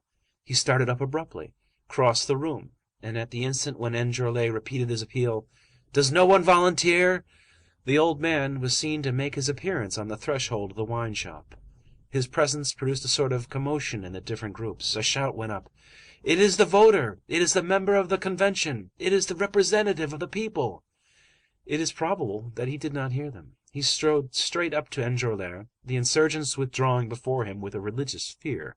He tore the flag from Enjolras, who recoiled in amazement, and then, since no one dared to stop or to assist him, this old man of 80, with shaking head but firm foot, began slowly to ascend the staircase of paving stones arranged in the barricade. This was so melancholy and so grand that all around him cried, "Off with your hats!" At every step that he mounted, it was a frightful spectacle. His white locks, his decrepit face, his lofty, bald, and wrinkled brow, his amazed and open mouth, his aged arm upholding the red banner, rose through the gloom and were enlarged in the bloody light of the torch, and the bystanders thought that they beheld the spectre of '93 emerging from the earth with a flag of terror in his hand. When he reached the last step, when this trembling and terrible phantom, erect on that pile of rubbish, in the presence of 1,200 invisible guns, drew himself up in the face of death, as though he were more powerful than it, the whole barricade assumed amid the darkness a supernatural and colossal form. There ensued one of those silences which occur only in the presence of prodigies. In the midst of this silence the old man waved the red flag and shouted, "Long live the Revolution! Long live the Republic! Fraternity, equality, and death!" Those in the barricade heard a low and rapid whisper, like the murmur of a priest who is dispatching a prayer in haste. It was probably the commissary of police who was making the legal summons at the other end of the street. Then the same piercing voice which had shouted, "Who goes there?" shouted, Retire!" Monsieur Mabeuf, pale, haggard, his eyes lighted up with the mournful flame of aberration, raised the flag above his head and repeated, "Long live the Republic!" "Fire!" said the voice. A second discharge, similar to the first, rained down upon the barricade. The old man fell on his knees, then rose again, dropped the flag, and fell backward on the pavement, like a log at full length with outstretched arms. Rivulets of blood flowed beneath him. His aged head, pale and sad, seemed to be gazing at the sky. One of those emotions which are superior to man, which make him forget even to defend himself, seized upon the insurgents, and they approached the body with a respectful awe. "What men these regicides were!" said Enjolras. Courfeyrac bent down to Enjolras' ear. "This is for yourself alone. I do not wish to dampen the enthusiasm, but this man was anything rather than a regicide. I knew him. His name was Father Mabeuf. I do not know what was the matter with him today, but he was a brave blockhead. Just look at his head." "The head of a blockhead and the heart of a Brutus," replied Enjolras. Then he raised his voice. "Citizens, this is the example which the old give to the young. We hesitate, he came. We were drawing back, he advanced. This is what those who are trembling with age teach to those who tremble with fear. This aged man is august in the eyes of his country. He has had a long life and a magnificent death. Now let us place the body under cover, that each one of us may defend this old man, dead as he would his father living, and may his presence in our midst render the barricade impregnable." A murmur of gloomy and energetic assent followed these words. Enjolras bent down, raised the old man's head, and fierce as he was, he kissed him on the brow. Then, throwing wide his arms, and handling this dead man with tender precaution, as though he feared to hurt it, he removed his coat, showed the bloody holes in it to all, and said, "This is our flag now." End of Book 14, Chapters 1 and 2. Les Misérables, Volume 4 by Victor Hugo, translated by Isabella Florence Hapgood. Book 14, The Grandeurs of Despair, Chapter 3. Gavroche would have done better to accept Enjolras' carbine. They threw a long black shawl of widow Hucheloup's over Father Mabeuf. 6 men made a litter of their guns. On this they laid the body, and bore it with bared heads, with solemn slowness, to the large table in the tap-room. These men, wholly absorbed in the grave and sacred task in which they were engaged, thought no more of the perilous situation in which they stood. When the corpse passed near Javert, who was still impassive, Enjolras said to the spy, "It will be your turn presently." During all this time, little Gavroche, who alone had not quitted his post, but had remained on guard, though he thought he espied some men stealthily approaching the barricade, all at once he shouted, "Look out!" Courfeyrac, Enjolras, Jean Prouvaire, Combeferre, Joly, Bérault, Bossuet, and all the rest ran tumultuously from the wine-shop. It was almost too late. They saw a glistening density of bayonets undulating above the barricade. Municipal guards of lofty stature were making their way in, some striding over the omnibus, others through the cut, thrusting before them the urchin, who retreated but did not flee. The moment was critical. It was that first redoubtable moment of inundation, when the stream rises to the level of the levee, and when the water begins to filter through the fissures of a dike. A second more, and the barricade would have been taken. Bahorel dashed upon the first municipal guard who was entering, and killed him on the spot with a blow from his gun. The second killed Bahorel with a blow from his bayonet, and another had already overtaken Courfeyrac, who was shouting, "Follow me!" The largest of all, a sort of colossus, marched on Gavroche, with his bayonet fixed. The urchin took in his arms Javert's immense gun, levelled it resolutely at the giant, and fired. No discharge followed. Javert's gun was not loaded. The municipal guard burst into a laugh, and raised his bayonet at the child. Before the bayonet had touched Gavroche, the gun slipped from the soldier's grasp. A bullet had struck the municipal guardsman in the centre of the forehead, and he fell over on his back. A second bullet struck the other guard, who had assaulted Courfeyrac, in the breast, and laid him low on the pavement. This was the work of Marius, who had just entered the barricade. Chapter 4. The Barrel of Powder. Marius, still concealed in the turn of the Rue Mondétour, had witnessed, shuddering and irresolute, the first phase of the combat, but he had not long been able to resist that mysterious and sovereign vertigo which may be designated as the call of the abyss. In the presence of the imminence of the peril, in the presence of the death of Monsieur Mabeuf, that melancholy enigma, in the presence of Barrot killed, and Courfeyrac shouting, "Follow me!" of that child threatened, of his friends to succor or to avenge, all hesitation had vanished, and he flung himself into the conflict, his 2 pistols in hand.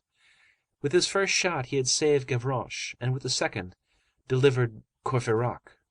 Amid the sound of the shots, amid the cries of the assaulted guards, the assailants had climbed the entrenchment, on whose summit municipal guards, soldiers of the line, and National Guards from the suburbs could now be seen, gun in hand, rearing themselves to more than half the height of their bodies. They already covered more than 2/3 of the barrier, but they did not leap into the enclosure, as though wavering in the fear of some trap. They gazed into the dark barricade as one would gaze into a lion's den. The light of the torch illuminated only their bayonets, their bearskin caps, and the upper part of their uneasy and angry faces. Marius had no longer any weapons. He had flung away his discharged pistols after firing them, but he had caught sight of the barrel of powder in the tap-room near the door.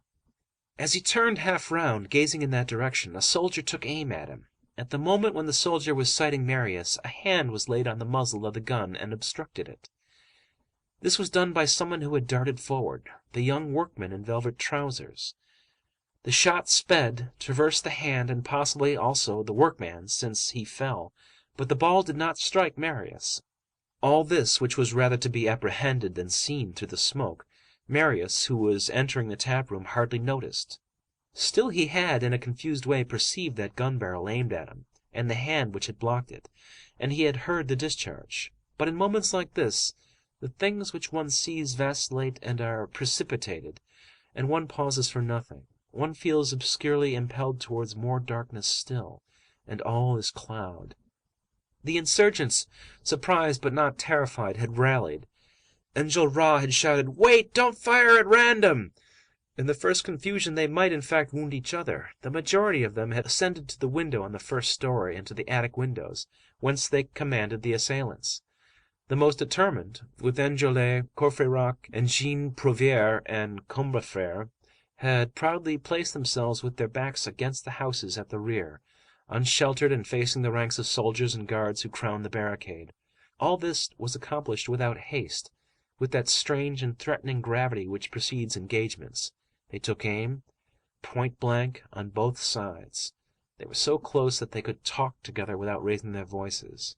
When they had reached this point, where the spark is on the brink of darting forth, an officer in a gorget extended his sword and said, "Lay down your arms!" "Fire!" replied Enjolras. The 2 discharges took place at the same moment, and all disappeared in smoke. An acrid and stifling smoke, in which dying and wounded lay with weak, dull groans. When the smoke cleared away, the combatants on both sides could be seen to be thinned out, but still in the same positions, reloading in silence. All at once a thundering voice was heard, shouting, "Be off with you, or I'll blow up the barricade!" All turned in the direction whence the voice proceeded.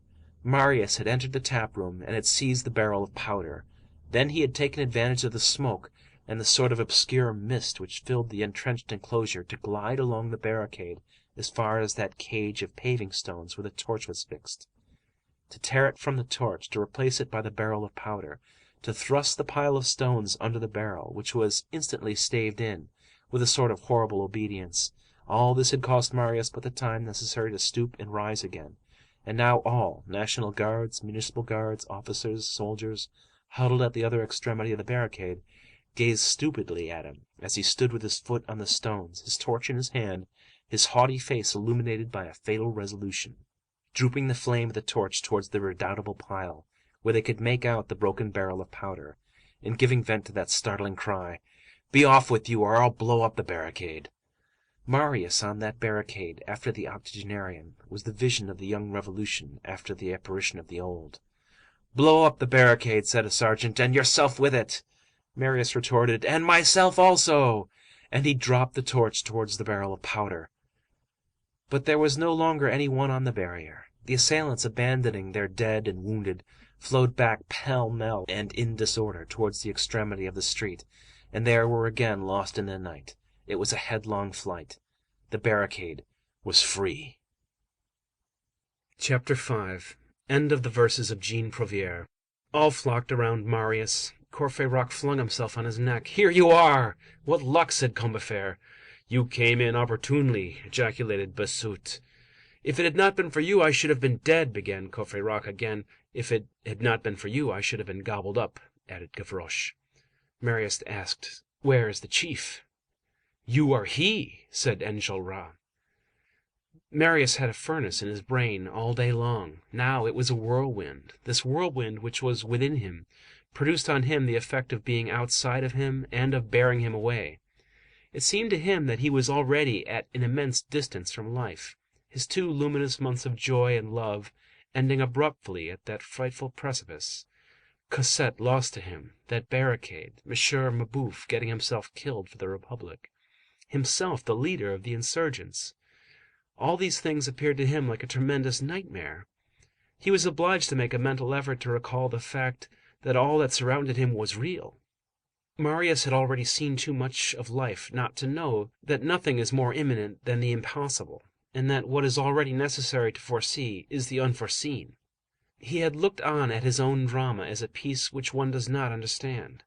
In the mists which enveloped his thoughts he did not recognize Javert, who, bound to his post, had not so much as moved his head during the whole of the attack on the barricade, and who had gazed on the revolt seething around him with the resignation of a martyr and the majesty of a judge. Marius had not even seen him. In the meanwhile, the assailants did not stir. They could be heard marching and swarming through at the end of the street, but they did not venture into it, either because they were awaiting orders or because they were awaiting reinforcements before hurling themselves afresh on this impregnable redoubt. The insurgents had posted sentinels, and some of them, who were medical students, set about caring for the wounded.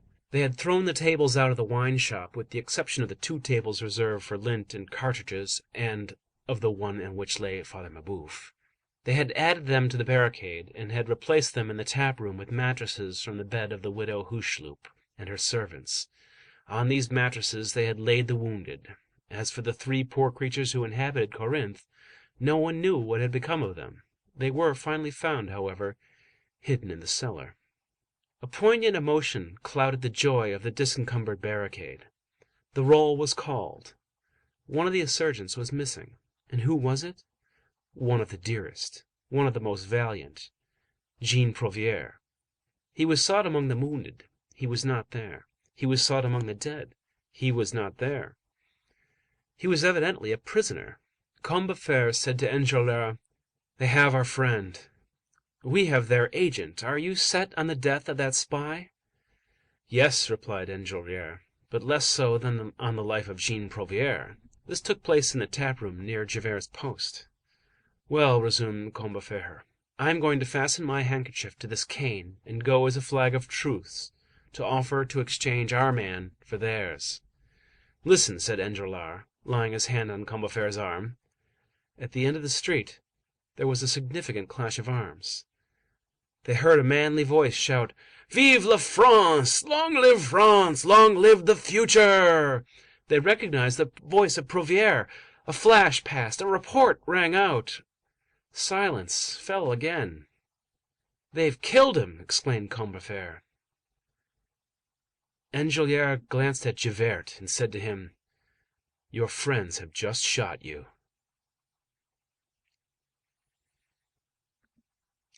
End of Book 14, Chapters 3, 4, and 5. Les Misérables, Volume 4, by Victor Hugo, translated by Isabel Florence Hapgood. Book 14, The Grandeurs of Despair. Chapter 6, The Agony of Death after the Agony of Life. A peculiarity of this species of war is that the attack of the barricades is almost always made from the front, and that the assailants generally abstain from turning the position, either because they fear ambushes, or because they are afraid of getting entangled in the tortuous streets. The assailants' whole attention had been directed, therefore, to the grand barricade, which was evidently the spot always menaced, and there the struggle would infallibly recommence. But Marius thought of the little barricade, and went thither. It was deserted, and guarded only by the fire-pot, which trembled between the paving stones. Moreover, the Mondétour alley, and the branches of the Rue de la Petite Truanderie and the Rue de Sagna were profoundly calm. As Marius was withdrawing after concluding his inspection, he heard his name pronounced feebly in the darkness. "Monsieur Marius." He started, for he recognized the voice which had called to him 2 hours before through the gate in the Rue Plumet. Only the voice now seemed to be nothing more than a breath. He looked about him, but saw no one. Marius thought he had been mistaken, that it was an illusion added by his mind to the extraordinary realities which were clashing around him. He advanced a step, in order to quit the distant recess where the barricade lay. "Monsieur Marius," repeated the voice. This time he could not doubt that he had heard it distinctly. He looked, and saw nothing. "At your feet," said the voice. He bent down, and saw in the darkness a form which was dragging itself towards him. It was crawling along the pavement. It was this that had spoken to him. The fire-pot allowed him to distinguish a blouse, torn trousers of coarse velvet, bare feet, and something which resembled a pool of blood. Marius indistinctly made out a pale head, which was lifted towards him, and which was saying to him, "You do not recognize me?" "No." "Éponine." Marius bent hastily down. It was, in fact, that unhappy child. She was dressed in men's clothes. "How came you here? What are you doing here?" "I am dying," said she. There are words and incidents which arouse dejected beings. Marius cried out with a start. "You are wounded! Wait, I will carry you into the room. They will attend to you there. Is it serious? How must I hold you in order not to hurt you? Where do you suffer? Help! My God! But why did you come hither?" And he tried to pass his arm under her in order to raise her. She uttered a feeble cry. "Have I hurt you?" asked Marius. "A little. But I only touched your hand." She raised her hand to Marius, and in the middle of that hand Marius saw a black hole. "What is the matter with your hand?" said he. "It is pierced." "Pierced?" "Yes." "What with?" "A bullet." "How?" "Did you see a gun aimed at you?" "Yes, and a hand stopping it." "It was mine." Marius was seized with a shudder. "What madness! Poor child! But so much the better. If that is all, it is nothing. Let me carry you to a bed. They will dress your wound. One does not die of a pierced hand." She murmured, "The bullet traversed my hand, but it came out through my back. It is useless to remove me from the spot. I will tell you how you can care for me better than any surgeon. Sit down near me on the stone." He obeyed. She laid her head on Marius's knees, and without looking at him, she said, "Oh, how good this is! How comfortable this is! There, I no longer suffer." She remained silent for a moment. Then she turned her face with an effort and looked at Marius. "Do you know what, Monsieur Marius? It puzzled me because you entered that garden. It was stupid, because it was I who showed you that house. And then I ought to have said to myself that a young man like you—" She paused, and overstepping the sombre transitions that undoubtedly existed in her mind, she resumed with a heartrending smile, "You thought me ugly, didn't you?" She continued, You see, you are lost. Now no one can get out of the barricade. It was I who led you here, by the way. You are going to die. I count upon that. And yet, when I saw them taking aim at you, I put my hand on the muzzle of the gun. How queer it is. But it was because I wanted to die before you. When I received that bullet, I dragged myself here. No one saw me. No one picked me up. I was waiting for you. I said, so he is not coming. Oh, if only you knew. I bit my blouse. I suffered so. Now I am well. Do you remember the day I entered your chamber, and when I looked at myself in your mirror, and the day when I came to you on the boulevard near the washerwomen? How the birds sang. That was a long time ago. You gave me 100 sous, and I said to you, I don't want your money. I hope you picked up your coin. You are not rich. I did not think to tell you to pick it up. The sun was shining bright, and it was not cold. Do you remember, Monsieur Marius? Oh, how happy I am. Everyone is going to die. She had a mad, grave, and heartbreaking air. Her torn blouse disclosed her bare throat. As she talked, she pressed her pierced hand to her breast, where there was another hole, and whence there spurted from moment to moment a stream of blood, like a jet of wine from an open bunghole. Marius gazed at this unfortunate creature with profound compassion. "Oh," she resumed, "it is coming again. I am stifling." She caught up her blouse and bit it, and her limbs stiffened on the pavement.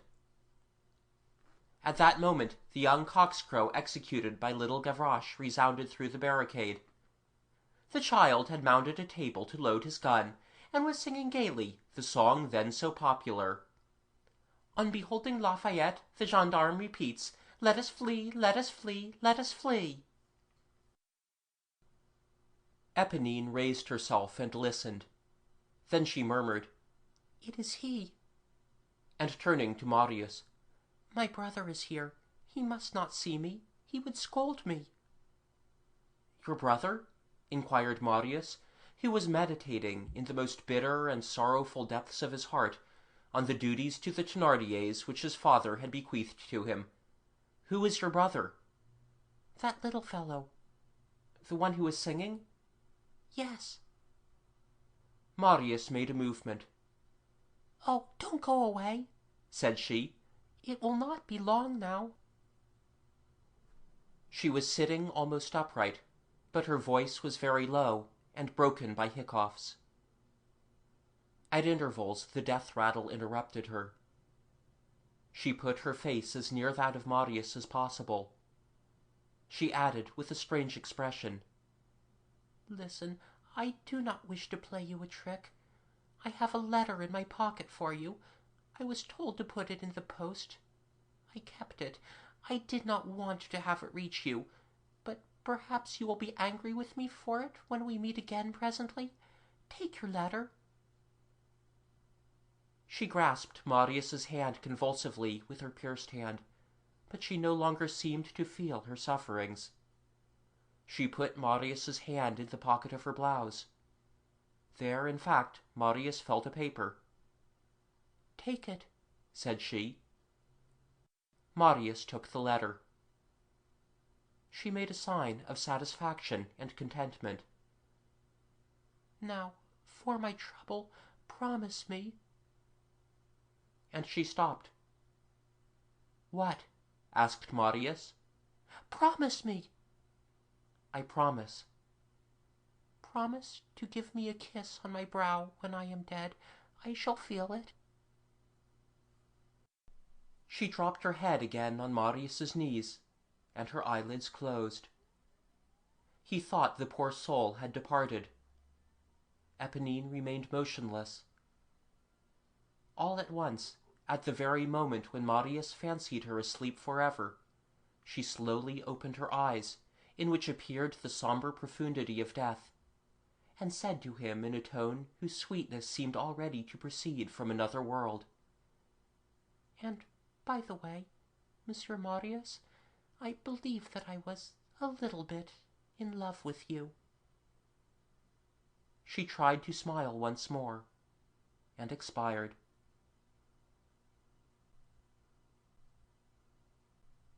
Chapter 7. Gavroche as a profound calculator of distances. Marius kept his promise. He dropped a kiss on that livid brow, where the icy perspiration stood in beads. This was no infidelity to Cosette. It was a gentle and pensive farewell to an unhappy soul. It was not without a tremor that he had taken the letter which Éponine had given him. He had immediately felt that it was an event of weight. He was impatient to read it. The heart of man is so constituted that the unhappy child had hardly closed her eyes when Marius began to think of unfolding this paper. He laid her gently on the ground, and went away. Something told him that he could not peruse that letter in the presence of that body. He drew near to a candle in the tap-room. It was a small note, folded and sealed with a woman's elegant care. The address was in a woman's hand, and ran, "To Monsieur Marius Pontmercy, at Monsieur Courfeyrac's, Rue de la Verrerie, No. 16. He broke the seal and read, "My dearest, alas! My father insists on our setting out immediately. We shall be this evening in the Rue de l'Homme Armé, No. 7. In a week we shall be in England. Cosette, June 4th. Such was the innocence of their love that Marius was not even acquainted with Cosette's handwriting. What had taken place may be related in a few words. Éponine had been the cause of everything. After the evening of the 3rd of June, she had cherished a double idea: to defeat the projects of her father and the ruffians on the house of the Rue Plumet, and to separate Marius and Cosette. She had exchanged rags with the first young scamp she came across who had thought it amusing to dress like a woman, while Éponine disguised herself like a man. It was she who had conveyed to Jean Valjean in the Champ de Mars the expressive warning, "Leave your house."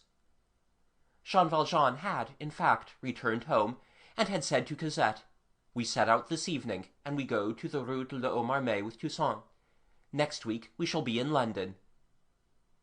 Cosette, utterly overwhelmed by this unexpected blow, had hastily penned a couple of lines to Marius. But how was she to get the letter to the post?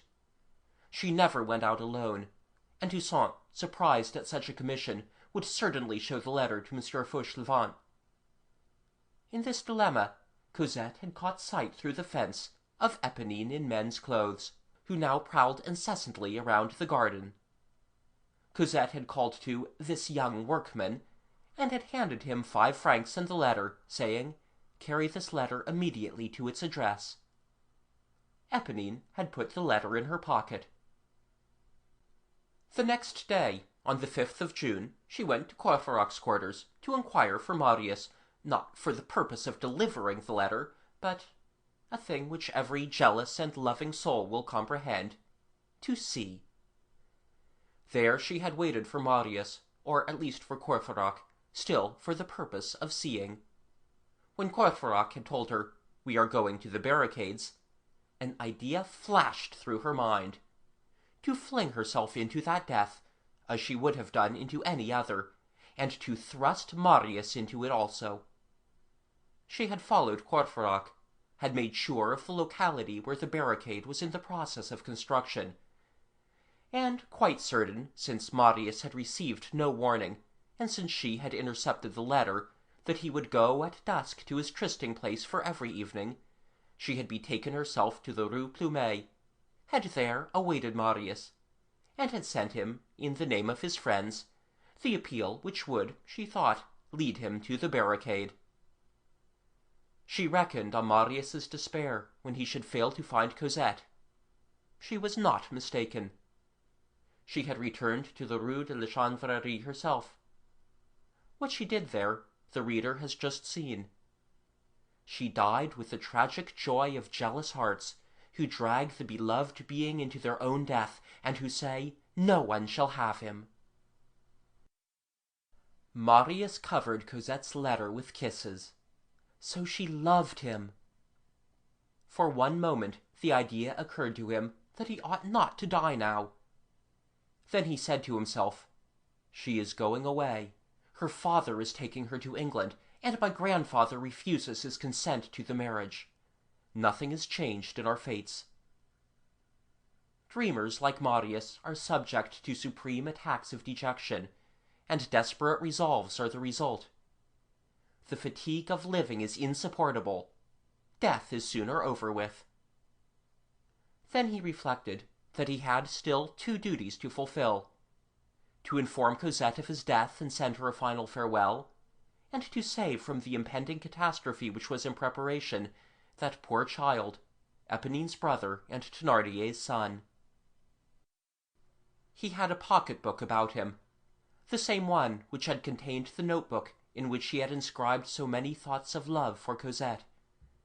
He tore out a leaf, and wrote on it a few lines in pencil. "Our marriage was impossible. I asked my grandfather, he refused. I have no fortune, neither hast thou. I hastened to thee, thou wert no longer there. Thou knowest the promise that I gave thee, I shall keep it. I die. I love thee. When thou readest this, my soul will be near thee, and thou wilt smile." Having nothing wherewith to seal this letter, he contented himself with folding the paper in 4, and added the address: "To Mademoiselle Cosette Fauchelevent, and Monsieur Fauchelevent's, Rue de l'Homme-Armé, No. 7.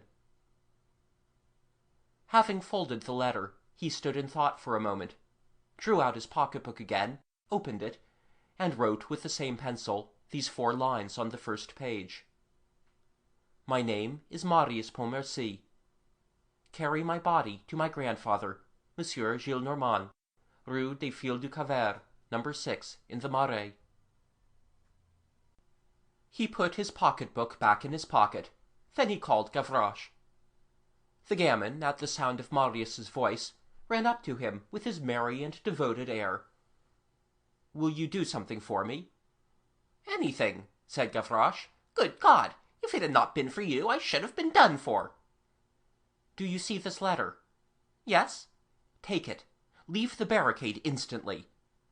Gavroche began to scratch his ear uneasily. "And tomorrow morning you will deliver it at its address to Mademoiselle Cosette at Monsieur Fauchelevent's, Rue de l'Homme-Armé, No. 7. The heroic child replied, "Well, but in the meanwhile the barricade will be taken, and I shall not be there." "The barricade will not be attacked until daybreak, according to all appearances, and will not be taken before tomorrow noon." The fresh respite which the assailants were granting to the barricade had in fact been prolonged. It was one of those intermissions which frequently occur in nocturnal combats, which are always followed by an increase of rage. "Well," said Gavroche, "what if I were to go and carry your letter tomorrow?" "It will be too late. The barricade will probably be blockaded, all the streets will be guarded, and you will not be able to get out. Go at once." Gavroche could think of no reply to this, and stood there in indecision, scratching his ear sadly. All at once he took the letter, with one of those bird-like movements which were so common with him. "All right," said he. And he started off at a run through Mondétour Lane. An idea had occurred to Gavroche which had brought him to a decision, but he had not mentioned it for fear that Marius might offer some objection to it. This was the idea: "It is barely midnight, the Rue de l'Homme-Armé is not far off. I will go and deliver the letter at once, and I shall get back in time." End of Book 14, Chapter 7.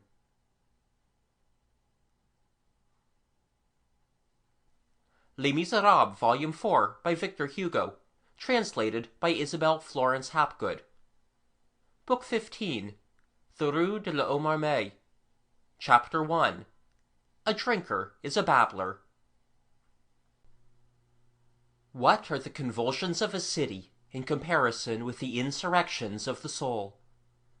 Man is a depth still greater than the people.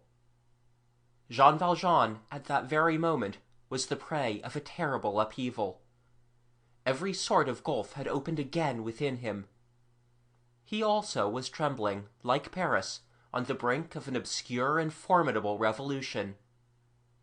A few hours had sufficed to bring this about. His destiny and his conscience had suddenly been covered with gloom.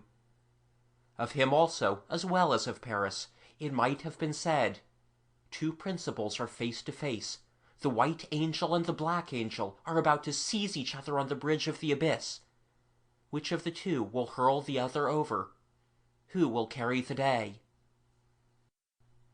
On the evening preceding this same 5th of June, Jean Valjean, accompanied by Cosette and Toussaint, had installed himself in the Rue de l'Homme Armé. A change awaited him there. Cosette had not quitted the Rue Plumet without making an effort at resistance. For the first time since they had lived side by side, Cosette's will and the will of Jean Valjean had proved to be distinct, and had been in opposition at least, if they had not clashed.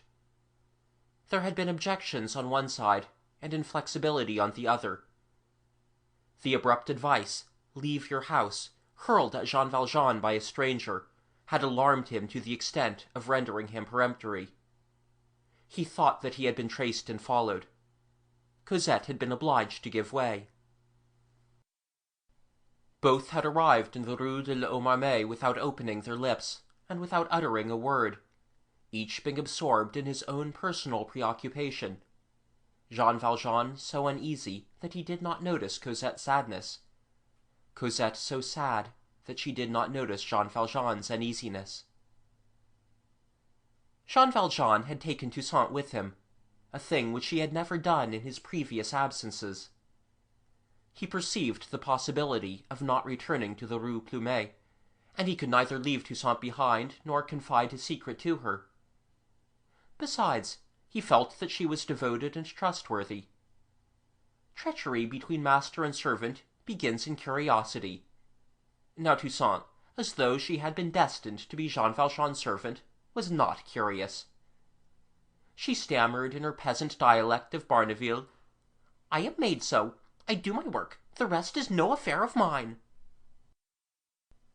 In this departure from the Rue Plumet, which had been almost a flight, Jean Valjean had carried away nothing but the little embalmed valise, baptized by Cosette the Inseparable. Full trunks would have required porters, and porters are witnesses.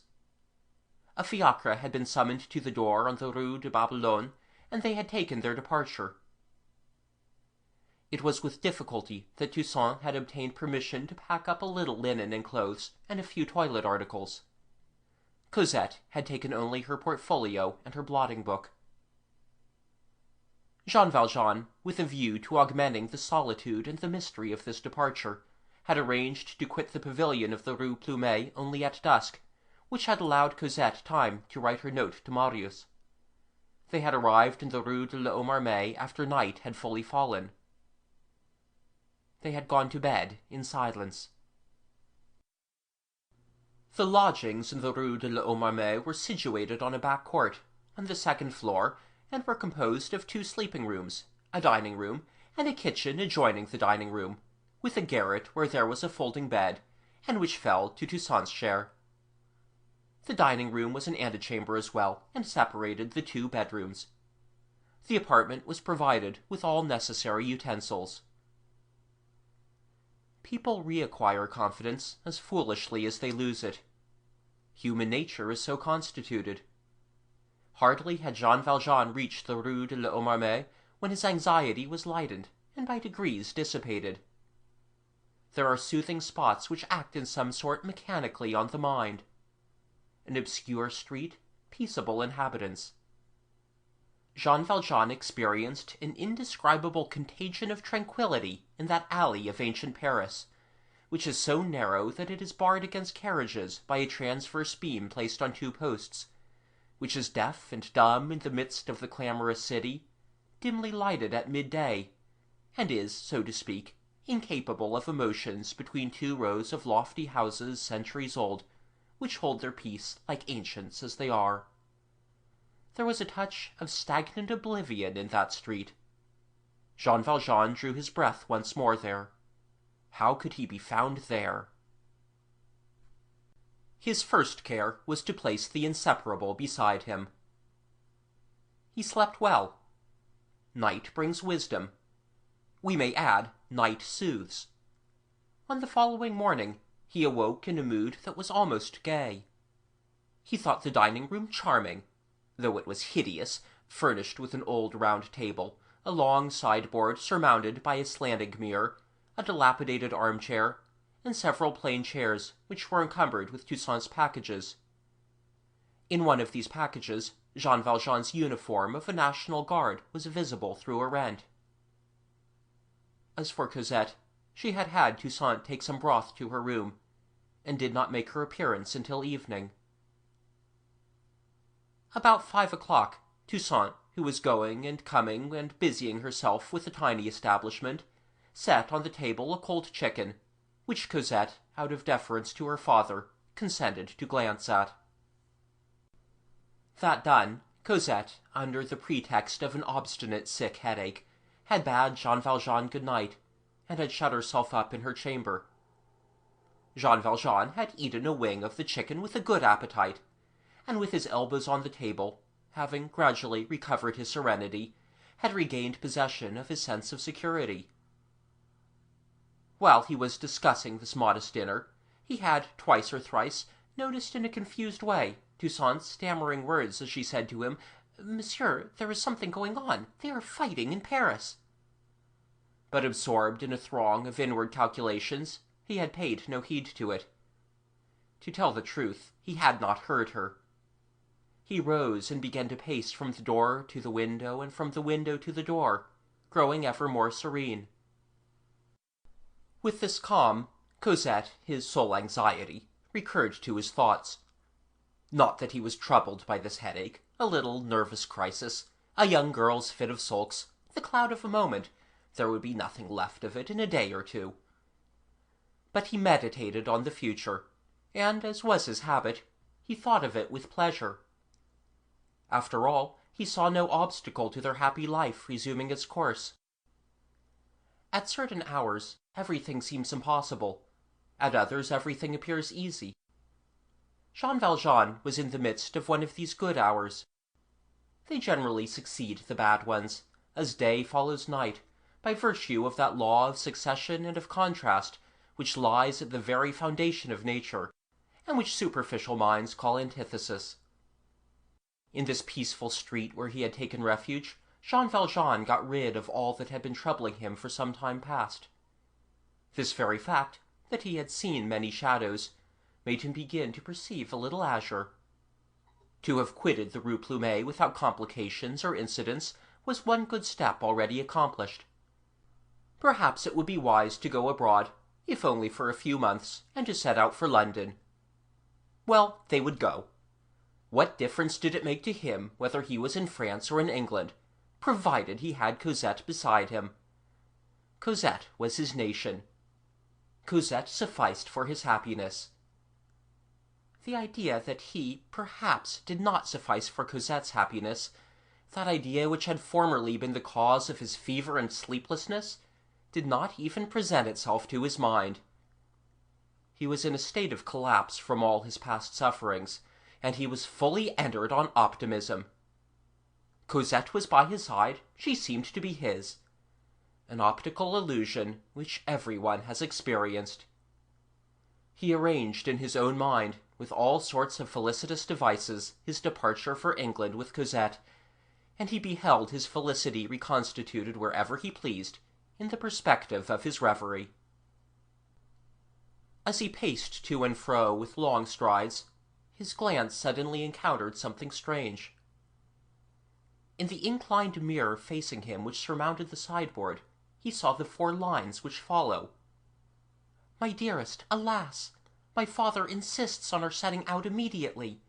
We shall be this evening in the Rue de l'Homme Armé, No. 7. In a week we shall be in England. Cosette, June 4th." Jean Valjean halted, perfectly haggard. Cosette, on her arrival, had placed her blotting-book on the sideboard in front of the mirror, and, utterly absorbed in her agony of grief, had forgotten it and left it there, without even observing that she had left it wide open, and open at precisely the page on which she had laid to dry the 4 lines which she had penned, and which she had given in charge of the young workman in the Rue Plumet. The writing had been printed off on the blotter. The mirror reflected the writing. The result was what is called in geometry the symmetrical image, so that the writing, reversed on the blotter, was righted in the mirror and presented its natural appearance. And Jean Valjean had beneath his eyes the letter written by Cosette to Marius on the preceding evening. It was simple and withering. Jean Valjean stepped up to the mirror. He read the 4 lines again, but he did not believe them. They produced on him the effect of appearing in a flash of lightning. It was a hallucination. It was impossible. It was not so. Little by little, his perceptions became more precise. He looked at Cosette's blotting-book, and the consciousness of the reality returned to him. He caught up the blotter and said, "It comes from there." He feverishly examined the 4 lines imprinted on the blotter, the reversal of the letters converted into an odd scrawl, and he saw no sense in it. Then he said to himself, "But this signifies nothing. There is nothing written here." And he drew a long breath with inexpressible relief. Who has not experienced those foolish joys in horrible instants? The soul does not surrender to despair until it has exhausted all illusions.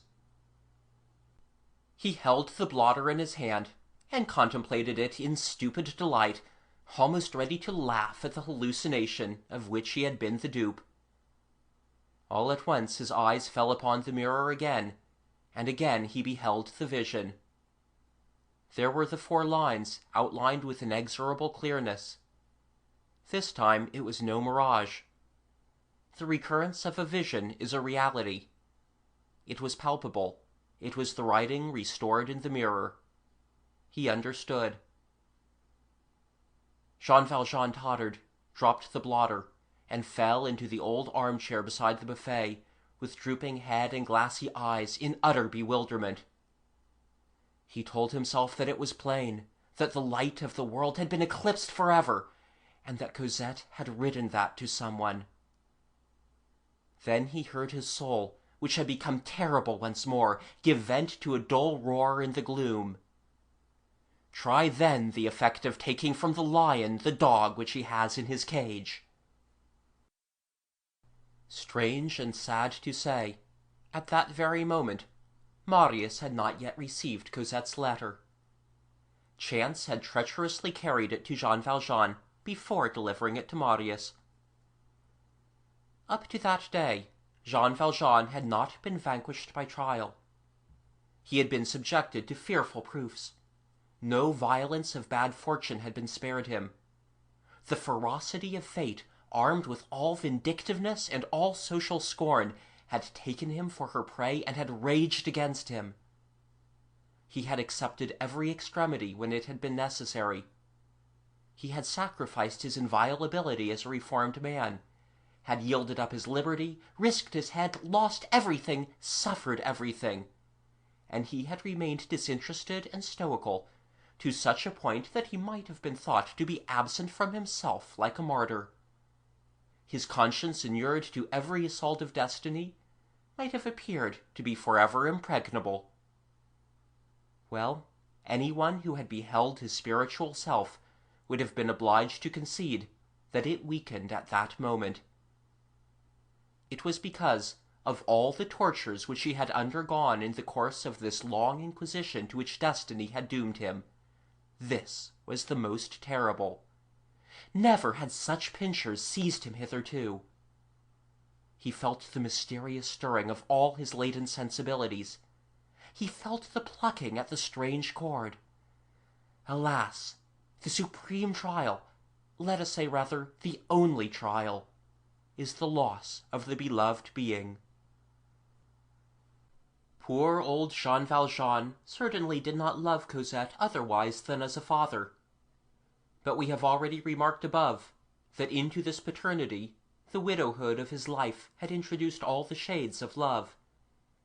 He loved Cosette as his daughter, and he loved her as his mother, and he loved her as his sister, and as he had never had either a woman to love or a wife, as nature is a creditor who accepts no protest, that sentiment also, the most impossible to lose, was mingled with the rest, vague, ignorant, pure with the purity of blindness, unconscious, celestial, angelic, divine, less like a sentiment than like an instinct, less like an instinct than like an imperceptible and invisible but real attraction.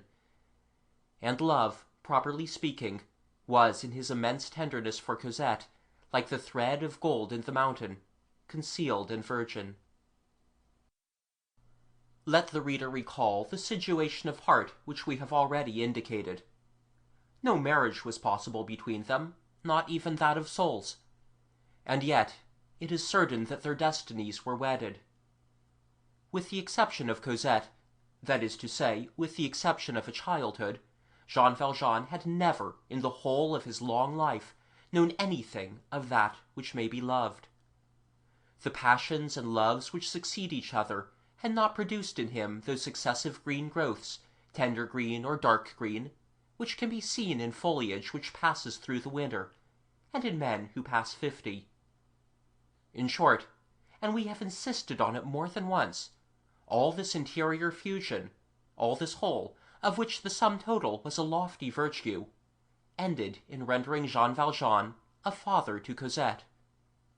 A strange father, forged from the grandfather, the son, the brother, and the husband that existed in Jean Valjean. A father in whom there was included even a mother.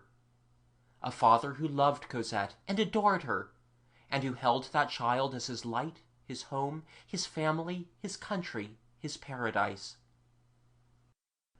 Thus, when he saw that the end had absolutely come, that she was escaping from him, that she was slipping from his hands, that she was gliding from him like a cloud, like water, when he had before his eyes this crushing proof, another is the goal of her heart, another is the wish of her life. There is a dearest one. I am no longer anything but her father. I no longer exist. When he could no longer doubt, when he said to himself, "She is going away from me," the grief which he felt surpassed the bounds of possibility. To have done all that he had done for the purpose of ending like this! And the very idea of being nothing. Then, as we have just said, a quiver of revolt ran through him from head to foot. He felt, even in the very roots of his hair, the immense reawakening of egotism, and the I in this man's abyss howled. There is such a thing as the sudden giving way of the inward subsoil. A despairing certainty does not make its way into a man without first thrusting aside and breaking certain profound elements, which, in some cases, are the very man himself. Grief, when it attains this shape, is a headlong flight of all the forces of the conscience. These are fatal crises. Few among us emerge from them still like ourselves and firm in duty. When the limit of endurance is overstepped, the most imperturbable virtue is disconcerted. Jean Valjean took the blotter again, and convinced himself afresh. He remained bowed, and as though petrified, and with staring eyes, over those 4 unobjectionable lines. And there arose within him such a cloud that one might have thought that everything in this soul was crumbling away. He examined this revelation, athwart the exaggerations of reverie, with an apparent and terrifying calmness, for it is a fearful thing when a man's calmness reaches the coldness of the statue. He measured the terrible step which his destiny had taken without his having a suspicion of the fact. He recalled his fears of the preceding summer, so foolishly dissipated. He recognized the precipice. It was still the same. Only Jean Valjean was no longer on the brink. He he was at the bottom of it. The unprecedented and heart-rending thing about it was that he had fallen without perceiving it. All the light of his life had departed, while he still fancied that he beheld the sun. His instinct did not hesitate.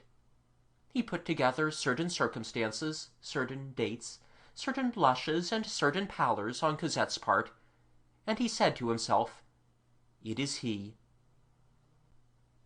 The divination of despair is a sort of mysterious bow which never misses its aim. He struck Marius with his first conjecture.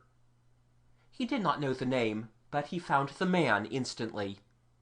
He distinctly perceived, in the background of the implacable conjuration of his memories, the unknown prowler of the Luxembourg, that wretched seeker of love adventures, that idler of romance, that idiot, that coward, for it is cowardly to come and make eyes at young girls who have beside them a father who loves them.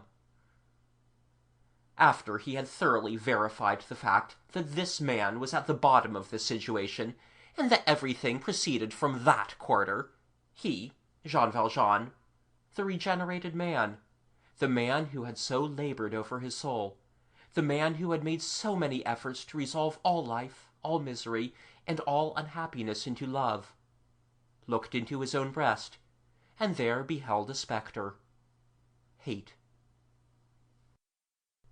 Great griefs contain something of dejection. They discourage one with existence. The man into whom they enter feels something within him withdraw from him. In his youth their visits are lugubrious. Later on they are sinister. Alas, if despair is a fearful thing when the blood is hot, when the hair is black, when the head is erect on the body like the flame on the torch, when the roll of destiny still retains its full thickness, when the heart, full of desirable love, still possesses beats which can be returned to it, when one has time for redress, when all women and all smiles, and all the future and all the horizon are before one, when the force of life is complete? What is it in old age, when the years hasten on, growing ever paler, to that twilight hour when one begins to behold the stars of the tomb? While he was meditating, Toussaint entered. Jean Valjean rose and asked her, "In what quarter is it? Do you know?" Toussaint was struck dumb, and could only answer him, "What is it, sir?" Jean Valjean began again.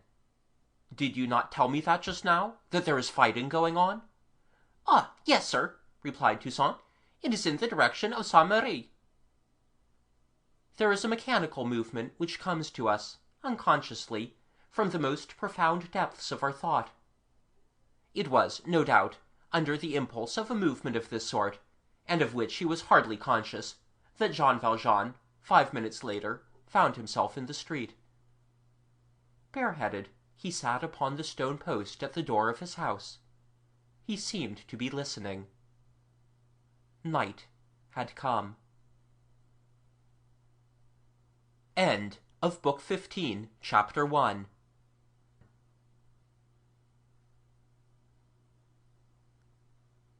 Les Misérables, Volume 4, by Victor Hugo, translated by Isabel Florence Hapgood.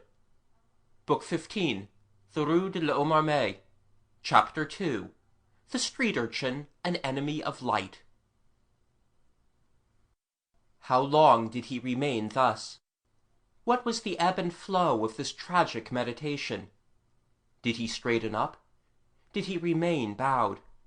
Had he been bent to breaking? Could he still rise and regain his footing in his conscience upon something solid? He probably would not have been able to tell himself.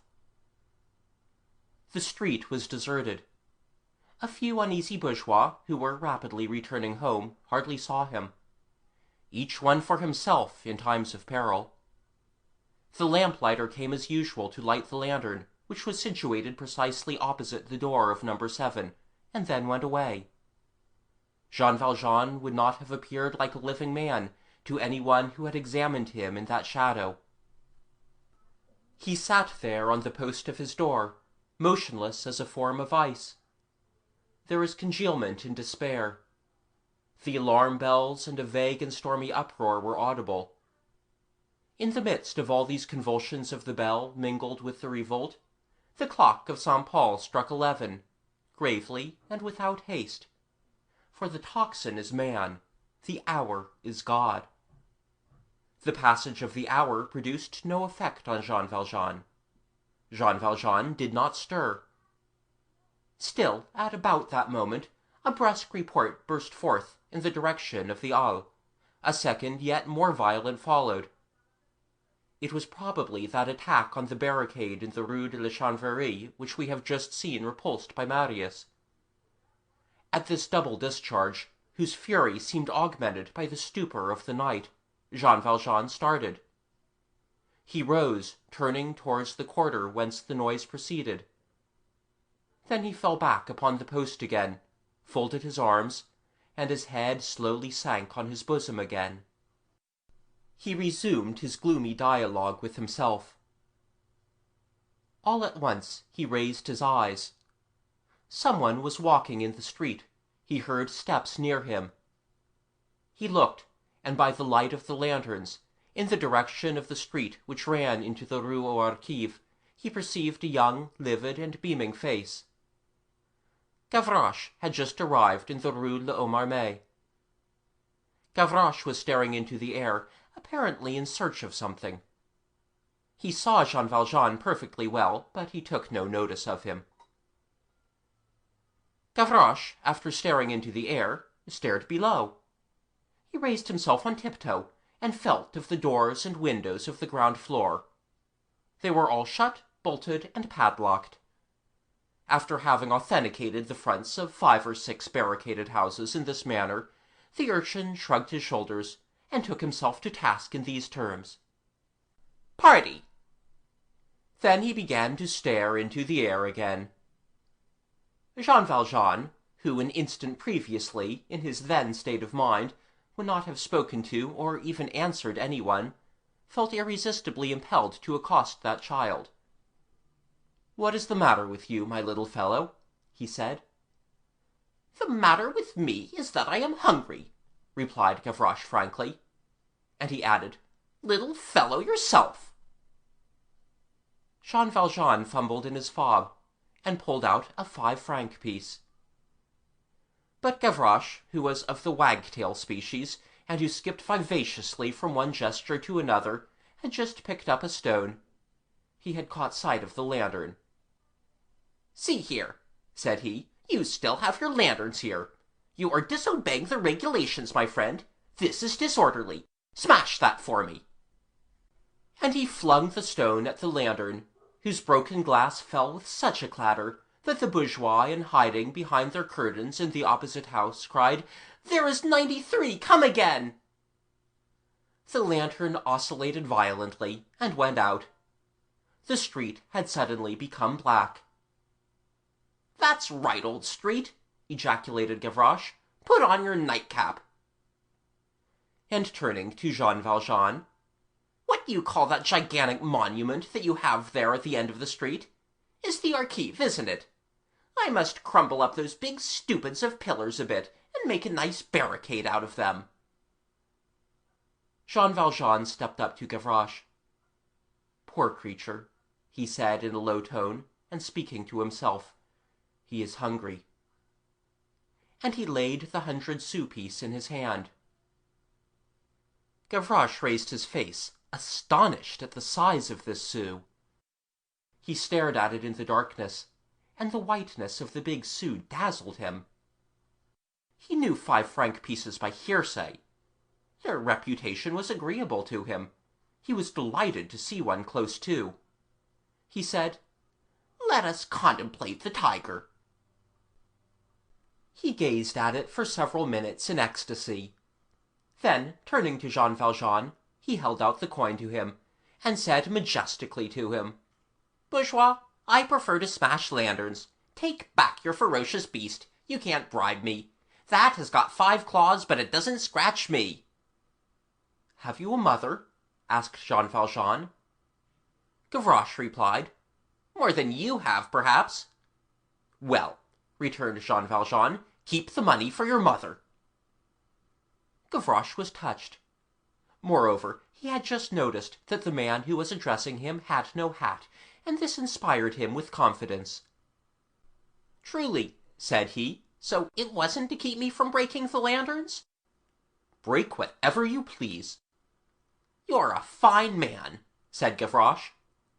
And he put the 5-franc piece into one of his pockets. His confidence having increased, he added, "Do you belong in this street?" "Yes, why?" "Can you tell me where number 7 is?" "What do you want with number 7?" Here the child paused. He feared that he had said too much. He thrust his nails energetically into his hair, and contented himself with replying, "Ah, here it is." An idea flashed through Jean Valjean's mind. Anguish does have these gleams. He said to the lad, "Are you the person who is bringing a letter that I am expecting?" "You?" said Gavroche. "You are not a woman." "The letter is for Mademoiselle Cosette, is it not?" "Cosette," muttered Gavroche. "Yes, I believe that is the queer name." "Well," resumed Jean Valjean, "I am the person to whom you are to deliver the letter. Give it here." "In that case, you must know that I was sent from the barricade." "Of course," said Jean Valjean. Gavroche engulfed his hand in another of his pockets, and drew out a paper folded in 4. Then he made the military salute. "Respect for dispatches," said he. "It comes from the provisional government." "Give it to me," said Jean Valjean. Gavroche held the paper elevated above his head. "Don't go and fancy it's a love letter. It is for a woman, but it's for the people. We men fight and we respect the fair sex. We are not as they are in fine society, where there are lions who send chickens to camels." "Give it to me." "After all," continued Gavroche, "you have the air of an honest man." "Give it to me quick." "Catch hold of it." And he handed the paper to Jean Valjean. "And make haste, Monsieur What's-your-name, for Mademoiselle Cosette is waiting." Gavroche was satisfied with himself for having produced this remark. Jean Valjean began again. "Is it to Saint Merry that the answer is to be sent?" "There you are making some of those bits of pastry vulgarly called brioches. This letter comes from the barricade of the Rue de la Chanvrerie, and I'm going back there. Good evening, citizen." That said, Gavroche took himself off, or to describe it more exactly, fluttered away, in the direction whence he had come, with a flight like that of an escaped bird. He plunged back into the gloom as though he made a hole in it, with the rigid rapidity of a projectile. The alley of l'Homme Armé became silent and solitary once more. In a twinkling, that strange child, who had about him something of the shadow and of the dream, had buried himself in the mists of the rows of black houses, and was lost there, like smoke in the dark. And one might have thought that he had dissipated and vanished, had there not taken place, a few minutes after his disappearance, a startling shiver of glass, and had not the magnificent crash of a lantern rattling down on the pavement once more abruptly awakened the indignant bourgeois. It was Gavroche, upon his way through the Rue du Chaume. Chapter 3. While Cosette and Toussaint are asleep. Jean Valjean went into the house with Marius' letter. He groped his way up the stairs, as pleased with the dark as an owl who grips his prey, opened and shut his door softly, listened to see whether he could hear any noise, made sure that, to all appearances, Cosette and Toussaint were asleep, and plunged 3 or 4 matches into the bottle of the fumade lighter before he could evoke a spark, so greatly did his hand tremble. What he had just done smacked of theft. At last the candle was lighted. He leaned his elbows on the table, unfolded the paper, and read. In violent emotions one does not read. One flings to the earth, so to speak, the paper which one holds. One clutches it like a victim. One crushes it, one digs into it the nails of one's wrath or of one's joy. One hastens to the end, one leaps to the beginning. Attention is at fever heat. It takes up in the gross, as it were, the essential points.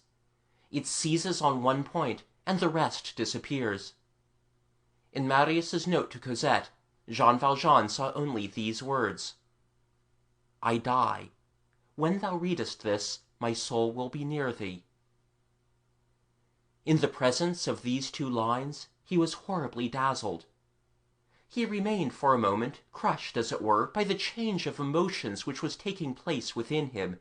He stared at Marius's note with a sort of intoxicated amazement. He had before his eyes that splendor, the death of a hated individual. He uttered a frightful cry of inward joy. So it was all over. The catastrophe had arrived sooner than he had dared to hope. The being who obstructed his destiny was disappearing. That man had taken himself off of his own accord, freely, willingly. This man was going to his death, and he, Jean Valjean, had had no hand in the matter, and it was through no fault of his. Perhaps, even, he is already dead. Here his fever entered into calculations. No, he is not dead yet. The letter had evidently been intended for Cosette to read on the following morning. After the two discharges that were heard between 11 o'clock and midnight, nothing more has taken place. The barricade will not be attacked seriously until daybreak. But that makes no difference. From the moment when that man is concerned in this war, he is lost. He is caught in the gearing. Jean Valjean felt himself delivered. So he was about to find himself alone with Cosette once more. The rivalry would cease. The future was beginning again. He had but to keep this note in his pocket. Cosette would never know what had become of that man. All that there requires to be done is to let things take their own course. This man cannot escape. If he is not already dead, it is certain that he is about to die. What good fortune! Having said all this to himself, he became gloomy. Then he went downstairs and woke up the porter. About an hour later, Jean Valjean went out in the complete costume of a National Guard and with his arms. The porter had easily found in the neighborhood the wherewithal to complete his equipment. He had a loaded gun and a cartridge box filled with cartridges. He strode off in the direction of the markets. End of chapter 3.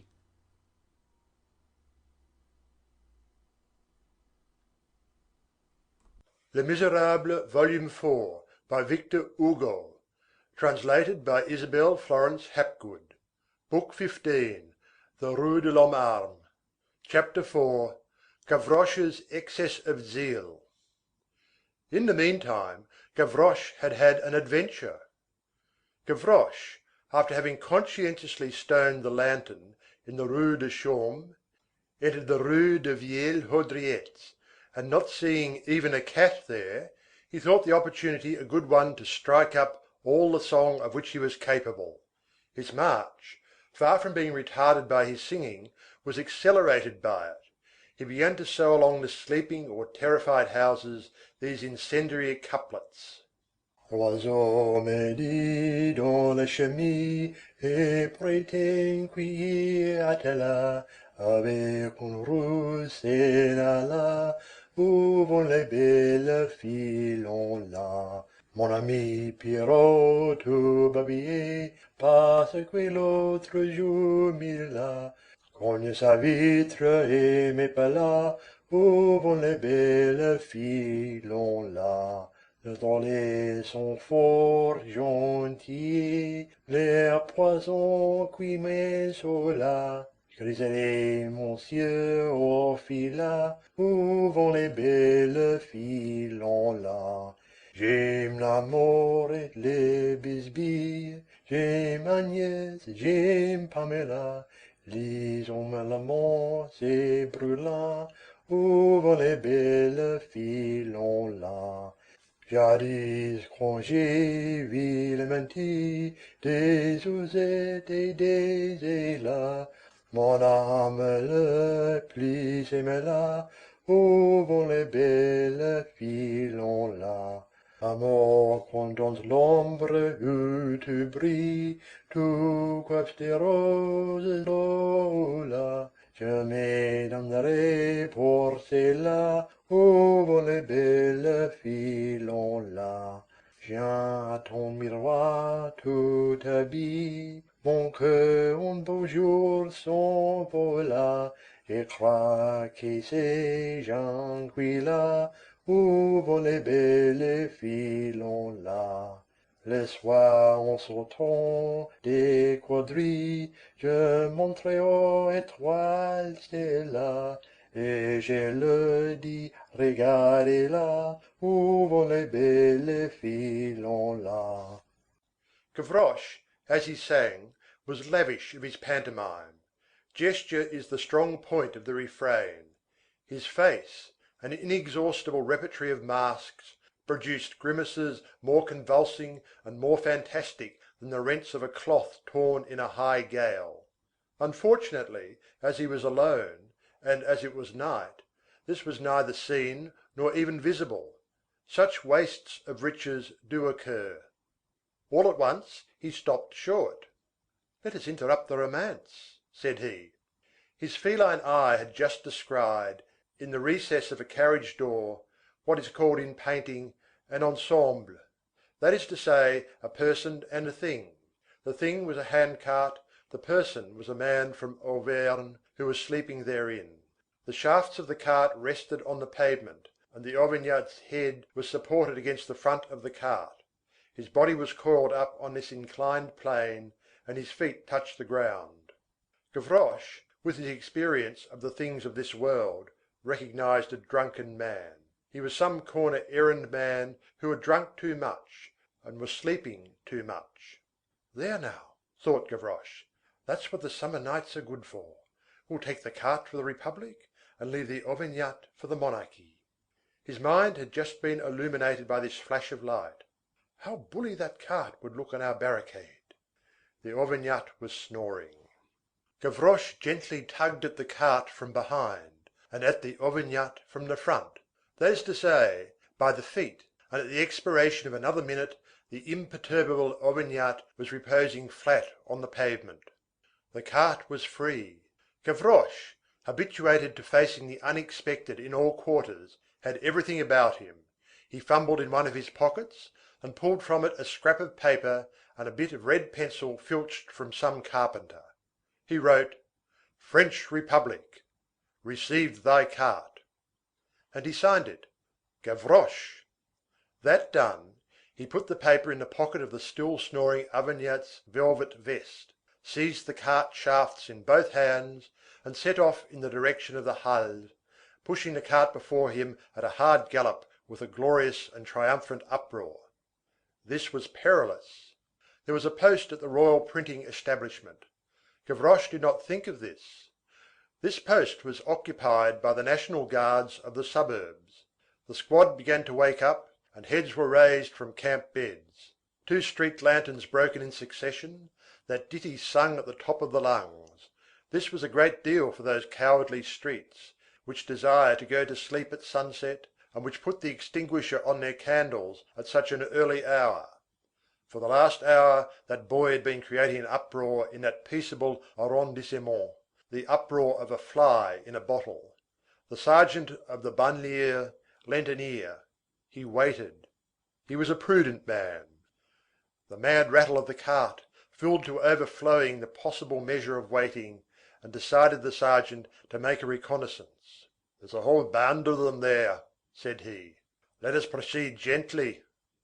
It was clear that the hydra of anarchy had emerged from its box, and that it was stalking abroad through the quarter. And the sergeant ventured out of the post with cautious tread. All at once, Gavroche, pushing his cart in front of him, and at the very moment when he was about to turn into the Rue des Vieilles Haudriettes, found himself face to face with a uniform, a shako, a plume, and a gun. For the second time he stopped short. "Hullo!" said he, "it's him. Good day, public order." Gavroche's amazement was always brief and speedily thawed. "Where are you going, you rascal?" shouted the sergeant.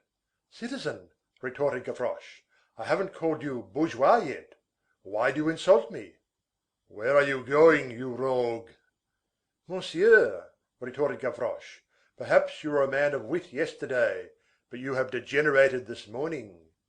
"I ask you, where are you going, you villain?" Gavroche replied, "You speak prettily. No, really, no one would suppose you as old as you are. You ought to sell all your hair at 100 francs apiece. That would yield you 500 francs." "Where are you going? Where are you going? Where are you going, bandit?" Gavroche retorted again, "What villainous words! You must wipe your mouth better the first time that they give you suck." The sergeant lowered his bayonet. "Will you tell me where you are going, you wretch?" "General," said Gavroche, "I'm on my way to look for a doctor for my wife, who is in labor." "To arms!" shouted the sergeant. The master stroke of strong men consists in saving themselves by the very means that have ruined them. Gavroche took in the whole situation at a glance. It was the cart which had told against him, it was the cart's place to protect him. At the moment when the sergeant was on the point of making his descent on Gavroche, the cart, converted into a projectile and launched with all the latter's might, rolled down upon him furiously, and the sergeant, struck full in the stomach, tumbled over backwards into the gutter, while his gun went off in the air. The men of the post had rushed out pell-mell at the sergeant's shout.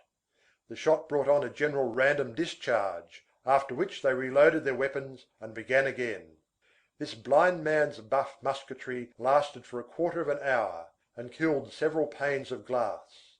In the meanwhile, Gavroche, who had retraced his steps at full speed, halted 5 or 6 streets distant, and seated himself, panting, on the stone post which forms the corner of the Enfants Rouges. He listened. After panting for a few minutes, he turned in the direction where the fusillade was raging, lifted his left hand to a level with his nose, and thrust it forward 3 times, as he slapped the back of his head with his right hand, an imperious gesture in which Parisian street urchindom has condensed French irony, and which is evidently efficacious, since it has already lasted half a century. This gaiety was troubled by one bitter reflection. "Yes," said he, "I'm splitting with laughter, I'm twisting with delight, I abound in joy, but I'm losing my way. I shall have to take a roundabout way. If I only reach the barricade in season!" Thereupon he set out again on a run, and as he ran, "Ah, by the way, where was I?" said he.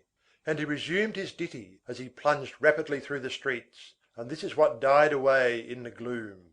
Mais il reste encore des pastilles, et je vais mettre les holà dans l'ordre public, et voilà où vont les belles filons-là. Quelqu'un veut-il jouer au cuit, tout l'ancien monde s'écroula, quand un gros brûla. Où vont les belles filons-là? Vieux bon peuple, coup des péquilles, que sont ces Louvres où j'étais là? La monarchie, on falbala, où vont les belles filons-là? Nous en avance, force la grille, les Rachel dit ces jours-là. Tenez mal et c'est décolla, où vont les belles filons-là? The post's recourse to arms was not without result. The cart was conquered, the drunken man was taken prisoner. The first was put in the pound, the second was later on somewhat harassed before the councils of war as an accomplice.